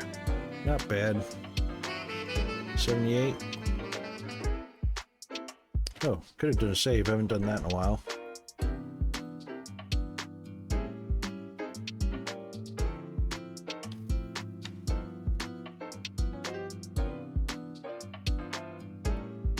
All right.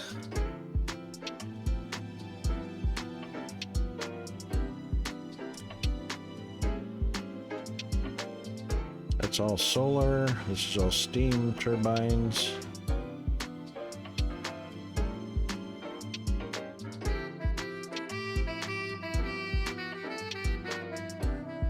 That's empty. We're actually pulling from this one right now.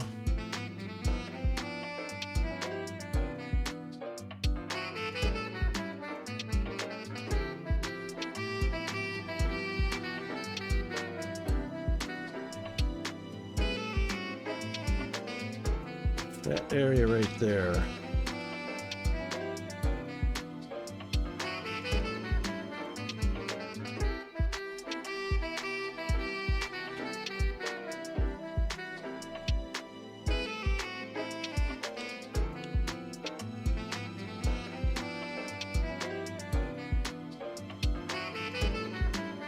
Yep, that would need a little bit of flattening.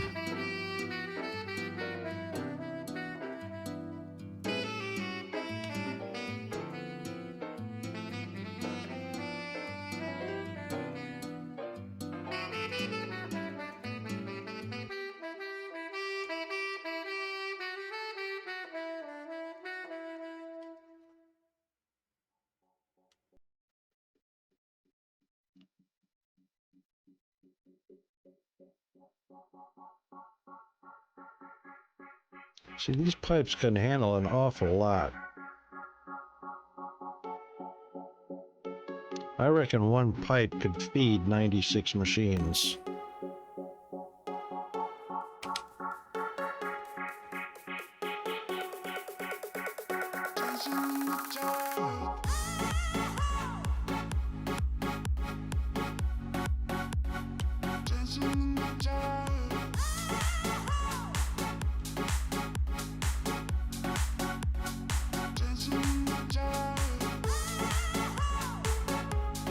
$493 is the lowest I saw.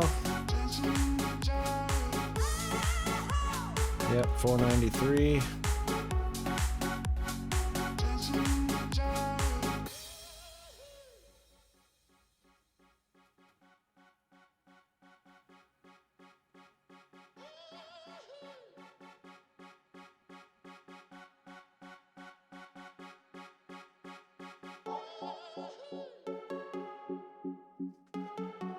So 493 out of 500, that means 7 per minute is how much.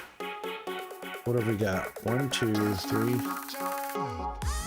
1, 2, 3, 4, 5, 6, 7, 8, 9, 10, 11, 12, 13, 14, 15, 16. We got 16 machines pulling about 7 a minute. At the most.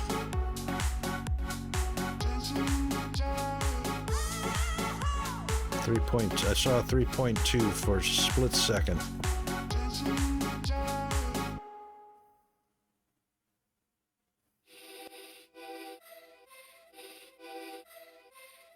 So let's say 16 machines pull 7 a minute.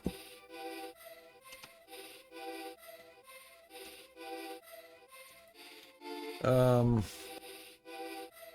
96 times 7? No. 96 divided by 16 is 6. Times 7 is 42. So we're only going to pull a maximum of 42 a minute off of 96 machines.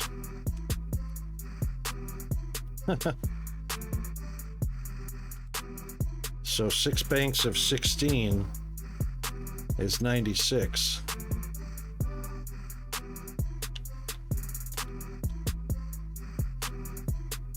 So one pipe can actually feed 96 machines comfortably.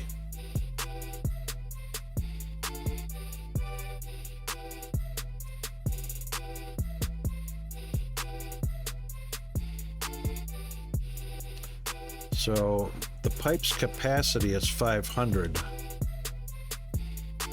And we're going to be, we can feed 23,040 liters a minute, right? Actually, we can handle 11,520 per minute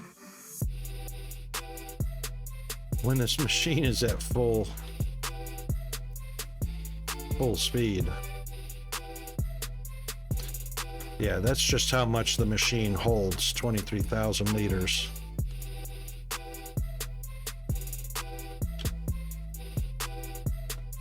Max output per minute.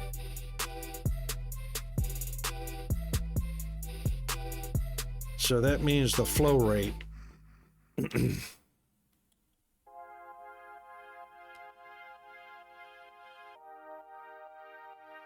This is just capacity of the pipe.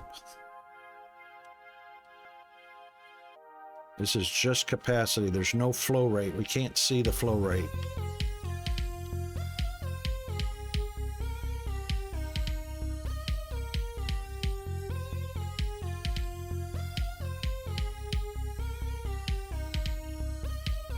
Well, presumably the pipes can handle .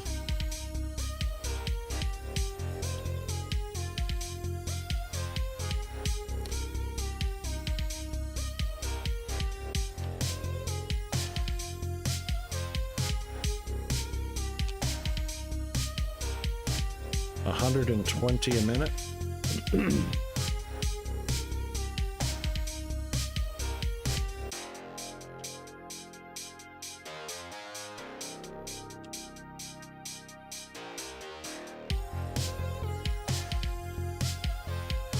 All right, so let's take 11,520 divided by 120 a minute. Yep, that's 96 machines. 96 casting machines will handle the full capacity of this blast furnace.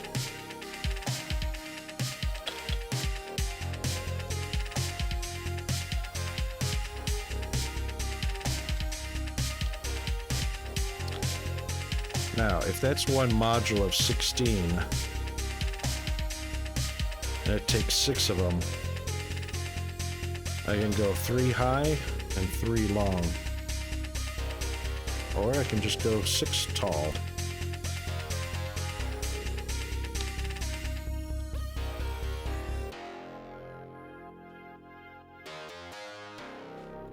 It looks like the height of the machine is just about .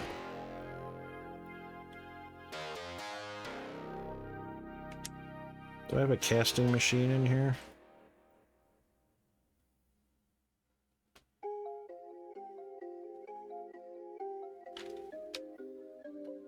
Let's see what it looks like.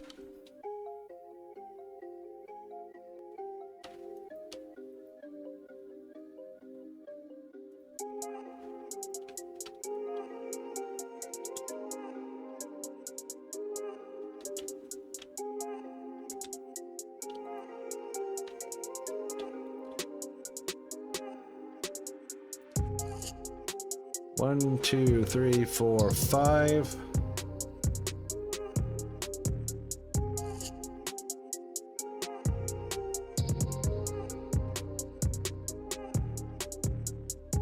Six, 7. So it looks like the casting machine is 7 tall. It is. And each level is 5 tall.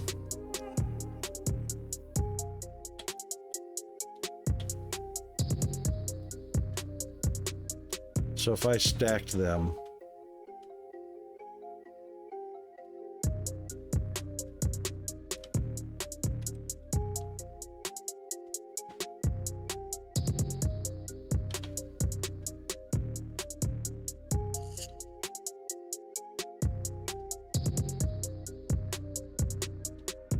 six times 7 is 42. So if they're on the ground right now,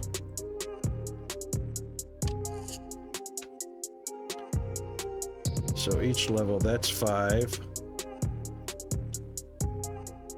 That level is 2, 4, 6, 8. That's 13, 18, 23, 28, 33, 38, 43.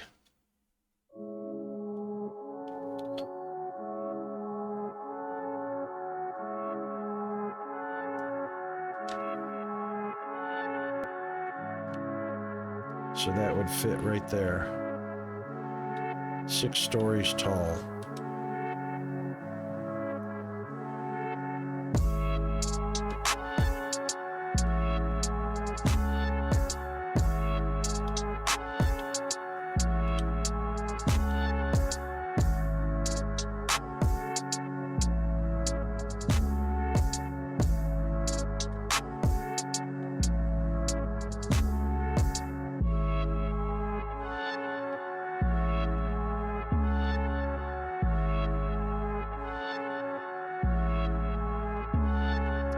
wonder why the elevator put such a huge hit on my FPS.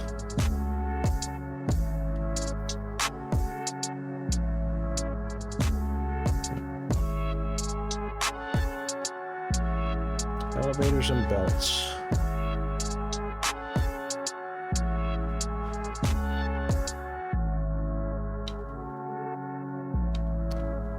Oh man, that one's got a double gap in there.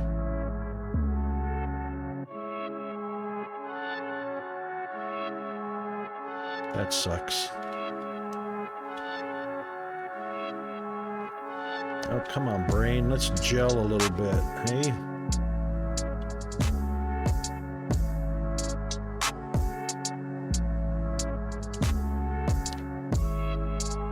Six 16s.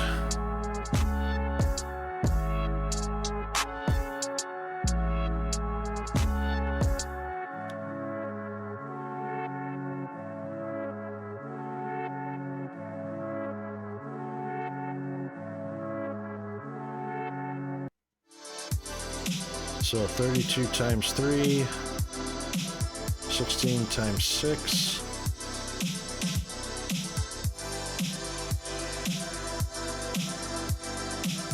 Could be 3 rows of 32.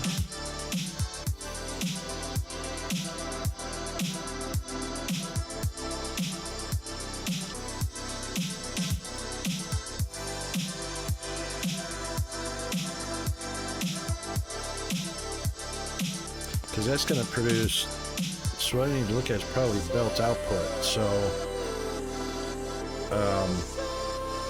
belt will handle, green belt will handle 640 a minute.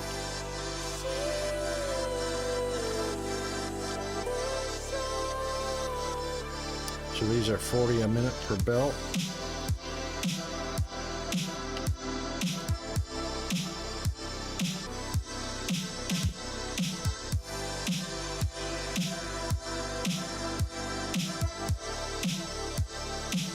So 640 divided by 40 would be 16. That's why this is 16.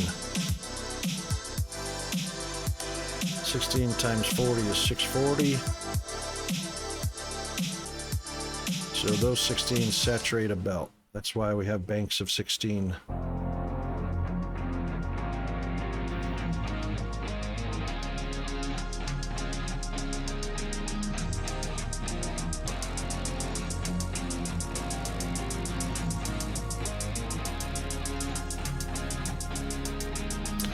Right.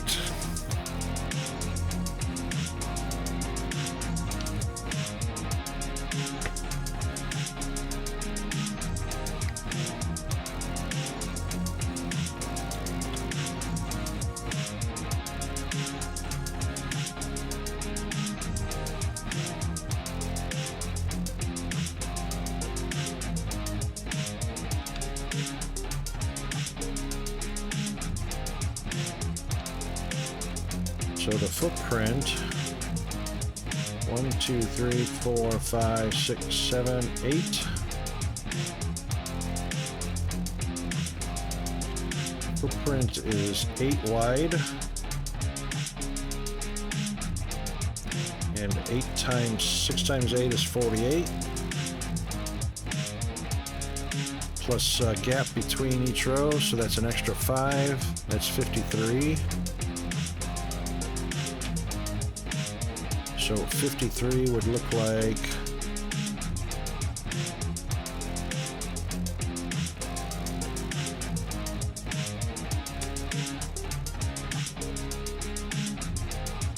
$38,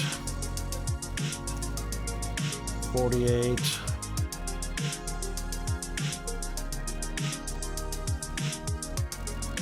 58, 57, 56, 55, 54, 53.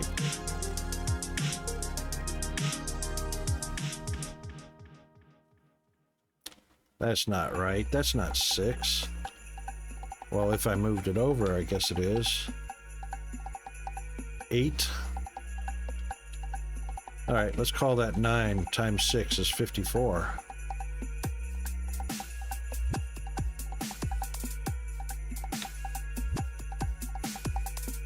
54.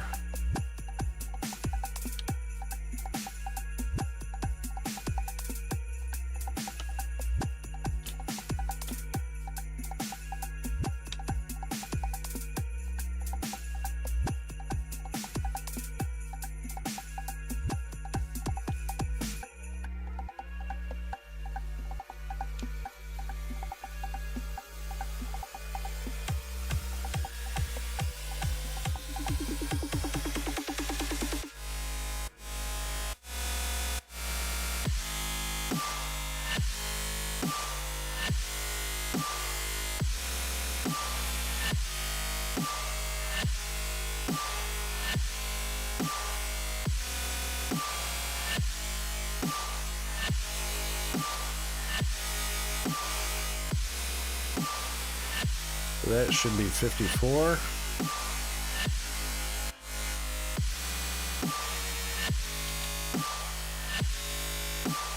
That's 38.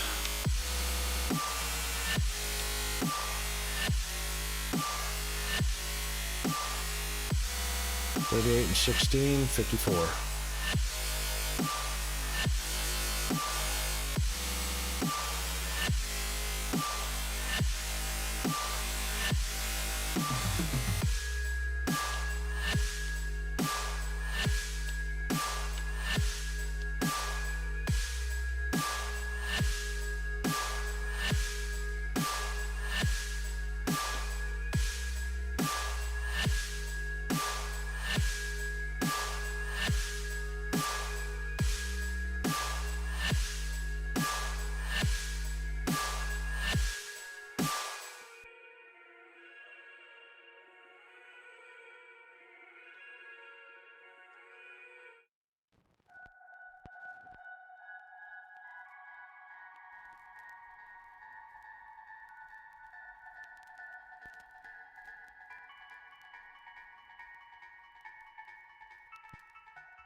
Now, if I'm not mistaken,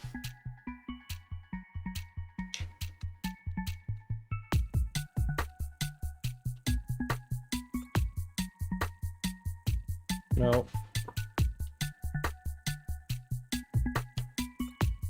that's the middle. If I'm not mistaken, that would clear the blocks down to the dirt.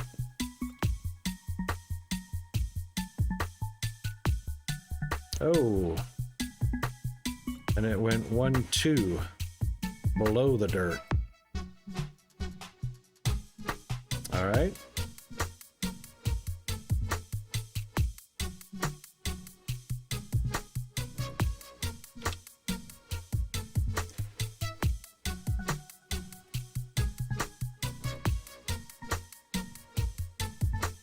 One, 2, 3, 4, 5, 6, 7. So that's 2 extra. Going 1 only brings it up 1.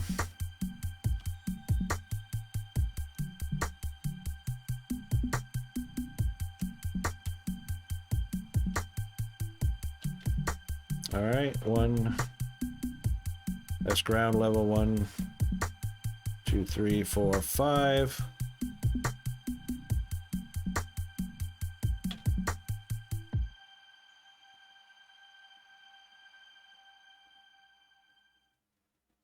Yep, should be right there.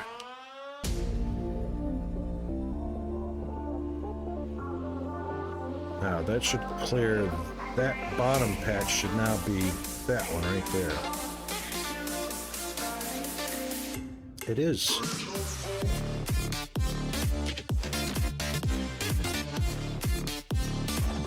Excellent. So 5 up from ground level. 1, 2, 3.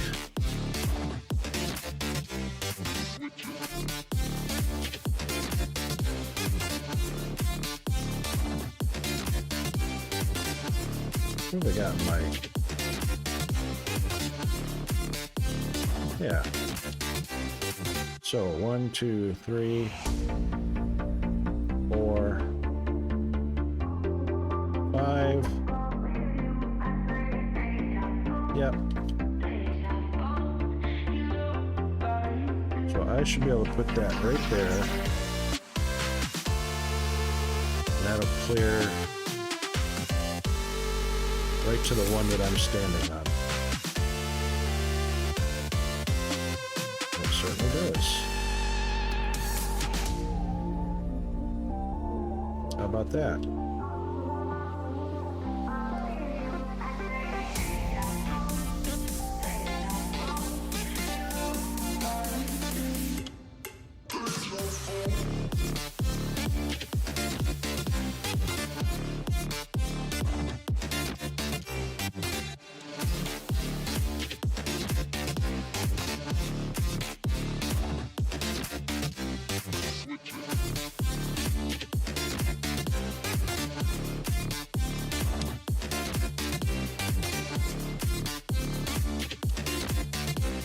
Two, three, four, five.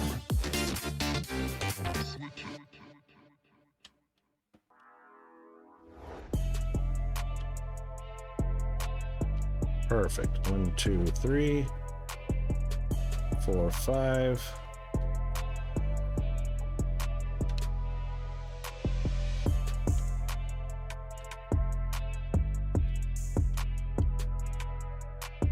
That's what it is, 5 blocks up.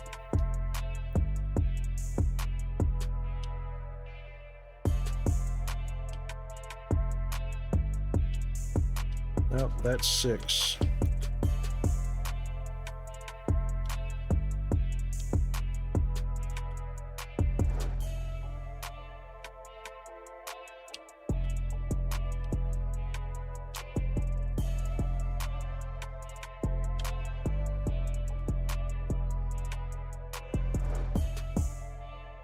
That's pretty consistent. So that little dot on the dirt right there.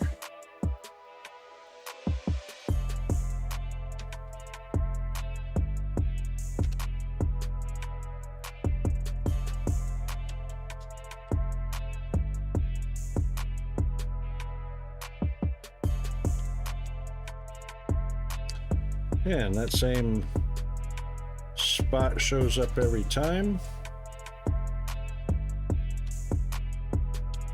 Oh, that went one lower. Oh well. That's all right.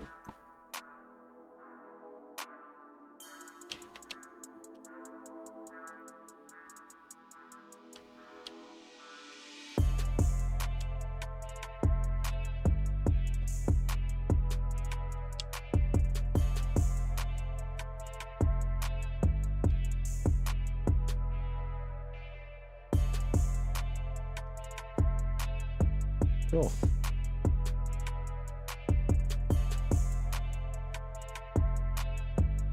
One, two, three, 4, 5.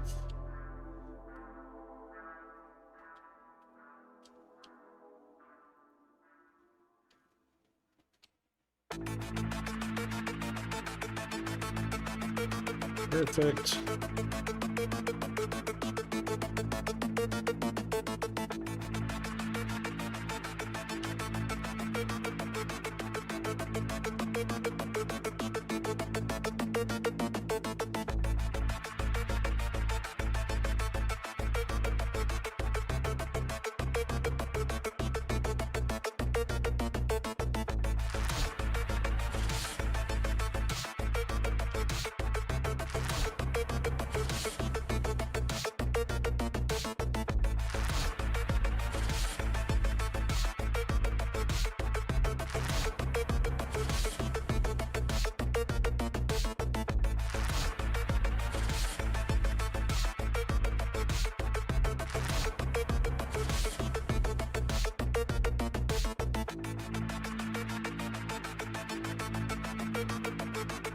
Oh, ads.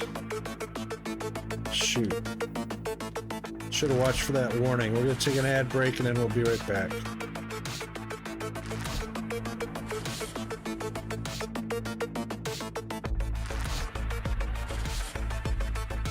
All right, be right back.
All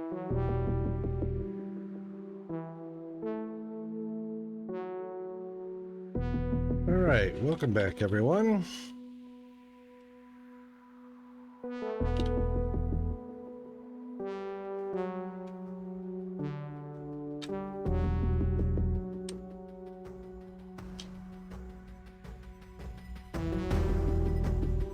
Check that out.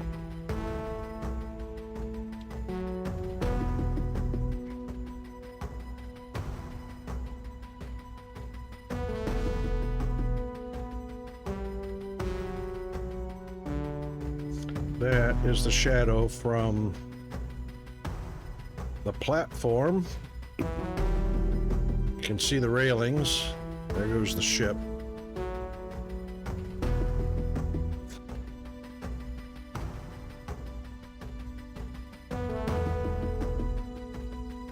That's pretty cool.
All right, so we're clearing this away because we're going to make a nice large platform that can handle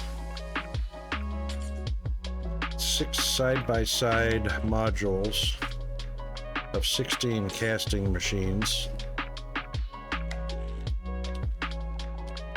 That will give us 6 green belts.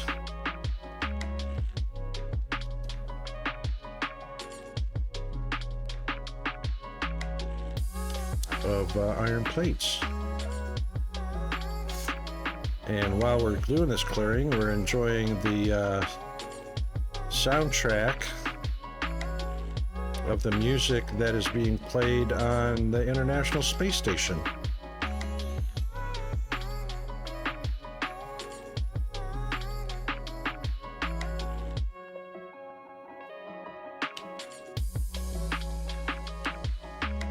So what we're hearing on stream is the same thing that they're hearing on the International Space Station.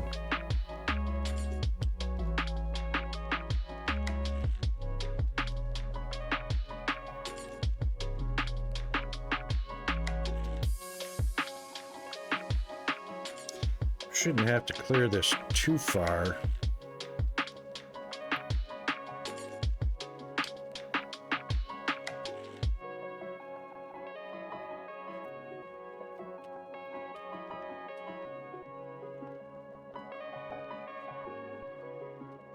That actually should be plenty.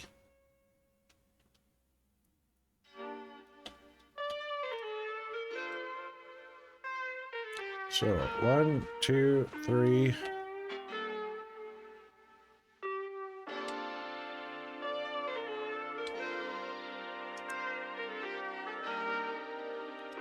Four, 5.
Oh.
Oh, Dr. D scared the bejesus out of me. See how I'm a poet and don't know it? How are you today?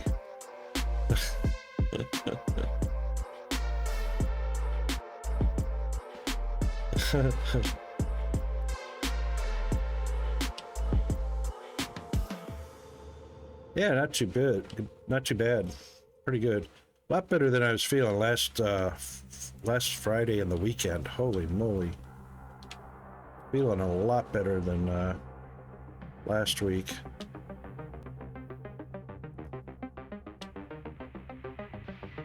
No worries, mate. I know it's getting to be dinner time there, or bedtime, something like that.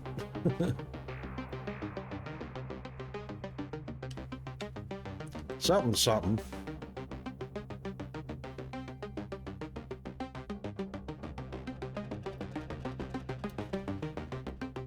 3D Minecraft? Yeah, indeed. Actually, this is not the first. I played Creativerse for the longest time, and this is pretty much a copy of Creativerse, which is a 3D Minecraft with much better graphics and whatnot.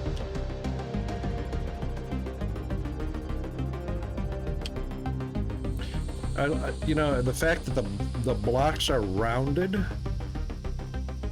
unless they're actually in the terrain, in which case they blend. Yeah, it's a pretty cool. It's kind of like, yes, it's comic book, I guess, cartoon Minecraft. Is kind of like what it is. Cartoon Minecraft.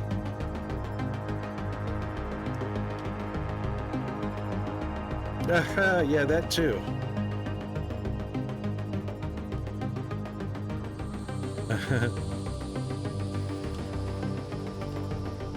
Except the fact that I don't like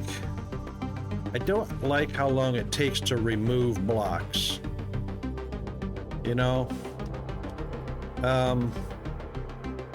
It's been a hot minute since I played Minecraft, but I'm pretty sure it was just a tap and poof, the block is gone. Could be wrong though.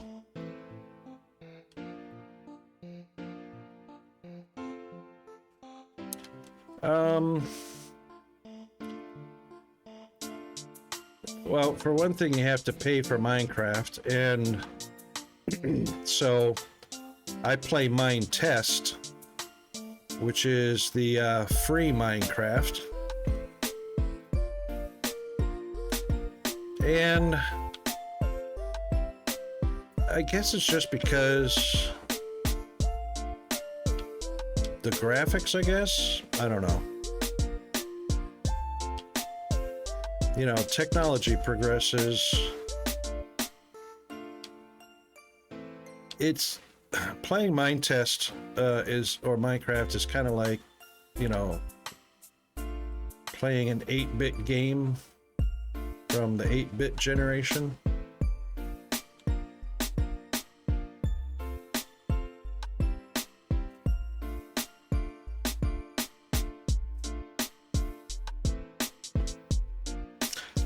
The one thing that's missing from this game and Creativerse, no, I take that back, it's not missing from Creativerse. The one thing that's missing from this game that Minecraft and Mine Test have is railroad tracks and carts to move things around. This game could employ that, and it would be a world of difference.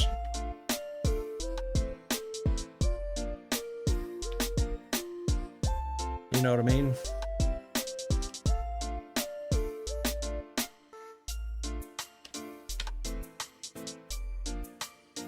Because, you know, Minecraft, Mine Test, Creativerse, you know, they have ways to move stuff around other than belts. Of course, there's no belts in Minecraft.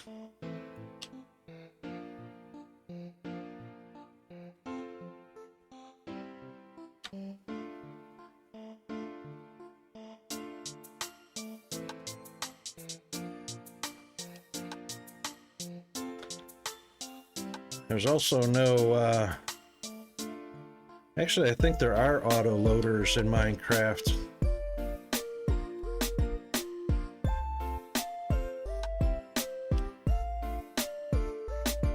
I think they were called pushers or something like that. But they don't have inserters. Maybe there was inserters. I think there are inserters.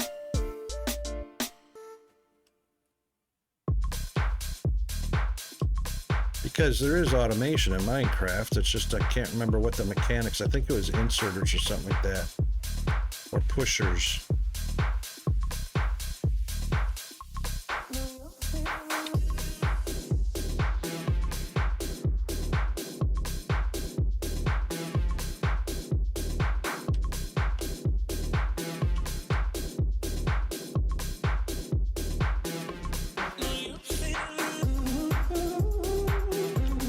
Minecraft, and see that there's a slight difference because Minecraft, Mine Test, Creativerse are not really factory games.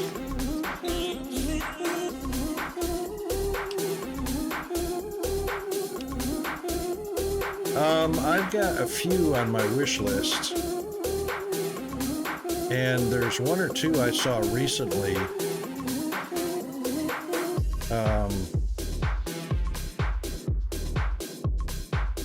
That I'd love to try. Hang on just a second. Let me take a look at. Oops, come on. On my wish list. So I have to be careful with my spending because I'm on a fixed income. It was. I've got nuclears on my wish list, and it's actually down at a pretty fair price, under $20. Junk Punk is right at $23 for me.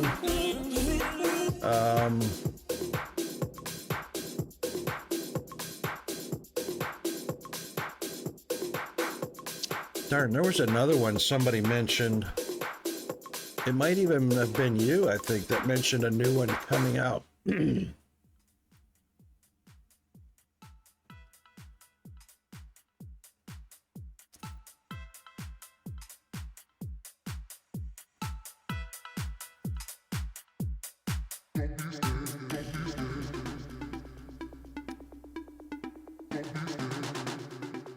Actually, Junk Punk came out in November of 21.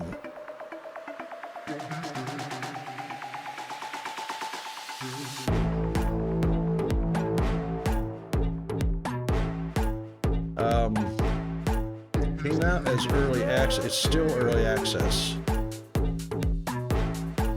Not sure what version they're up to yet.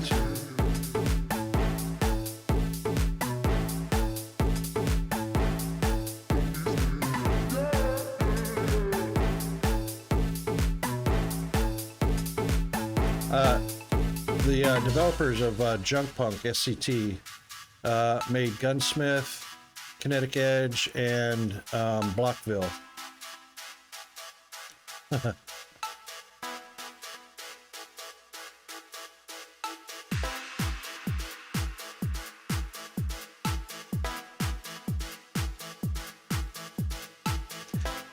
I was taking a look at it, but I'm just not sure how grindy it is yet.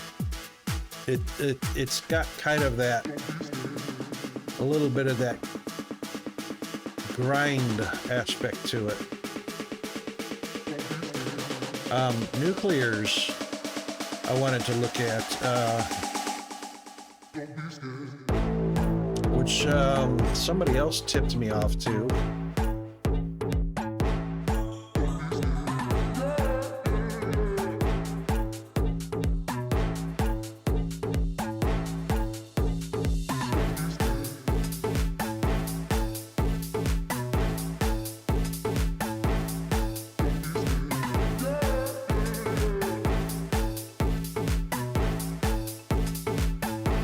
And of course, the Crust. Crust is supposed to come out in the third quarter of this year. Don't stop. Don't stop. Don't stop. Don't stop. But there was something else that somebody mentioned. I thought it was. It might have been Chris that mentioned it to me, or maybe it was you that mentioned a particular game that looked pretty cool that just released. Don't stop. I wrote it down somewhere, but Peanut snatched my notepad, and I don't know where it's at right now, so I actually have to go look for it. But I did write it down.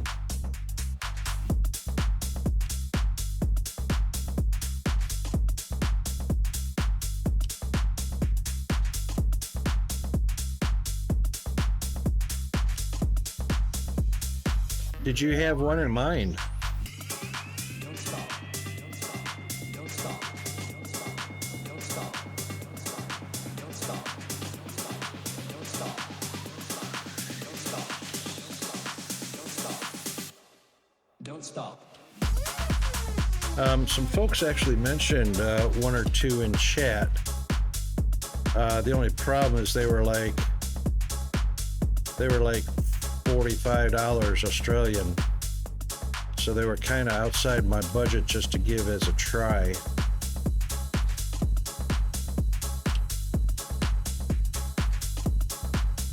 I like the try before you buy games.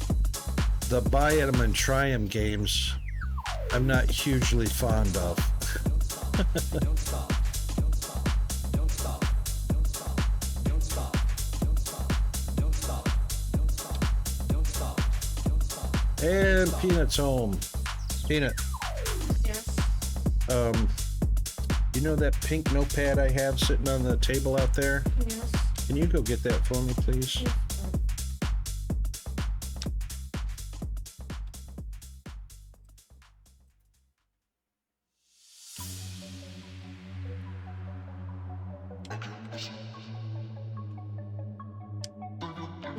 Yep.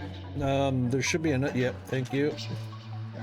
Dad, I have a big headache. You guys can say something? I'm on the stream. Is it really important? Are you bleeding? No, I got a big headache. Okay. Yep. No. Unless it's a bleeding, broken bone, or something like that, you know the rules.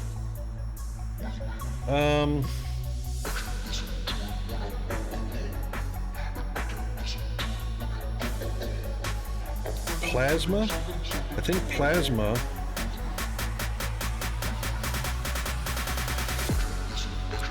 I wrote down Plasma.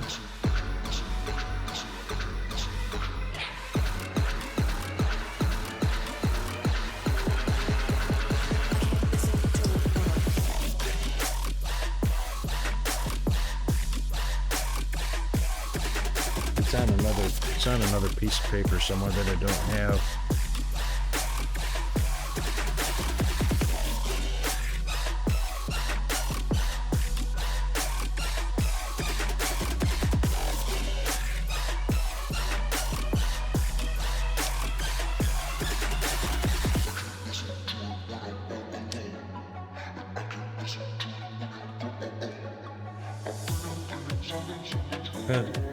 That's funny. The stream music that we're playing right now is the same stream that they play on the International Space Station.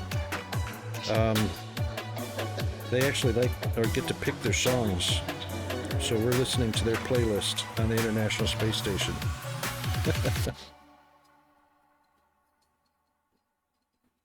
This just goes to show you how old some of them are.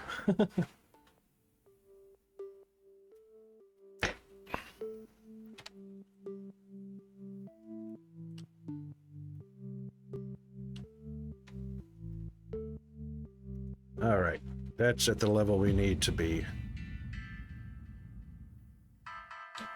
So all we have to do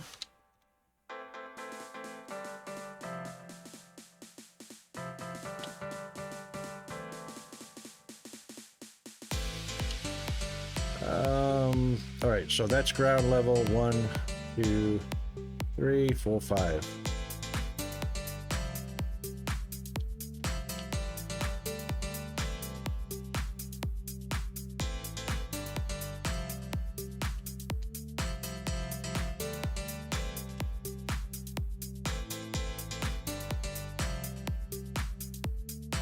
I think that one's too high. There we go. Good. Whoa.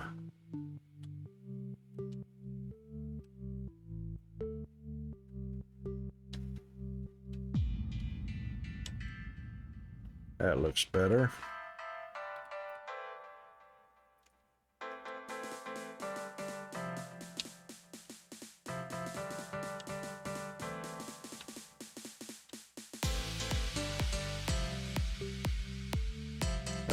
That might be a little too high, but that's all right.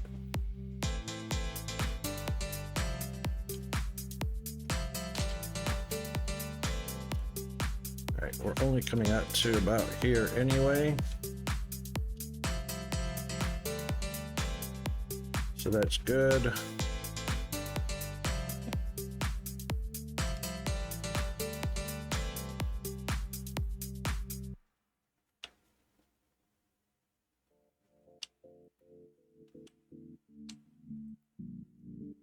Whoop.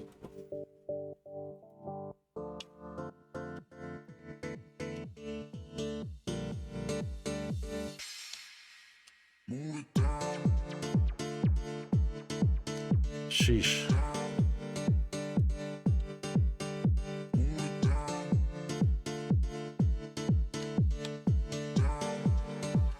When I was younger, I used to think they were saying another one bites the doctor. Don't ask me why.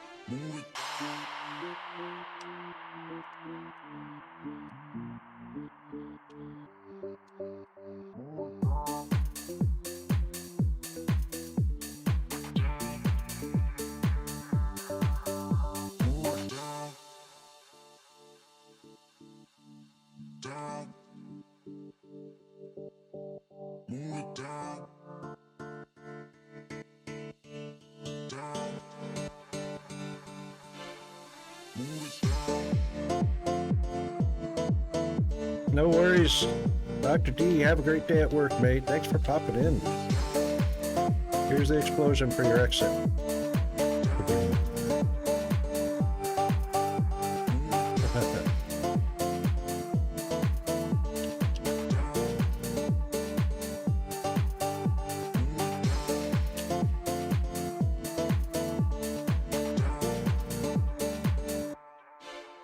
Move it down. Oh, come on.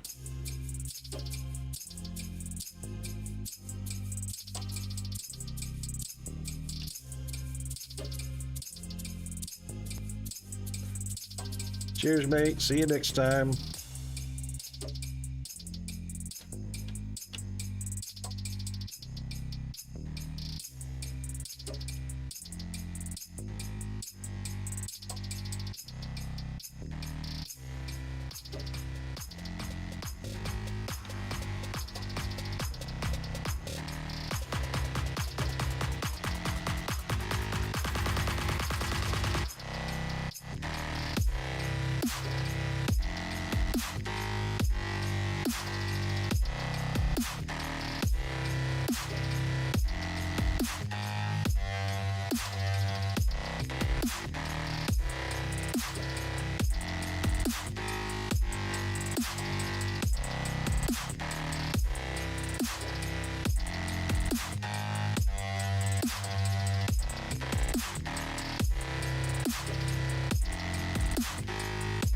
Good enough.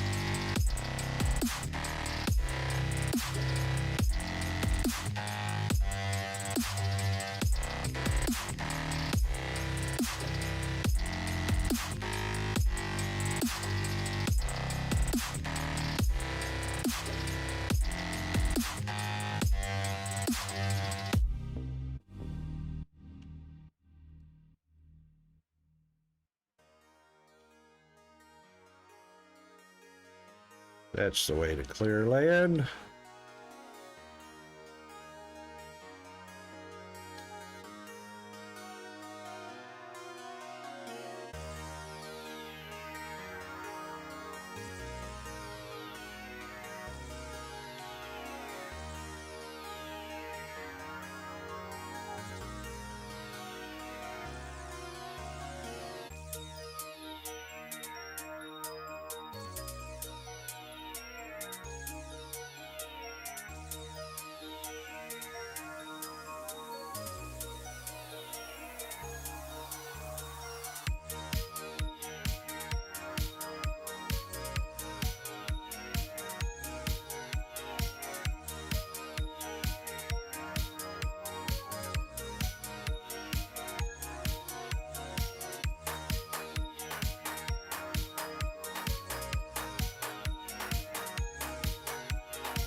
Oh.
Probably don't need to go any further than that.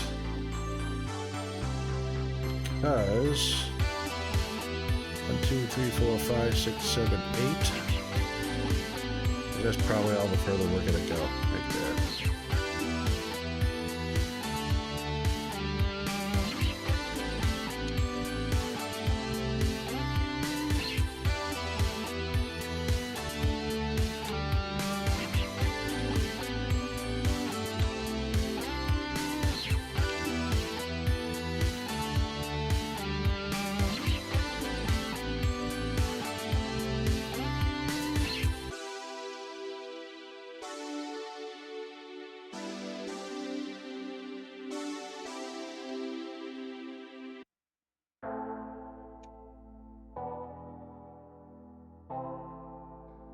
The drummer, the drummer.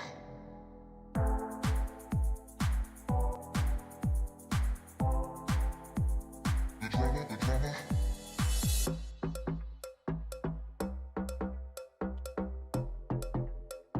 The drummer, the drummer, the drummer, the drummer.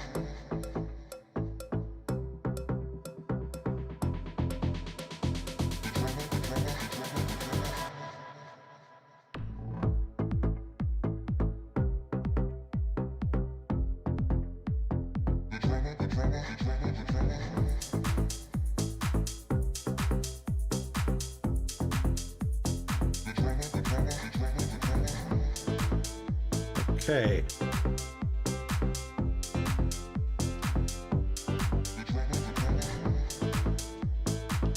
All right, if I bring that out to here, we'll just leave a little room around the outside, so 3 of them. A block of 3.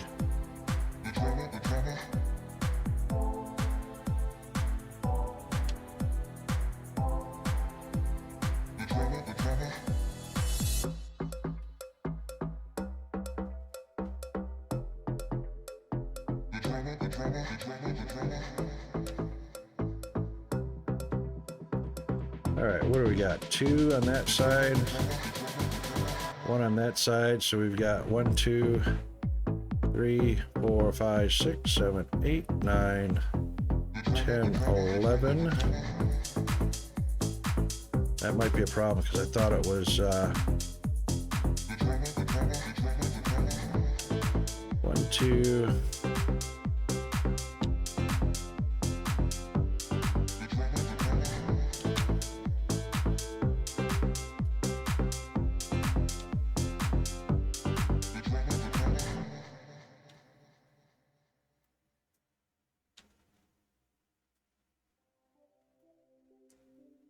So that's 1, 2, 3, 4.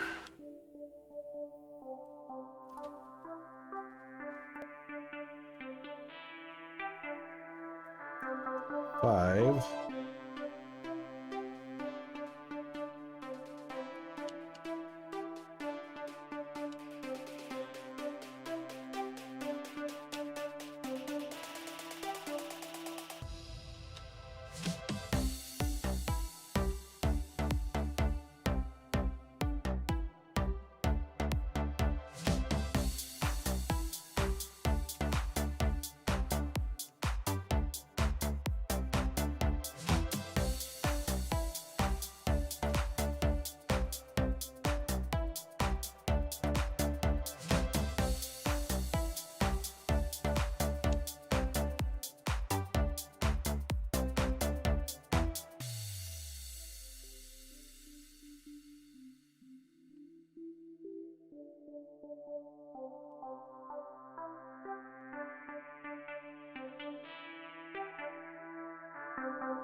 What?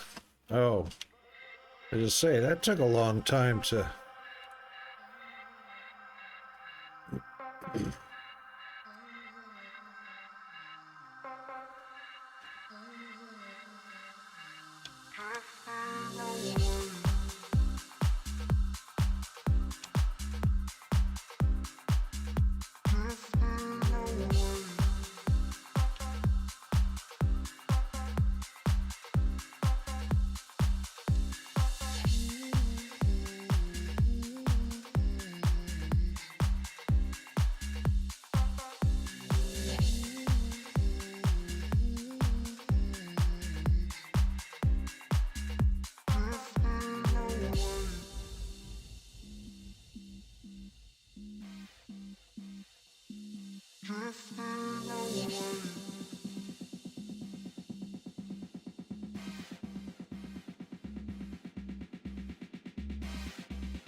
Two, 3, 4, 5, 6, 7.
We have come to the end of our stream. 1, 2, 3, 4, 5, 6, 7, 8, 9, 10, 11, 12. 2, 3, 4, 5, 6, 7, 8, 9, 10, 11, 12.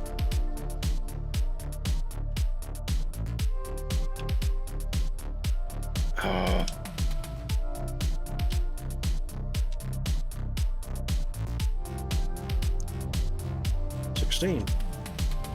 That's exactly where we needed to come to. 2, 4, 6, 8, 10, 12, 14, 16.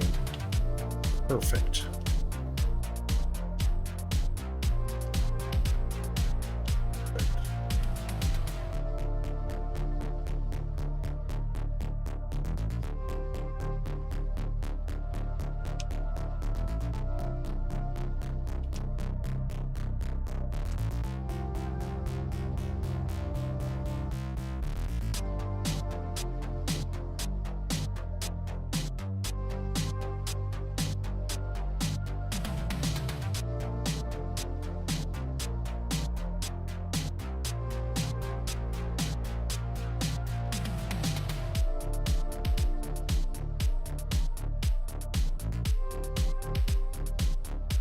Okay.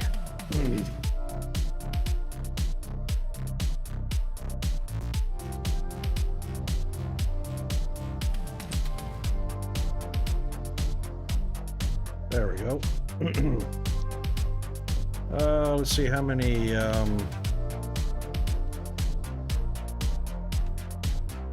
Probably don't have any in storage.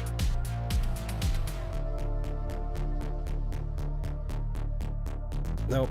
Chemical processors, no casting machines. That's all right.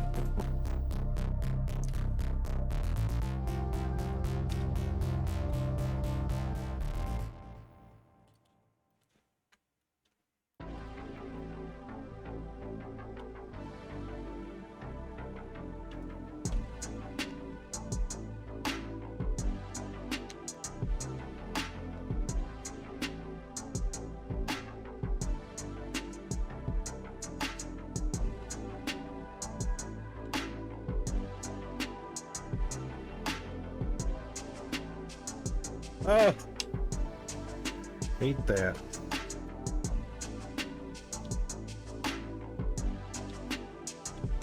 All right, so that's 1, 2, 3, 4, 5, and 6.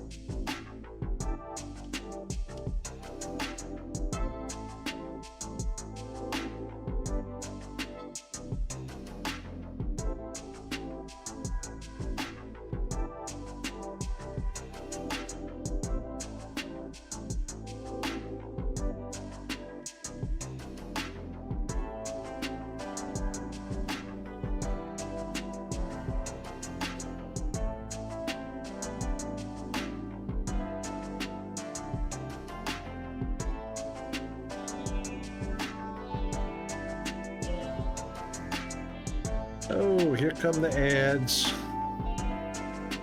And we'll be right back after the ads.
All right, we're back, and I reckon you guys will be back here shortly as well, if you're not already back. That's the way Twitch is with, I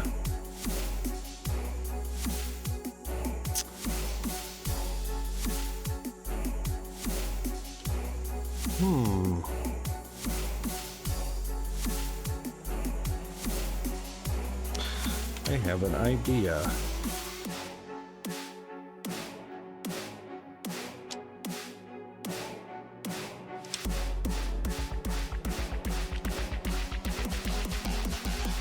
Yep, that'll work. That will work.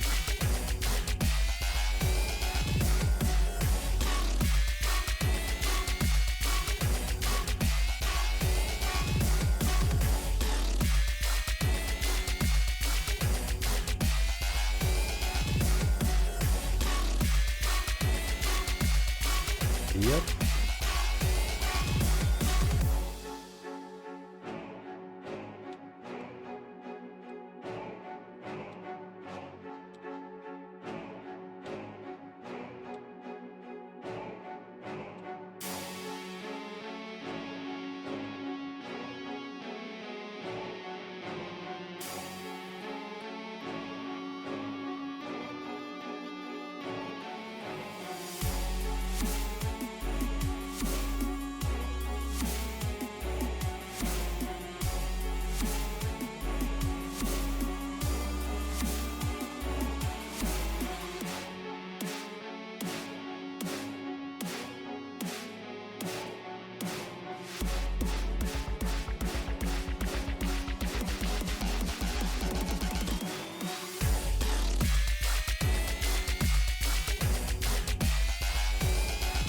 Thank you, I'll save.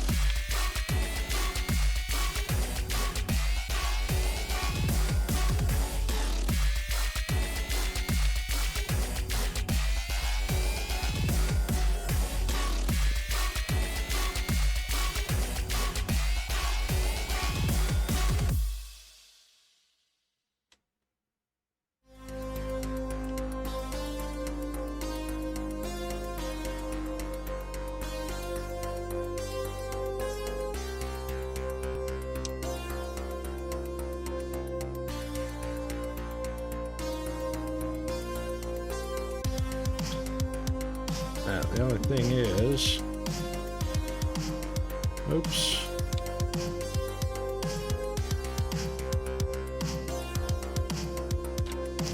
The only thing is,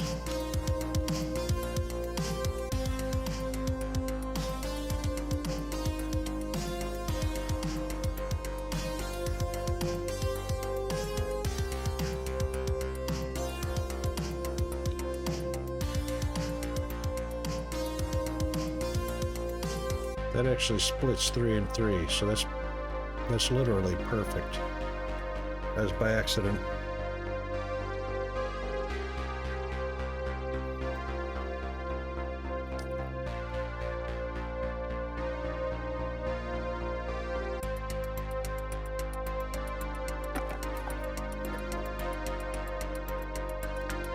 That was accidentally on purpose.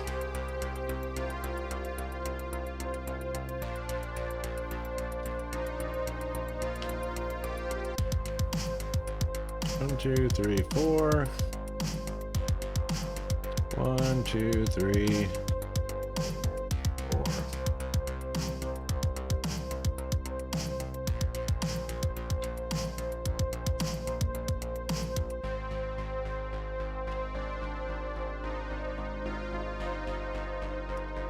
That was accidentally on purpose.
Oops.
Yo no bebé que sembrar fuerte. Tengo que saber si tú eres my baby. Tiempo de perder. No está jugando. Yo no bebé que sembrar fuerte. Tengo que saber si tú eres my baby. Almost 500. Why is there nothing going in? No está jugando. Yo no bebé que sembrar fuerte. Oh, because only one side's the in.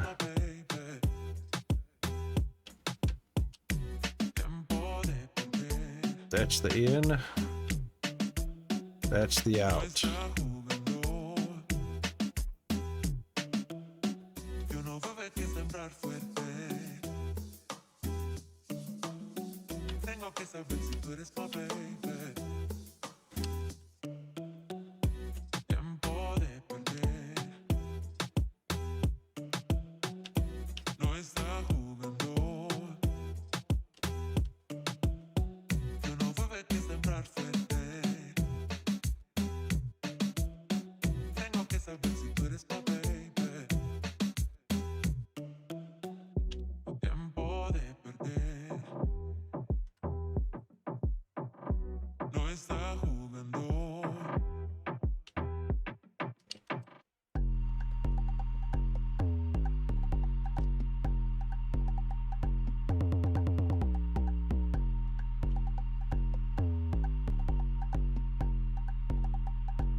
Oh, shoot.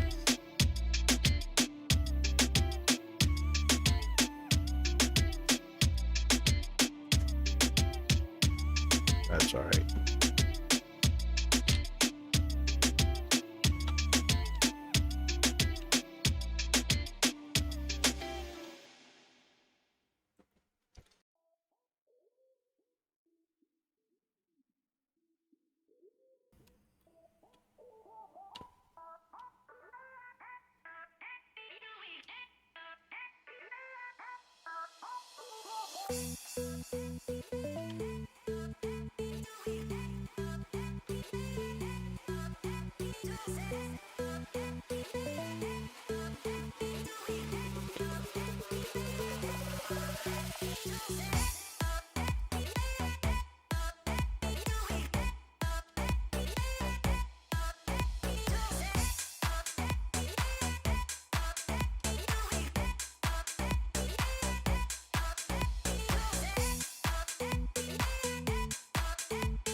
All right, casting machine is that one right there.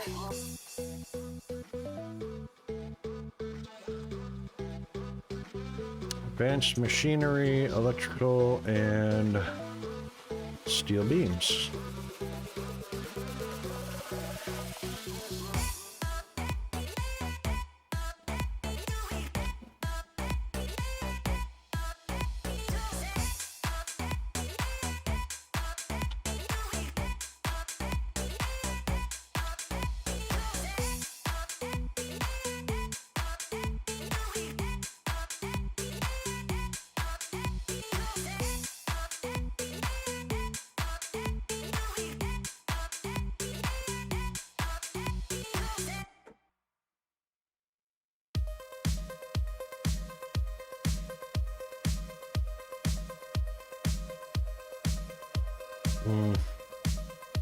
Didn't put a bucket over there.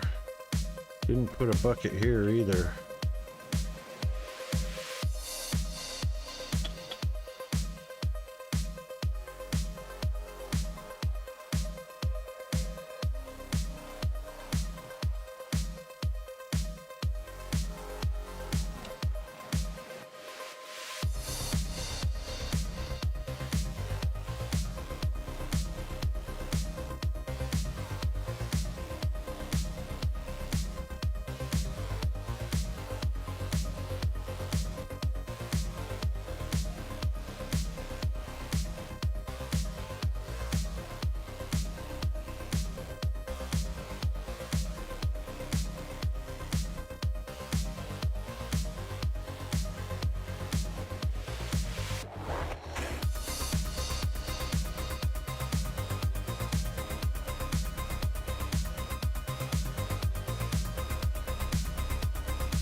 Well, I grabbed a lot more than that.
This one's not happy.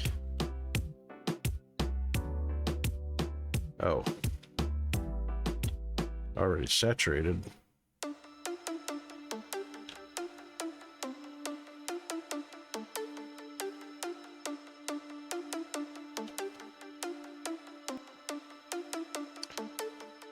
Speaking of save,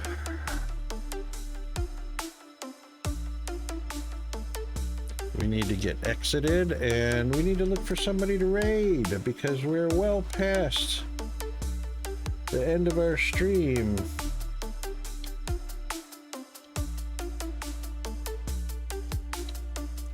And let's see who's, oh my goodness, everybody is getting ready for work Monday morning.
Okay. All right, we got somebody to raid. Let's do some raiding tools. Copy and paste. One appropriate for you. And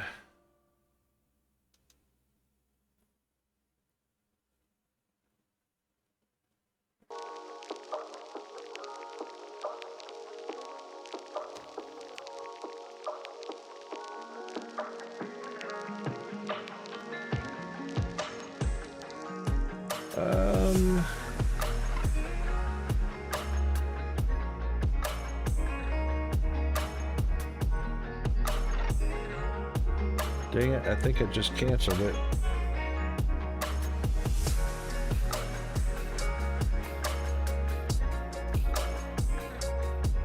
Bear with me just a second. Let's pop on over to our just chatting.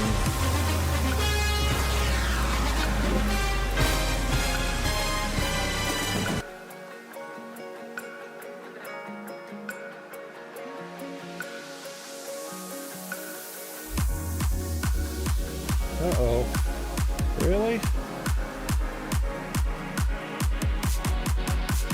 That's messed up.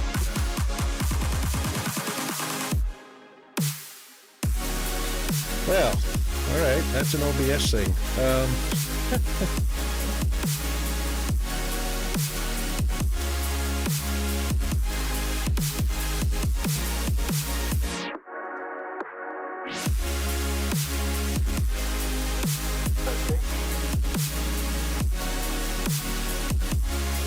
Alright, we got who we're gonna raid now. I thought so. We lost connection there.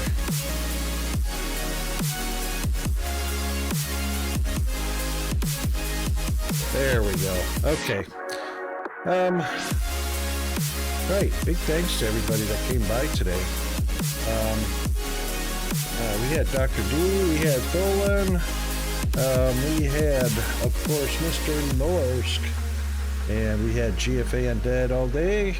On his day off, Firehammer was here, Chris was here, and thanks for the Tigo biddies, Chris. Chris shared some love with the community. Yeah, so we made it through our Monday, and we'll be here tomorrow on our regular scheduled program.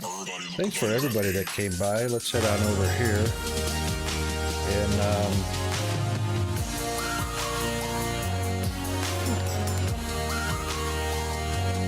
yeah, get their official support or official thank yous out to everybody, and we'll see you tomorrow. See ya.